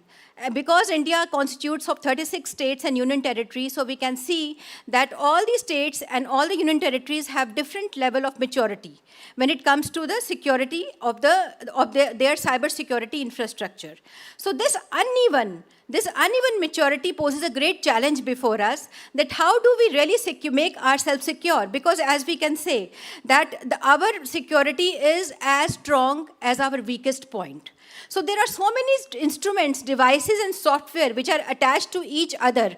The attack surface has become so wide, and now each of the small weakest point is the entry point of these attackers. So therefore, our vulnerability, our threat hunting ability is the major key how we are going to defend and how we are going to repel ourselves from these attacks. Now, I would like to take few examples. For example, in this Kumbh Mela, where a million of devotees were gathered together, and it was a very uphill task for the administration to arrange this particular Kumbh Mela on such a large scale. And when the AI was being, applied for the cyber security of this Kumbh Mela, we have the instances, we have the government records, and these the response teams advisories that somewhere around 4 million instruments were being compromised, and they were being faced because of these threats. So there are the government reports which are official, which are in the public domain, so which have been repelled and which have been reverted by the response at the appropriate time. So this is the kind of threats, and this is the kind of vulnerabilities which we have to see when we are doing something on a very large scale. But it is also on the record that when we do the preparation correct, we are going to repel these cyber security attacks as it has been done in the Kumbh Mela. Now this was one of the instance, but then our arrangement should not be on the ad hoc basis. It should be on the long-term maturity point of view. We should not be able to just repel the attacks only on the basis of one particular event or incident, but we should be robust and we should be strong when it comes to our long-term goals and our long-term strategies. So now I would just like to talk about 4 layers on which we need to exercise our security if we want to stay sovereign, if we want to exercise sovereign control in this age of cyber era, where we are so much interconnected, and where the autonomous machines are playing its role. Now, as I just wanted to quote an example, that when we are going to talk about this these autonomous machines making decisions for us, the repetitive decisions for us, I would just like to highlight one particular example. We all have seen the film The Robot. The Robot we have seen, in which the particular robot named Chitty, in the first half of the film, it was performing very well. But what happened to the second half of the movie? The Chitty went berserk.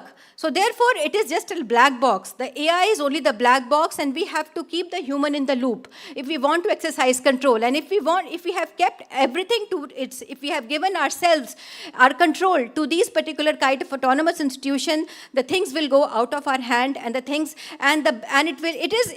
subject to hallucination, poisoning, data poisoning. So there are 3 there are 4 layers when I talk about the national security. One is the data layer, which is one of the utmost important. The other layer is about the hardware and the software.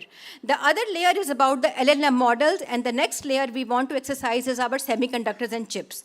Now, I would just like to highlight briefly about each layer. The layer of data is very important. Now, since we have seen that our more important critical infrastructure of our national security, like power grids, telecommunications, and transportations, and all the other kind of defense equipments, they have been hosted on the cloud, which has been owned by foreign countries. For example, these Microsoft, these IBMs, and maybe we can talk about AWS. So all these kind of, we are using their cloud data centers. So what happens is when we are hosting our applications on these cloud data centers, of our power grids, of our telecommunications, of our transport, what happens is that, it goes out of our control. The data which is hosted there, it goes out of our hands, and if some problems happens, then we are not able to fix it. They are not accountable to us when it comes to audit. They are not accountable to us by sharing any kind of insights. So therefore, we tend to, somehow compromise on one aspect of our data sharing. Now, the second, therefore, we need to really do the data localization. Now, the other speaker in the other session, they were talking about the data localization, the DPDP Act, which warrants about the data localization in our own data servers. Now, we are promoting so many startups which are going to come about, and we are going to store the data in our localized formats for some critical infrastructure like defense, like power grids, like so many other kind of, very critical security infrastructures. Now, the second is about the hardware and softwares. Now we have seen that, we are procuring our raw materials and our assemblies, and the final products, we are procuring the hardware and software from the foreign lands.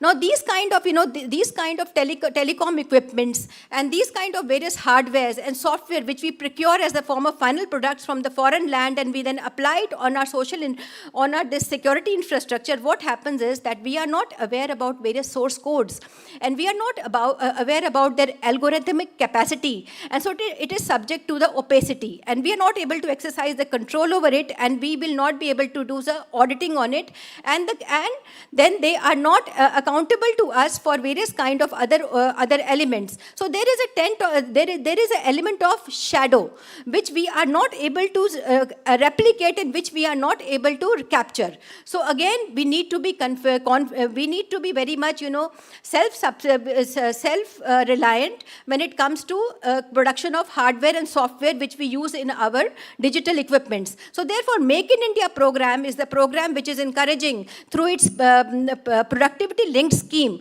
PLIs, so as to encourage the production and value addition to the software and hardwares which we use in our digital gazettes and digital assets. Now the third thing is large language models. Now the previous speakers and the previous sessions, they have talked about the large language models which we apply when we do some predictive analysis, or when we do some analysis of these kind of AI results and outcomes. Now these particular large language models, they are being trained in the foreign land, and they are being trained in the foreign data about the incidents and about the events that have taken in their land. Now those models have not learned anything about our culture, about our country's culture, about its various kind of episodes, or about its events. So these large language models are not very much applicable and smooth when it comes to solving the real-time problems of our own country. So we need to develop these large language models. And the fourth pole,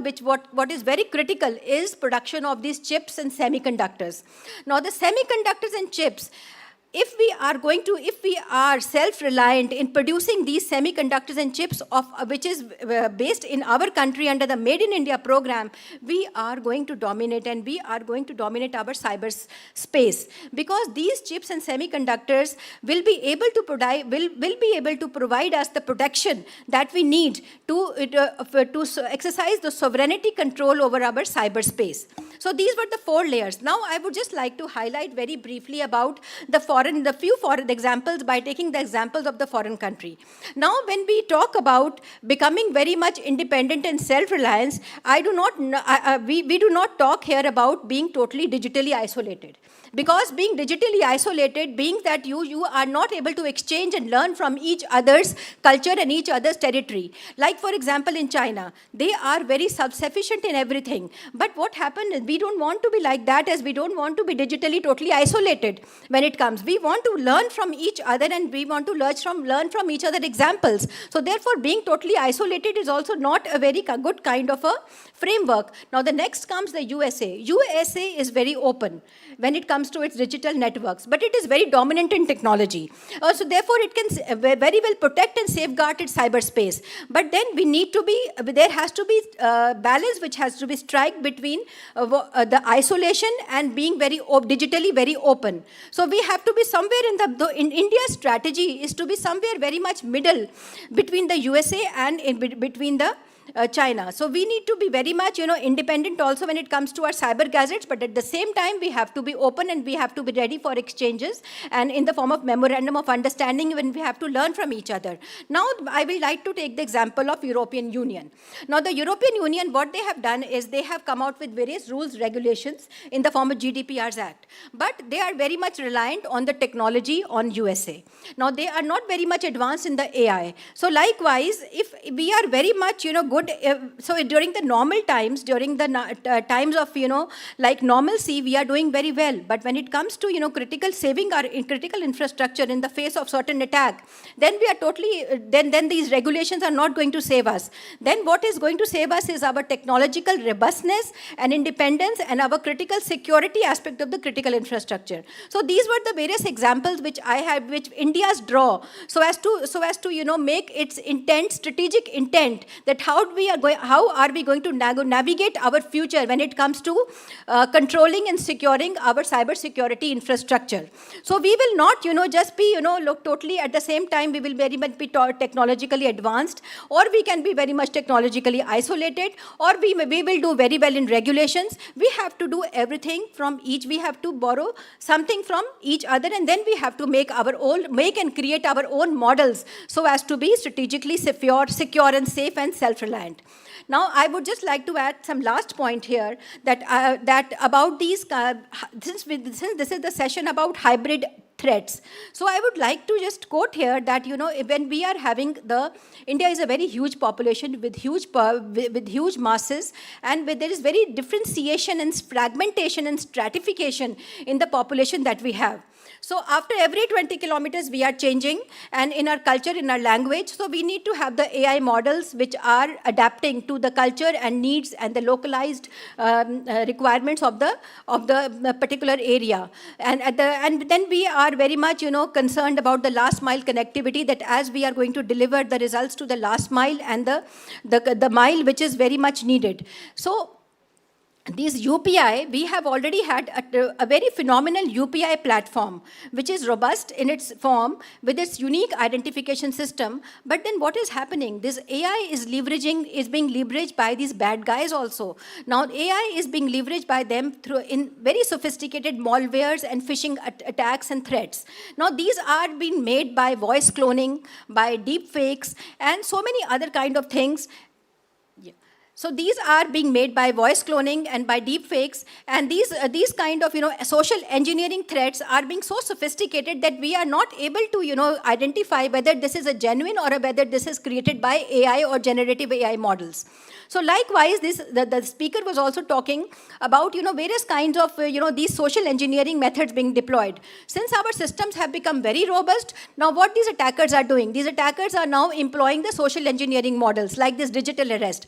Now they are psyching the people and the beneficiaries to the extent that they are themselves authorizing them and they are themselves authorizing them to do the work for them. For example, I get psyched out of threat, out of urgency, out of greed, out of trust, and I myself am going to transfer the money to that particular, the bad guy, because I am myself doing what he's asking me to do. So this is the kind of psychological, warfare which is happening and which is taking place in this cyber domain, which has to be mindful of. So the government is really creating so much of, the knowledge creation programs and self-awareness programs on the cyber security domain, that we don't have to go for any kind of phishing links or malware threats or any kinds of, like these kind of self-generated, which seems very, very likely, and those people who are just talking to us on these kind of gazettes, and we do not have to enter into any kind of talks or any kind of deliberations and discussions with these kind of bad guys, because government never talks to anyone, or the banks or financial institutions, they do not talk to anyone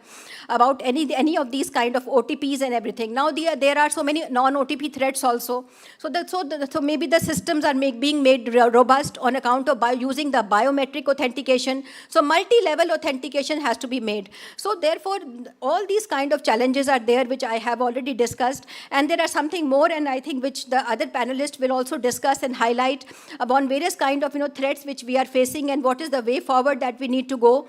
So I'm already running out of time. So these were the few points which I wanted to share about the critical infrastructure protection in the cyberspace, in the cyber domain, and about various kind of cybersecurity hybrid threats, and also how are we going to leverage AI so as to take the defender's advantage. So thanks for giving me the patience hearing, and also I thank the organizers for giving me an opportunity to share my perspective with the audience. Thank you.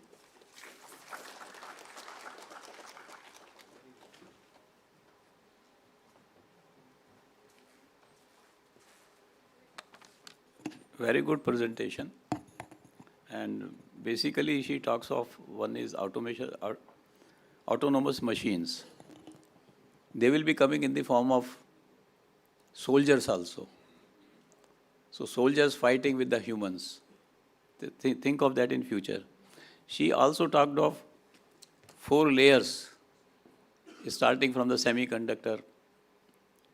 We have semiconductor mission in India already made by the government of India. Then hardware and software, where they are made, where they are procured. Then the huge data is there in government domain at the moment. Localization of data is issue. How much we can store, how much equipments we have got, how much hardware we have got. That's a basic issue at the moment. And finally, these models. She talked about one important aspect about, we talk of data poisoning, but she talked about data biasing also. When these AI models are trained, even if data is good, but which data? Indian data, foreign data. So that also she talked. And she talked about basically we should impart education to the common man about how to protect themselves. A very good presentation. Now I'll request Ms. Lakshmi Ishwari, Center Director, C-DAC, Hyderabad, to give her presentation.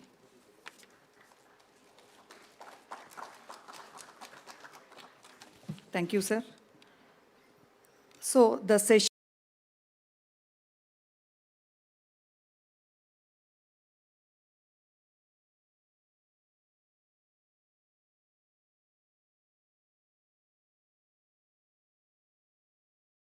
and try to focus on this particular agenda item.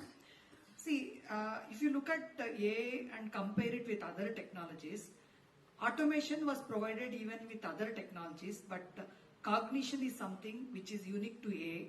So through which there is an intelligence and supplementing the human decision making and other things. This is something which is unique to the artificial intelligence. And another most important thing, if you look at it, see, we have seen the evolution of various technologies, but in a very short duration, it has touched the common man. Now the ChatGPT is accessible to every person, right? On any kind of gadgets. So this is another unique thing which happened. But one thing I will tell you, when I was doing my graduation in 1996, so we had artificial intelligence subject in the final year of graduation, where we used to depict the rules in a prologue language. It's basically we used to represent the facts for the decision support kind of thing. So at that point of time, when we were writing the programs in the lab, we used to feel that this is never going to happen. Okay, you cannot depict the facts in this sequence so that some decisions, any kind of decisions can happen by the systems. But gradually after that, if you see that, there was learning kind of approaches with evolution of neural networks, the training the systems with the historical data, and then trying to give their kind of classification, predictions, inferences, these kind of things have evolved. Then there was some kind of, we felt that it is promising to address the various challenges kind of thing. But the next step, we have this with the transformer technology and all, it is able to, tell the, give the text, what is the next keyword kind of thing, okay, generate the text, it can be video, image, any kind of thing, it was happening. And after that, so in this kind of context, we are able to write programs also, right, asking that to write this particular code, document this particular program, all these kind of things we are able to do, okay.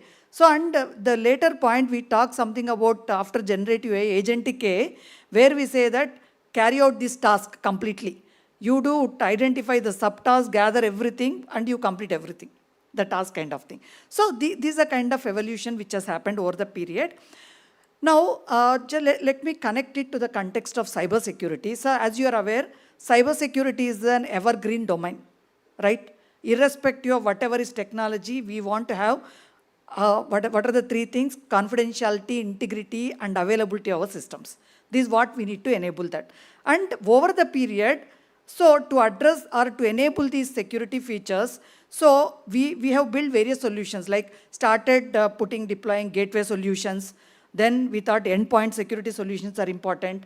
And then continuously, in spite of all these security solutions deployed, so but still we also say we need to patch our systems regularly. Is it right?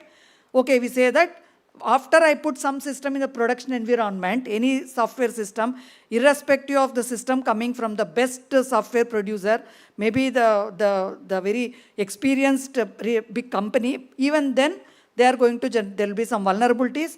To fix the vulnerabilities, like there will be patches released by them, and we need to update. Okay, this is something which is going on. This we are aware of. Is it right? Okay, and we say our OS patch has come, we have to update this particular application. We say if you don't patch, you are vulnerable and you are going to be targeted like that, right? So, if you, this is a kind of scenario in which we are living. So, and it is an evergreen, we cannot. So, that now we are talking about security by design, resilience by design. What we are telling is, instead of thinking about fixing a vulnerability, why don't you try to think about the security incorporated at the beginning of the software development and include the security in SDLC, software development lifecycle, so that you are going to have a robust software compared to the one which was generated earlier. So this is something. By default, it should be closed, it should not be open to the vulnerabilities, all these kind of things. Okay, so this is the kind of system in which we are currently living. And this keep happening, but we may reduce the vulnerabilities. But as long as, see, mathematically you cannot prove testing is 100% completed. As long as you say that testing cannot be 100% completed, there are vulnerabilities in our systems and we have to leave. But there can be, we can reduce the attack surface and reduce the number of vulnerabilities. Now, coming to this particular context, AI and cybersecurity, traditionally we are using AI to address this cybersecurity problem.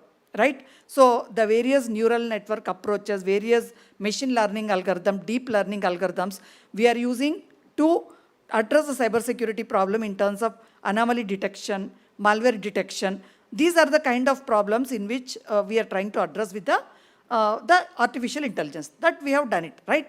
Now, see, there are various things, like if you look at these phishing challenges, social engineering kind of things, some malware problem, ransomware problem. Okay, like if suppose the intelligent people would be scanning our systems for vulnerabilities from outside, and if they find some vulnerability, they inject some code to attack our systems. These are all the things which are happening, and we try to use AI to address some of the problems. But see, the way we are telling that AI is going to do everything, agent is something which is going, I'll tell that you do this kind of task, it will try to identify the steps involved in that, set the context, the data requirement, everything, and it'll try to solve the problem. If something like that is being happening, is it not the same AI technology going to be used by the adversary to try to create some new or more security challenges to our systems? It is possible, right? So, phishing attacks can be made more automated, social engineering can be more advanced. Okay, these kind of negative side of the AI for cybersecurity is also there. See, ChatGPT also can generate malware.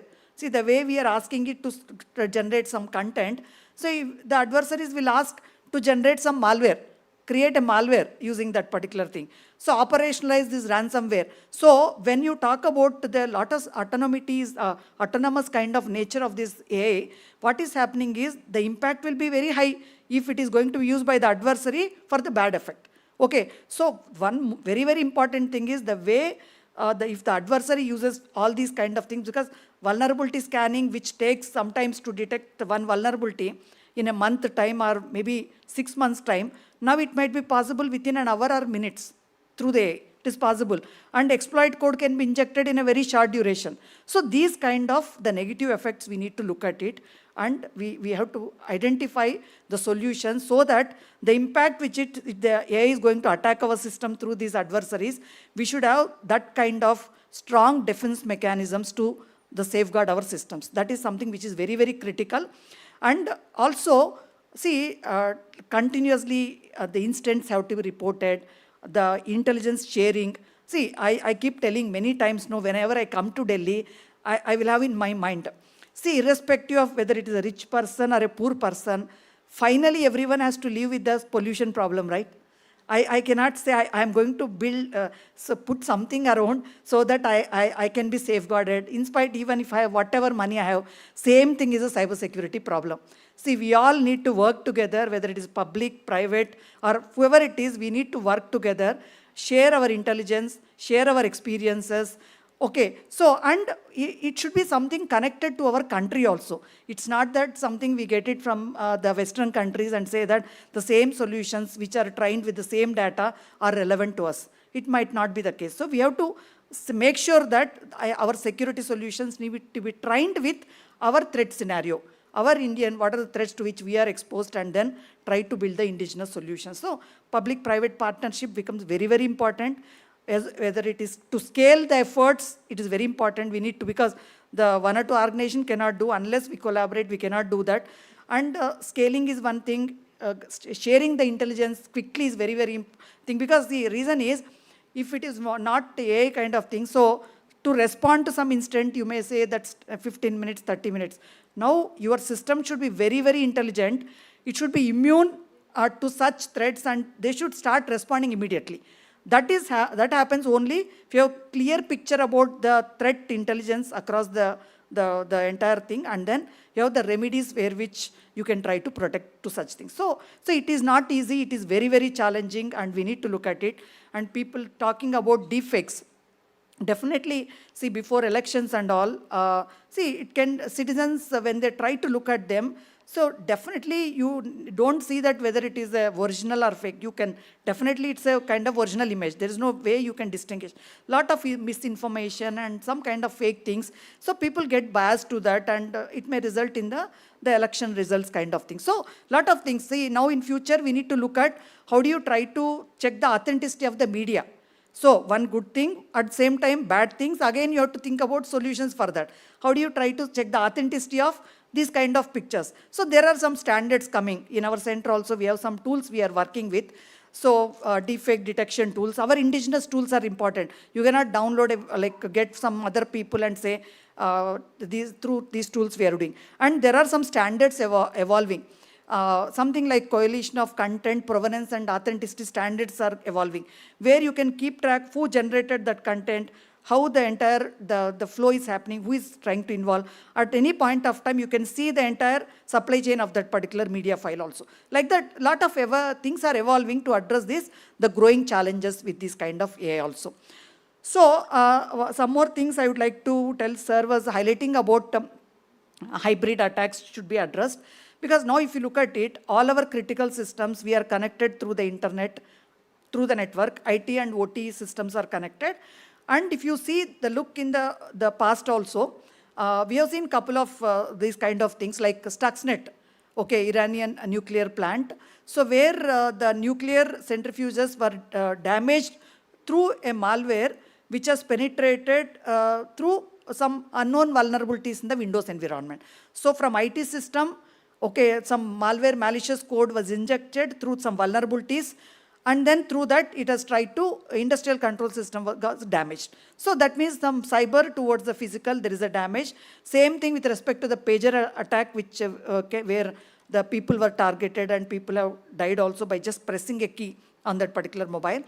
So these kind of things, definitely when you are trying to connect IT, OT systems, all the critical infrastructure, so we have this kind of the hybrid where the physical damage and all will happen, the kinetic and cyber will collude, and then at same time, like to address these challenges also, you need to think about having the combination of these systems.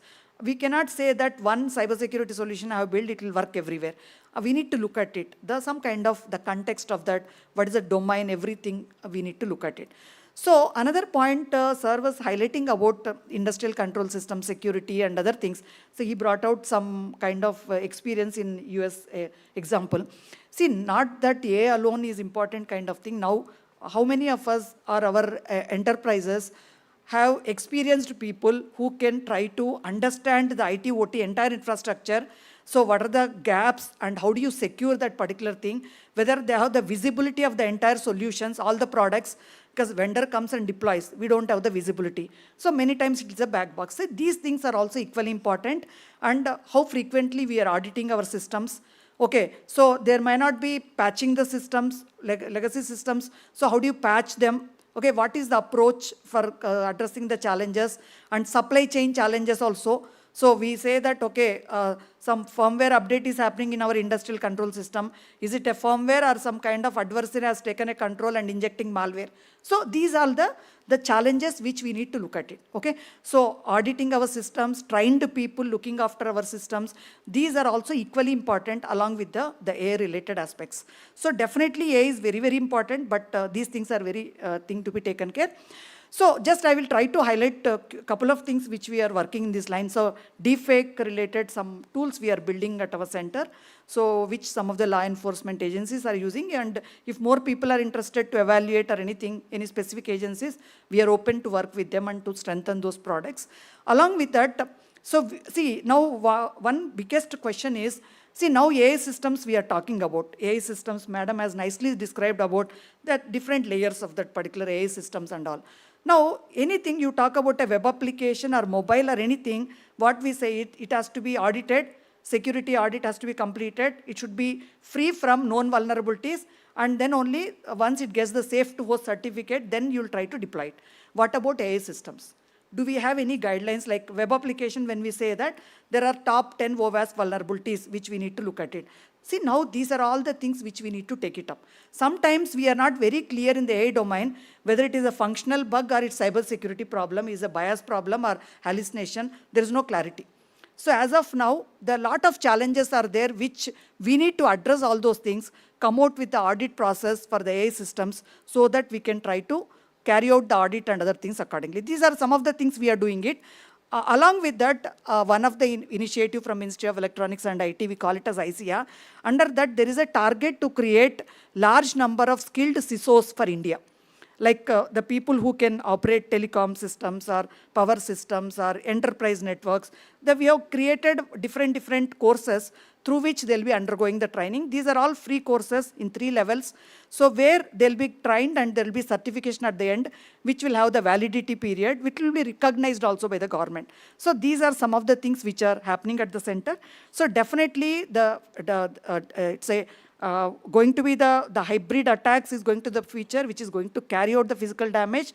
As we are connected through the cyber world, definitely the vulnerabilities through that the exploits happen and the systems will be targeted. We need to have very good understanding of this, the combination of IT, OT systems and other things, and see where the gaps are there, how to take care of the security, how to fix our vulnerabilities. The complete visibility is very important. At the same time, as sir and madam was highlighting about, long-term goal should be having our indigenous hardware also, where a lot of efforts are being happening from the government. But till the time we have indigenous hardware, whatever hardware we are importing, we should have the capabilities to test them. CC camera, we should test it and deploy. At least we are having some confidence that so it is free from some level of vulnerabilities like that. Okay, so this is what I would like to share. I think I've taken my time. Okay, thank you, one and all. Right.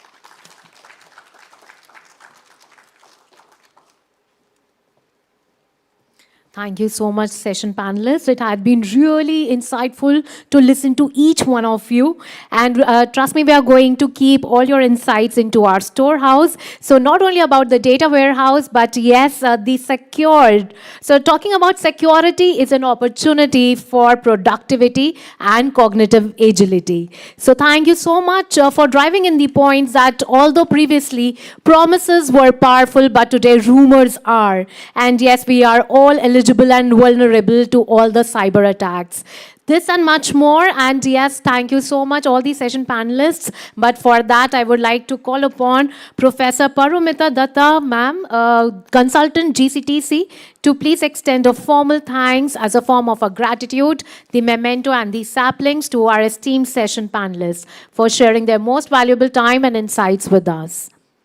May we please have on stage, I request Professor Paromita Datta, ma'am, consultant GCTC, on the dais, please, to thank our esteemed panelists. May we have a huge round of applause for them. I request the backstage team to please bring forward the planter and the memento as a mark of our gratitude. We take this humble opportunity to thank our esteemed session chair, Karnal Singh Sir, IPS retired, former Director, Enforcement Directorate, Ministry of Finance, Government of India. Let's hear it for them. Let's have an enthusiastic round of applause, please.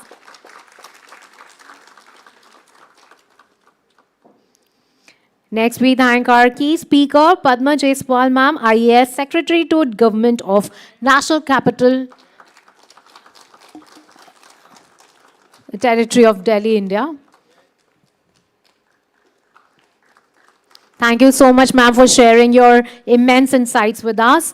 We take this opportunity to thank our key speaker for the day, Lakshmi Eswari, ma'am, Center Director, C-DAC, Hyderabad.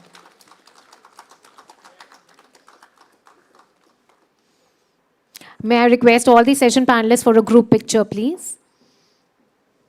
Well, pictures, they say, a picture is worth 1,000 words and is the best memoir for over the years. Well, SRCC celebrating the centenary year, and this is going to be the hallmark of the memory for the day.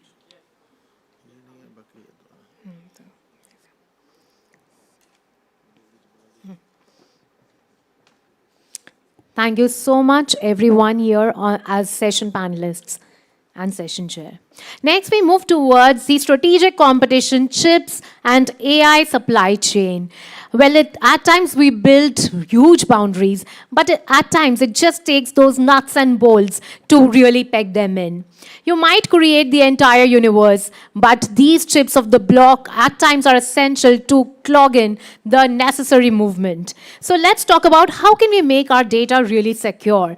So talking about right from semiconductors to advanced chips and those necessary access to your devices. So let's see how the AI acts as a power and a strategic advantage.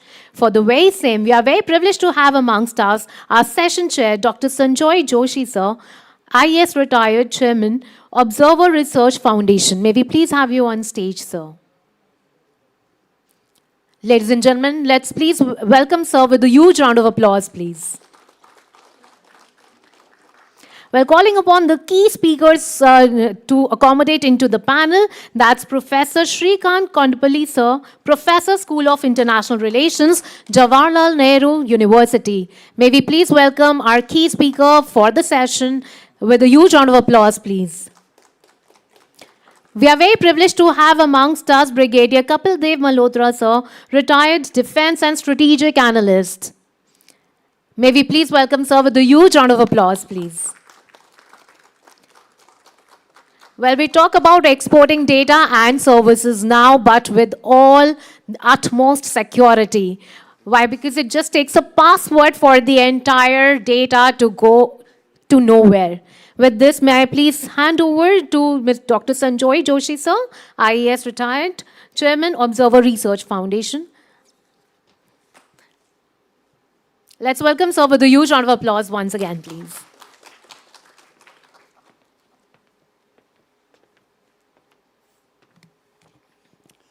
Thank you for ferreting me out to chair this panel on artificial intelligence, supply chains. Adit Tiku was instrumental in getting me here. Thank you, Adit. It's a pleasure being here. And with these two esteemed panelists whom we have got, I think it's going to be a very interesting discussion. There's a central paradox when we start talking of AI supply chains. You see, the entire fabric of the supply chains which power the artificial intelligence industry, which is from the design stage to the materials, the manufacturing, the fabrication, and ultimately the end use, was actually built on a model of serious interdependence. And this interdependence actually spanned the entire globe. That is how, through models of collaborative development and collaborative research, fields like artificial intelligence, like biotechnology, grew on to become where they are now. In 2026, we find ourselves in a very different, fractured world. We find ourselves in a world where interdependence itself has been weaponized. It has become a weapon to be used at will. There are no rules holding it back. And we've seen it consistently, periodically. So in an interdependent system where the interests of corporations, the interests of researchers, the interests of so many people who have been working together in this interconnected world have got so closely interlinked that it is impossible to tell where the interests of one country begin and the others end. We find ourselves in a completely different kind of scenario.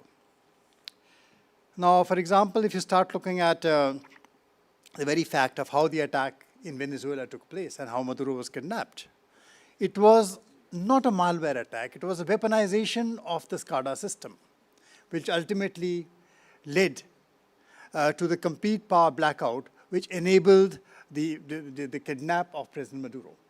Now, these are the kinds of capabilities which are now inadvertently, when they go into the hands of people who start thinking of global geopolitics very differently, when this starts happening, then immediately you enter a completely different kind of world.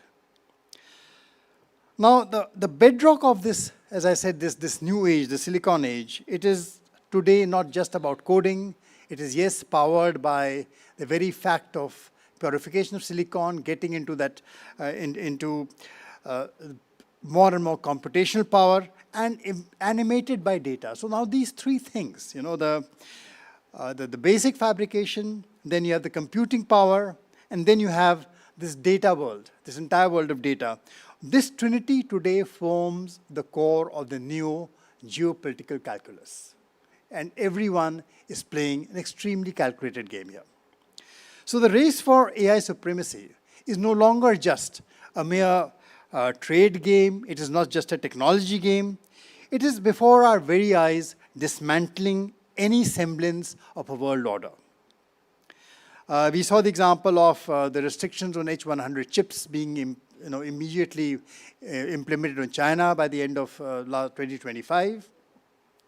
But then NVIDIA is so closely connected to Chinese markets that once their market share declines, they lobby, and immediately what happens? Controlled export of H200 chips is allowed. The blowback is China now says, we will now put restrictions on import of H200 chips. We will force our companies to diversify. So we are, in a place where technology has become a powerful tool of statecraft. And in this situation, between sovereign nations, the race is no longer about algorithms and data wars. It is about mastering the entire supply chain, from hard physics to software to computing power and data under deliberately constructed geopolitical constraints. And we are now facing the fact of a bipolar, bifurcated world, where on the one hand, China invests very heavily in domestic silicon, while they, as well as the rest of the world, is dependent on core suppliers like NVIDIA, who again are, in a way, dependent on Taiwan and China and a whole host of other countries to be able to get their designs into the market. So this bifurcation exemplifies the key geopolitical and technological risks which everyone faces. Not just us, China faces them, the US faces them, they all face them. So we have our own challenges. India's challenges is that it entered a large-scale LLM model rather late. This race it entered rather late. So a lot of the open source software, the open source AI which we are designing, which we're working on, is really the foundational models are not with us. We are now moving on after the AI mission to build some of these foundational models, to try to start building them from scratch. There is a long road ahead of us, but we are now gearing up with the AI mission, getting into 38,000 GPUs into the game. But we are going to have to do it in an increasingly constrained geopolitical environment. So to discuss the issues, first of all, the deeper geopolitical issues, I would call upon Professor Kondapalli, who is an expert on China, has been having a very close look at China in all these years. The term trusted supply chains, everyone uses the term trusted supply chains today. And it is becoming more and more critical to policy. Now, what does it really mean? In a world of brittle and constantly fracturing geopolitics, where tariffs and export bans are de rigueur and can be, just be put at will, depending on which side of his bed the president gets up from next morning. Now, who is trusted? Who is a trusted partner? And what does then the idea of multi-alignment, or is there something like hybrid or middle path still available? Now, these are questions which I would like to pose to my panelists. Is there a framework for sovereign interoperability, if you talk of interoperability, in this complex situation we find ourselves in?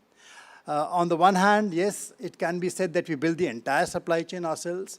The other answer is that you become a critical node in a trusted supply chain with allies.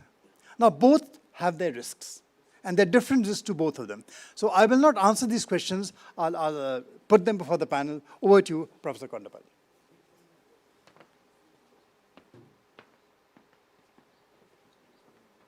Thank you, Dr. Joshi, the chairperson of this session. Let me thank Dr. Aditya Tikku and the GCTC for invite. Good afternoon to all of you. My focus has been on the China-related matters, and China is actually competing with the United States substantially in the AI format.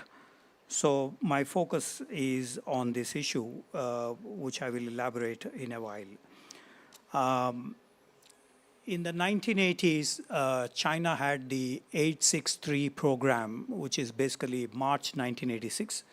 So they had different technologies that they focused on at that point of time. And that led to the supercomputers. There was the dispute with the United States about transfer of any of the supercomputers. So China grew up by various methods. They started sending students, researchers to the United States, to Europe, to Japan, Korea, Taiwan, and many other places. And finally, they were able to have a breakthrough in the supercomputer sector. They began in 1996 another program, which is related to the internet, and they began focusing on those new technologies. And the previous 14th five-year plan, which ended last year, they have some 11 technologies where they wanted to become the superpower. Of course, the balance sheet is that they have not become yet, but their focus has been on those aspects. So finally, we have the 15th five-year plan where they mentioned they want to be a superpower in digital world. And they have selected the AI as part of their national mission in relation to the artificial intelligence. So in that context, the focus of our discussion is on China's AI. And we see here that there is a lot of traction in China related to the AI field. So there is the new generation artificial intelligence development plan that was proposed by China. And as a part of this, there are some real breakthroughs in speech, in visual, digital, and natural language processing in the computer vision that they made over the last 1.5 decades. As a result, we see that they have a huge market. Some 5,300 enterprises in China are engaged in this process of AI, and substantial progress that has been made in this. You may have seen DeepSeek, Moonlight, Kimi 2. We have also the Alibaba, Baidu, which is something like Google. There is also the Minimax and Manus and Trupu. Those of you who intend to use some of these AI models, I would recommend the Kimi, which is much more than compared with DeepSeek, which generally disappoints you in many of these LLMs. But there is also the new demand that has been generated with Alibaba, Tencent, which manages the WeChat and other programs. There is the Spark Desk that has come out recently, and Paichuan Intelligence. These are some of the AI models that have been in circulation in the recent times. So what is the effect of all of these efforts since 1986? So one of the things that we see is the core value marketization. If China is about $80 billion, we are about $15 billion total value of the AI sector. The United States is about $300 billion. So the huge differentiation, 300 billion US, 80 billion China, about 15 to 20 billion the Indian market in this sector. So that's a huge differentiation that we see in the AI development. But China is the leader in patents. The global, when you see the 40 to 50% of global patents are originating in China, and we need to catch up in this sector if we have to have a concerted effort in the AI field.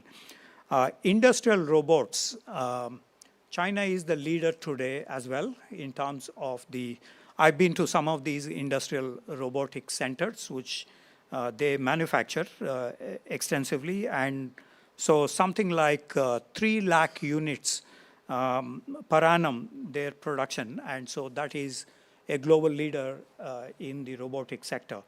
There is also the generative AI models that I just mentioned, but almost nearly 200 such models have been prepared by Chinese companies. And the computing power, when you have to make a comparison between these countries, China, US, India, computing power, of course, the United States leads in this sector by quality, if not by quantity. China leads in terms of quantity, but again, dependent on the US. As Dr. Joshi mentioned, there is the huge NVIDIA chips that they are dependent on. But in terms of quantity, China's output is much larger than that of the United States. For example, the 340 EFLOPS that China generates is nearly 27% of the global output.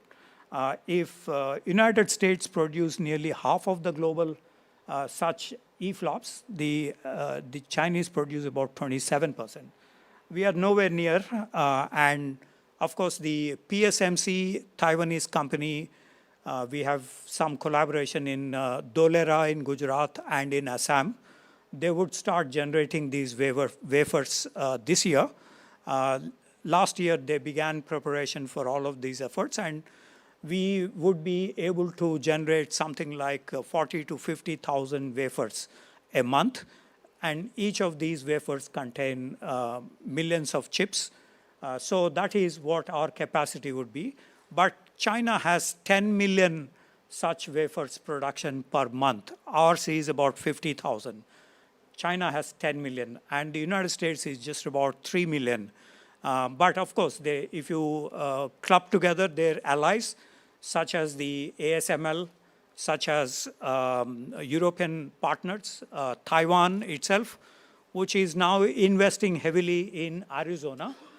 For example, the Taiwanese company, Taiwanese have something like 60% of global hardware. And they are now manufacturing these chips in Arizona with nearly $500 billion investment. So in other words, there is a huge effort by the United States to increase the capacity, and they are in the process of expanding this capacity buildup overall in the foundries and others. India constitutes just about 2% of the global share in terms of the computing powers at the moment. But with the semiconductor plan that we have or other schemes that we have, we wish to scale up the process in the future. The other ingredient in this is the STEM education. China generates 10 million graduates a year. And some 3 lakh, not 30,000, 330,000 graduates are recruited into these semiconductor systems every month in China. So China has a grand plan regarding the STEM education as well as the products graduates being absorbed into the AI. So in terms of the AI penetration, we see China is almost 70% by in the next 1 or 2 years' time, compared to nearly the few percentage in the case of India, but substantially in the case of the United States. China wants to scale up this to about 90% AI penetration by 2030, in the next 5 years' time, 4 years' time. However, China also has several problems in terms of centralized planning systems, which is an advantage, but also a kind of disadvantage in terms of the initiatives at the local levels, tactical levels. Also, there is the state-owned enterprises, something like our PSUs, public sector units, which also are sometimes redundant. But most important, China uses these AI for the PLA, People's Liberation Army. And during Galwan and after, we saw that they have deployed the intelligentized weapon systems, computerized docks, which are also deployed in the line of actual control area. So something that we need to watch is about these digitalized, intelligentized robotic systems for countering the Indian armed forces in the future. So that is one aspect that creates a huge potential for China in terms of the AI. So let me recount once again, the semiconductor output last year has been very large. 10 million wafers that I was just mentioning, which mathematically would result in something like 10 billion chip units produced in a year by China. That's quite substantial, and that is where the scale matters compared to the quality that the United States has. We produce just about 50,000 wafers from this year on. The Assam plant as well as the Gujarat plant will be able to produce, but we are also generating mostly legacy chips, 28 to 110 nanometer chips, which are useful for electronics, for automobile sector, and some in the defense sector. But we need to kind of move up the scale in terms of this. China also has similarly having a problem in terms of those legacy chips, but their scale of production is pretty high. About 10 million wafers, as I was mentioning before. In terms of total investment, again, China is leading, not leading, United States is leading, but China comes the second position with about $98 billion of investment last year. And so much of deployment across the manufacturing, logistics, surveillance. That is one key area that China is putting across in those surveillance systems. CCTVs, facial recognition technologies, and so on and so forth. And these are all AI connected, and they have this social credit system where they use these extensively for monitoring their own citizens, but also extensively outside the country. They have a $8.2 billion national AI industry investment fund that was launched last year, and they support the startups and complement the local governments and the AI plus action plan. So many Chinese companies are in the lead today, and they have been developing. I mentioned before the Minimax, Trupu, Alibaba, Paitu, and so on and so forth. So what is interesting and something that we need to learn from the Chinese is 25% of this investment is into the health sector. And even though this is a figure that they keep mentioning in the public domain, and possibly because of the COVID-related pandemic that 3 years ago had rattled the entire globe, but we can say that their public information provides for this healthcare-related matters. Nearly a quarter of that investment is going into this sector. But we also see a substantial amount in the manufacturing, especially in terms of the predictive maintenance, robotics, smart factories, and other fourth industrial revolution products.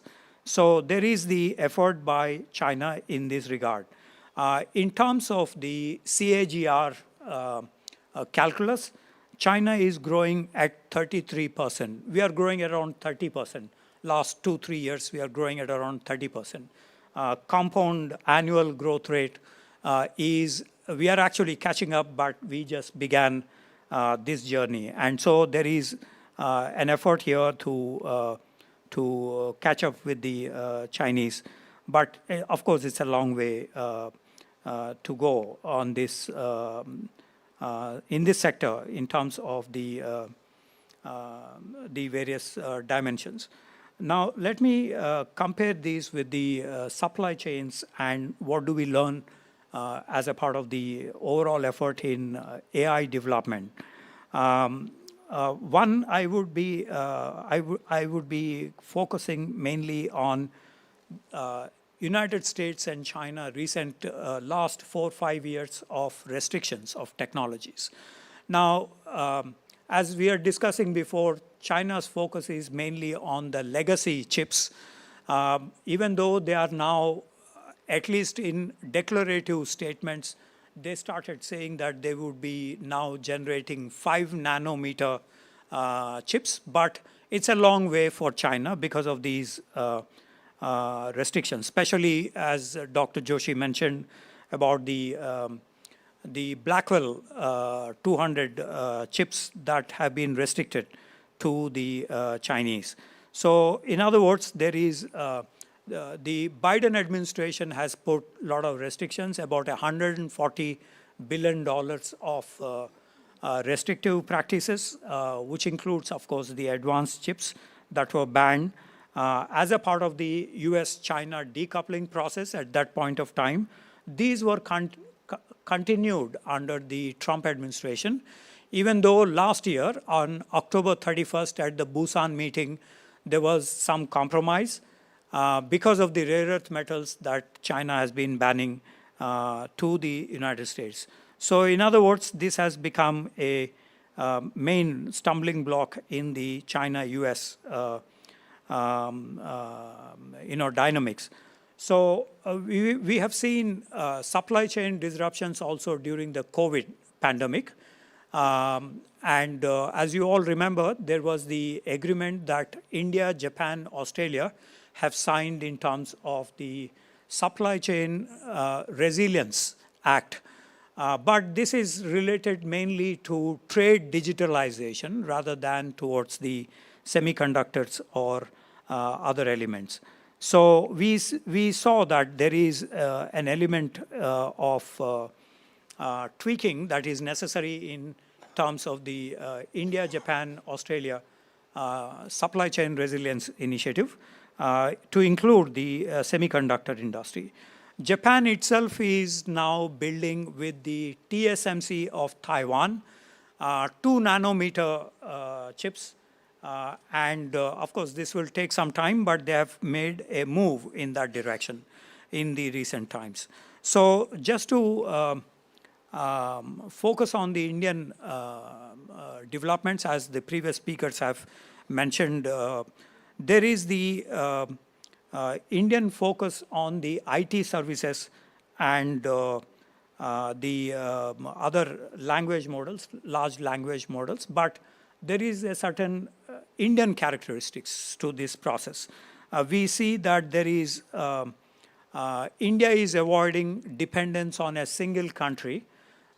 We also see that there is no single vendor reliance on any of these chips. So there is that effort that was made as part of the various developments. We are now sourcing from multiple sources, and the indigenization is other effort that we are making in this sector. Of course, if you look at the Quad security dialogue, the 4 summit meetings that took place, we were focusing mainly on critical technologies, quantum and so on. But this is also one area where we are interested in cooperation with the Quad countries. Of course, President Trump did not turn up for the last year's Quad summit meeting to be held in India. That has been postponed. So one of the efforts here is trusted partners in terms of the standards that we are going to evolve in the semiconductor industry and AI systems. The United Nations itself is seized of these discussions, and so there is the truck that we are making with many Western countries on the AI standards. We are also looking at the multiple languages that we have in India, some 2,200 odd. So we are trying to adapt to these conditions. So in other words, we are trying to indigenize these trends recently and diversify the supply chains so that we are not falling into any trap in the near future. So that is the effort that we are making.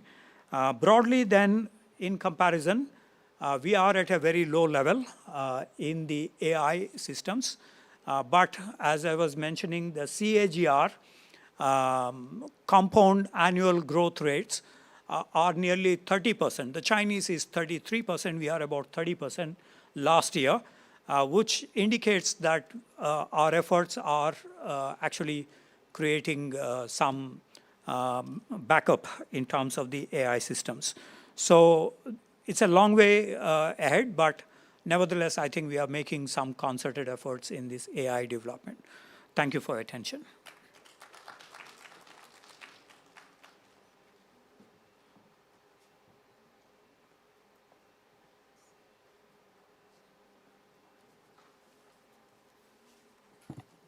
I think it's a tough job to be the last speaker of the day.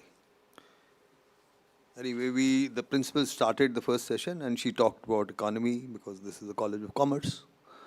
So I think next month we have the budget. And then all these luminaries and fine gentlemen throughout the day have spoken about how difficult, how good is this artificial intelligence and how are we getting along. Last year, the budget which was presented was 5.65 lakhs. And the shortage was, the revenue which we earned was 35.23. The balance 15.35 had to be found from somewhere. And how do you find money if you don't have and you want to expend, and that's your budget? You borrow.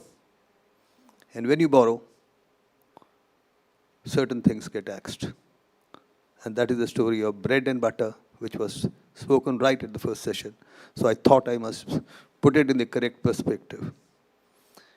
We all talk about the Chinese did well. because in the 80s, their economic base was much below us. Plus, in 79, they had faced a bloody nose from Vietnam, which had been in war with the Americans for 20 years, and yet they faced a brutal and a bloody attack, and Chinese were defeated. They could not even cross the border roads.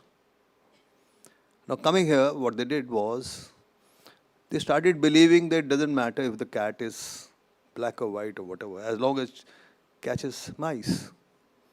They never forgot that America, before independence, was selling them opium by force, making the Chinese addictive. They never forgot. They never forgot what the atrocities were done by the Japanese on them. So there was an inner resilience. And if you see what China was, I had a small globe which possibly my father used. India stretched from virtually Afghanistan to Burma because Burma became independent in 1935. And if you looked at China, it did not have Tibet then. It did not have Xinjiang. It did not even have Outer Mongolia, plus something else. It's a very small country. Yet, they kept the belief system that we shall overcome. And that's what they did. That was the unifying force, whichever was the leadership, whichever way they functioned, with a smaller economic base. I remember very well, they did not know how to make dyes. They learned in some way from Indians because we didn't mind sharing everything. Vasudeva Kutumba. We can share everything with everybody. The Chinese progressed and started beating the Germans and the Japanese on how to make dyes, better quality dyes at half the price. So we started importing from them because we couldn't make them at that cost. Similarly, they decided and discovered that whatever they have to do, they have to make for the world. But how do you find money? You can either do Manrega, give free food, waste this money, or you say, no, you have to work. If you work, we give you money. If you produce this en masse, and if it is A quality, we'll export to US, slightly less, maybe some other Western countries. If it's poor, we'll send it to India. And if it's even worse and not fit for using, we'll throw it in the sea. But without working, and for that you have to get qualification, and you have to go to school, we are not giving you anything. So that was the motivation behind the Chinese. I mean, they have so many flaws and so many people can point me out that I'm wrong. I'd accept that very gracefully. But at the core of that was the need to grow academically and find out those vulnerabilities which the others have and where they can penetrate. If somebody accepts money and allows their children to go to Harvard, well, why not buy an Harvard chair? Why not buy a Princeton or a Stanford? Because that is where the knowledge is. And if you have to create a knowledge economy, you need knowledge. So if you look at our videos, I mean, Indians aren't very good at carrying out research. We hardly spend any money except maybe Tata Motors is the only one which figures somewhere in the Fortune 500.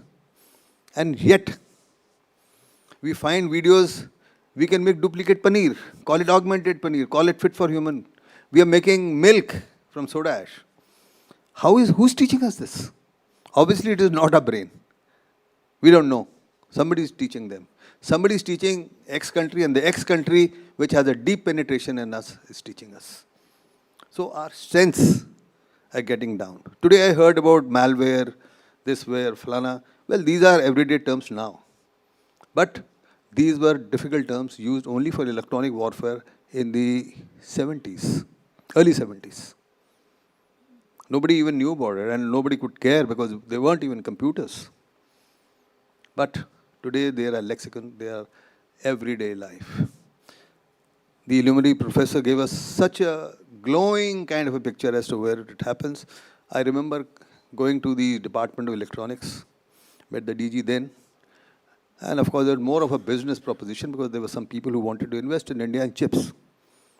I said, why don't we manufacture chips? And I was told, chip manufacturing is a very dirty work. I said, how is it dirty? It brings money, it gives you technology sovereignty. It's dirty because when you fabricate it, so much of pollution, so much of this. And there were 3-4 efforts which were tried, and they were all either they imploded or exploded or whatever, and they went out of the system. And it became a risky business. So we said, it's so cheap. 1 रुपए में 10 आते हैं. So why make it ourselves? We can import it. Now that was the story then. And we allowed time to bypass us. Now this is the theory and this is the story and this is where we stand. If today we have woken up because somebody says we are not giving you, and our auto industry went for a limb, which is amongst the fastest growing in the world. Because everywhere you need chips. So what does chip involve? Whatever you do, you got to have chips, radio, TV, television, and high-end with satellites and advanced diagnostic medical equipment. Without chips, you can't do that. And we were still in the diode, triode, pentode, maybe semiconductor stage. And that is what was taught to our academia. I'm sitting here at one of the finest and amongst the most prestigious and oldest institution of academic learning. Here are the brains. We got the brains. Do we have anything with us to tell them an opportunity how to use their talent, or we are going to ship them to America or wherever they want to go for a better quality of normal life? We have the best brains sitting in Delhi, and yet we have problems. So why I'm giving out this environment is a little off the cuff. The reason is we talked about AI and AI and AI, and yet we are not finding solutions. Can we find solutions? Of course, we can. It's easy. We started now in Gujarat, and as mentioned in Assam, and also in Andhra Pradesh. And incidentally, we will be one day, as the things are happening, we'll be the leading chip designer in the world. We are there. Why will we be the leading chip designer? Because first is the advantage of language, which we speak English. Second is we have talent. And third is we are 1/5 of humanity. Look at the kind of proven data we got. And data is what is needed. Like I mentioned earlier, why would anybody give you any WhatsApp, YouTube, all these services free? Some companies are investing in it. So what is Chinese doing? China doing it. They banned all these. They said, no, sorry, we'll make our own. And the sapling. May I request the backstage team to please bring forward our gifts for the day. The memoirs that we extend for the session 6, day 1, pre-summit AI. Ladies and gentlemen, please put your hands together as we thank our session chair, Dr. Sanjoy Joshi, sir, IAS Chairman, Observer Research Foundation.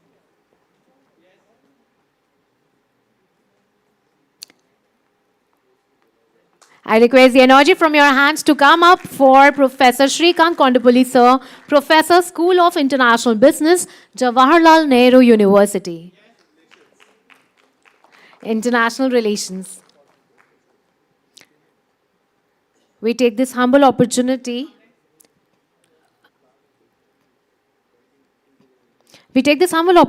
of thanking our esteemed panelists, the key speaker, Brigadier Kapil Dev Malhotra, sir, who is retired defense and strategic analyst, an army veteran who holds loads of expertise for the summit.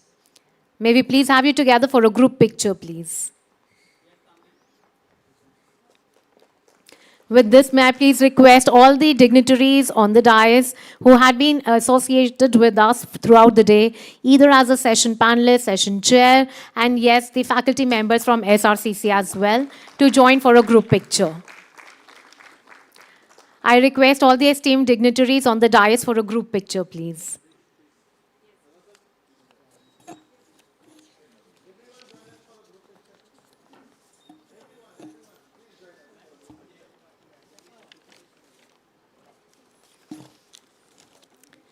Well, as you all take time to come over, I take this opportunity to thank for a moment with the sincerity for our... We also have high tea planned up for you all before you leave the premises. But before that, I take this humble opportunity of thanking with utmost sincerity to our esteemed supporting partners, Global Energy Environment Council, IIIT Hyderabad, C-DAC, New Delhi Institute of Management, Sri Ram College of Commerce, and the AI Impact Summit for their valuable support. Their collaboration and commitment were instrumental in the successful conduct of the Global AI Pre-Summit event conducted today. The Road to AI Impact Summit 2026 is lined up for tomorrow as well. Well, loads of dimensions have unfolded and many more remain yet to be unveiled. May I have all the esteemed dignitaries on the dais? May I request everyone to please join us for a group picture?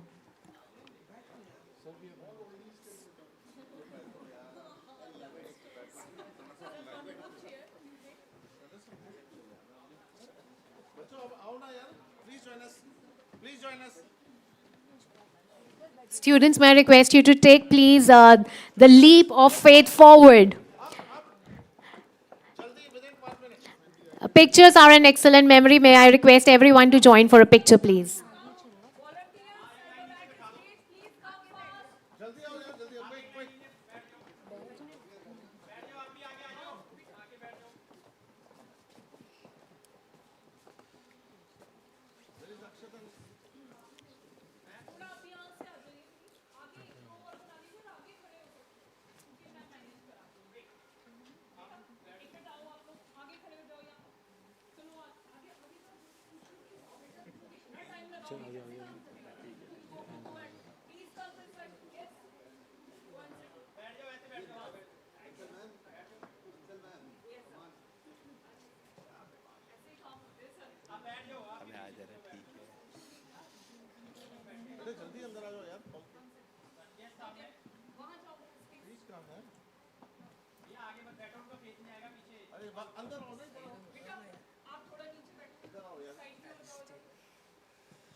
Akshat sir, do we have you here?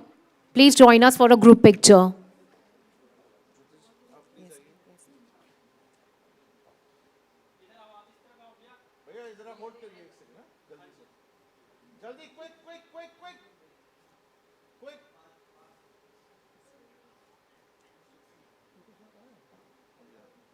जल्दी आओ बच्चों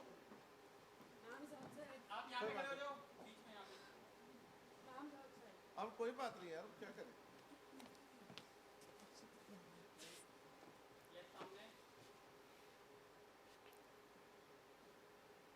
Say Meity. Say AI. AI. AI.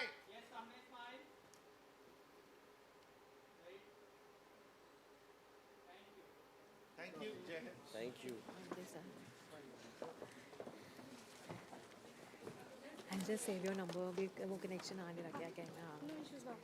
I'll take it.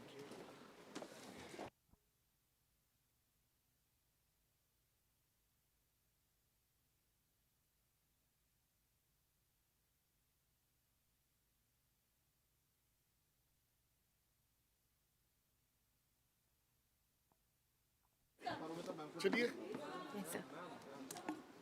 आप team है ना हम थोड़ी ना है वो करना साहब बेटा जल्दी यू वर्द आप कहाँ जा रही हो उधर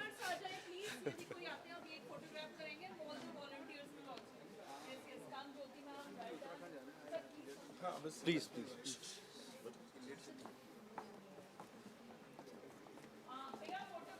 thank you so much sir thank you sir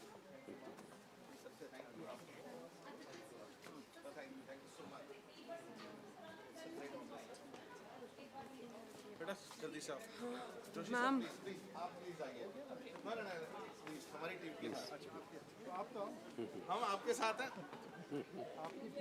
आइए please please be in the centre sir be in the centre Joshi sir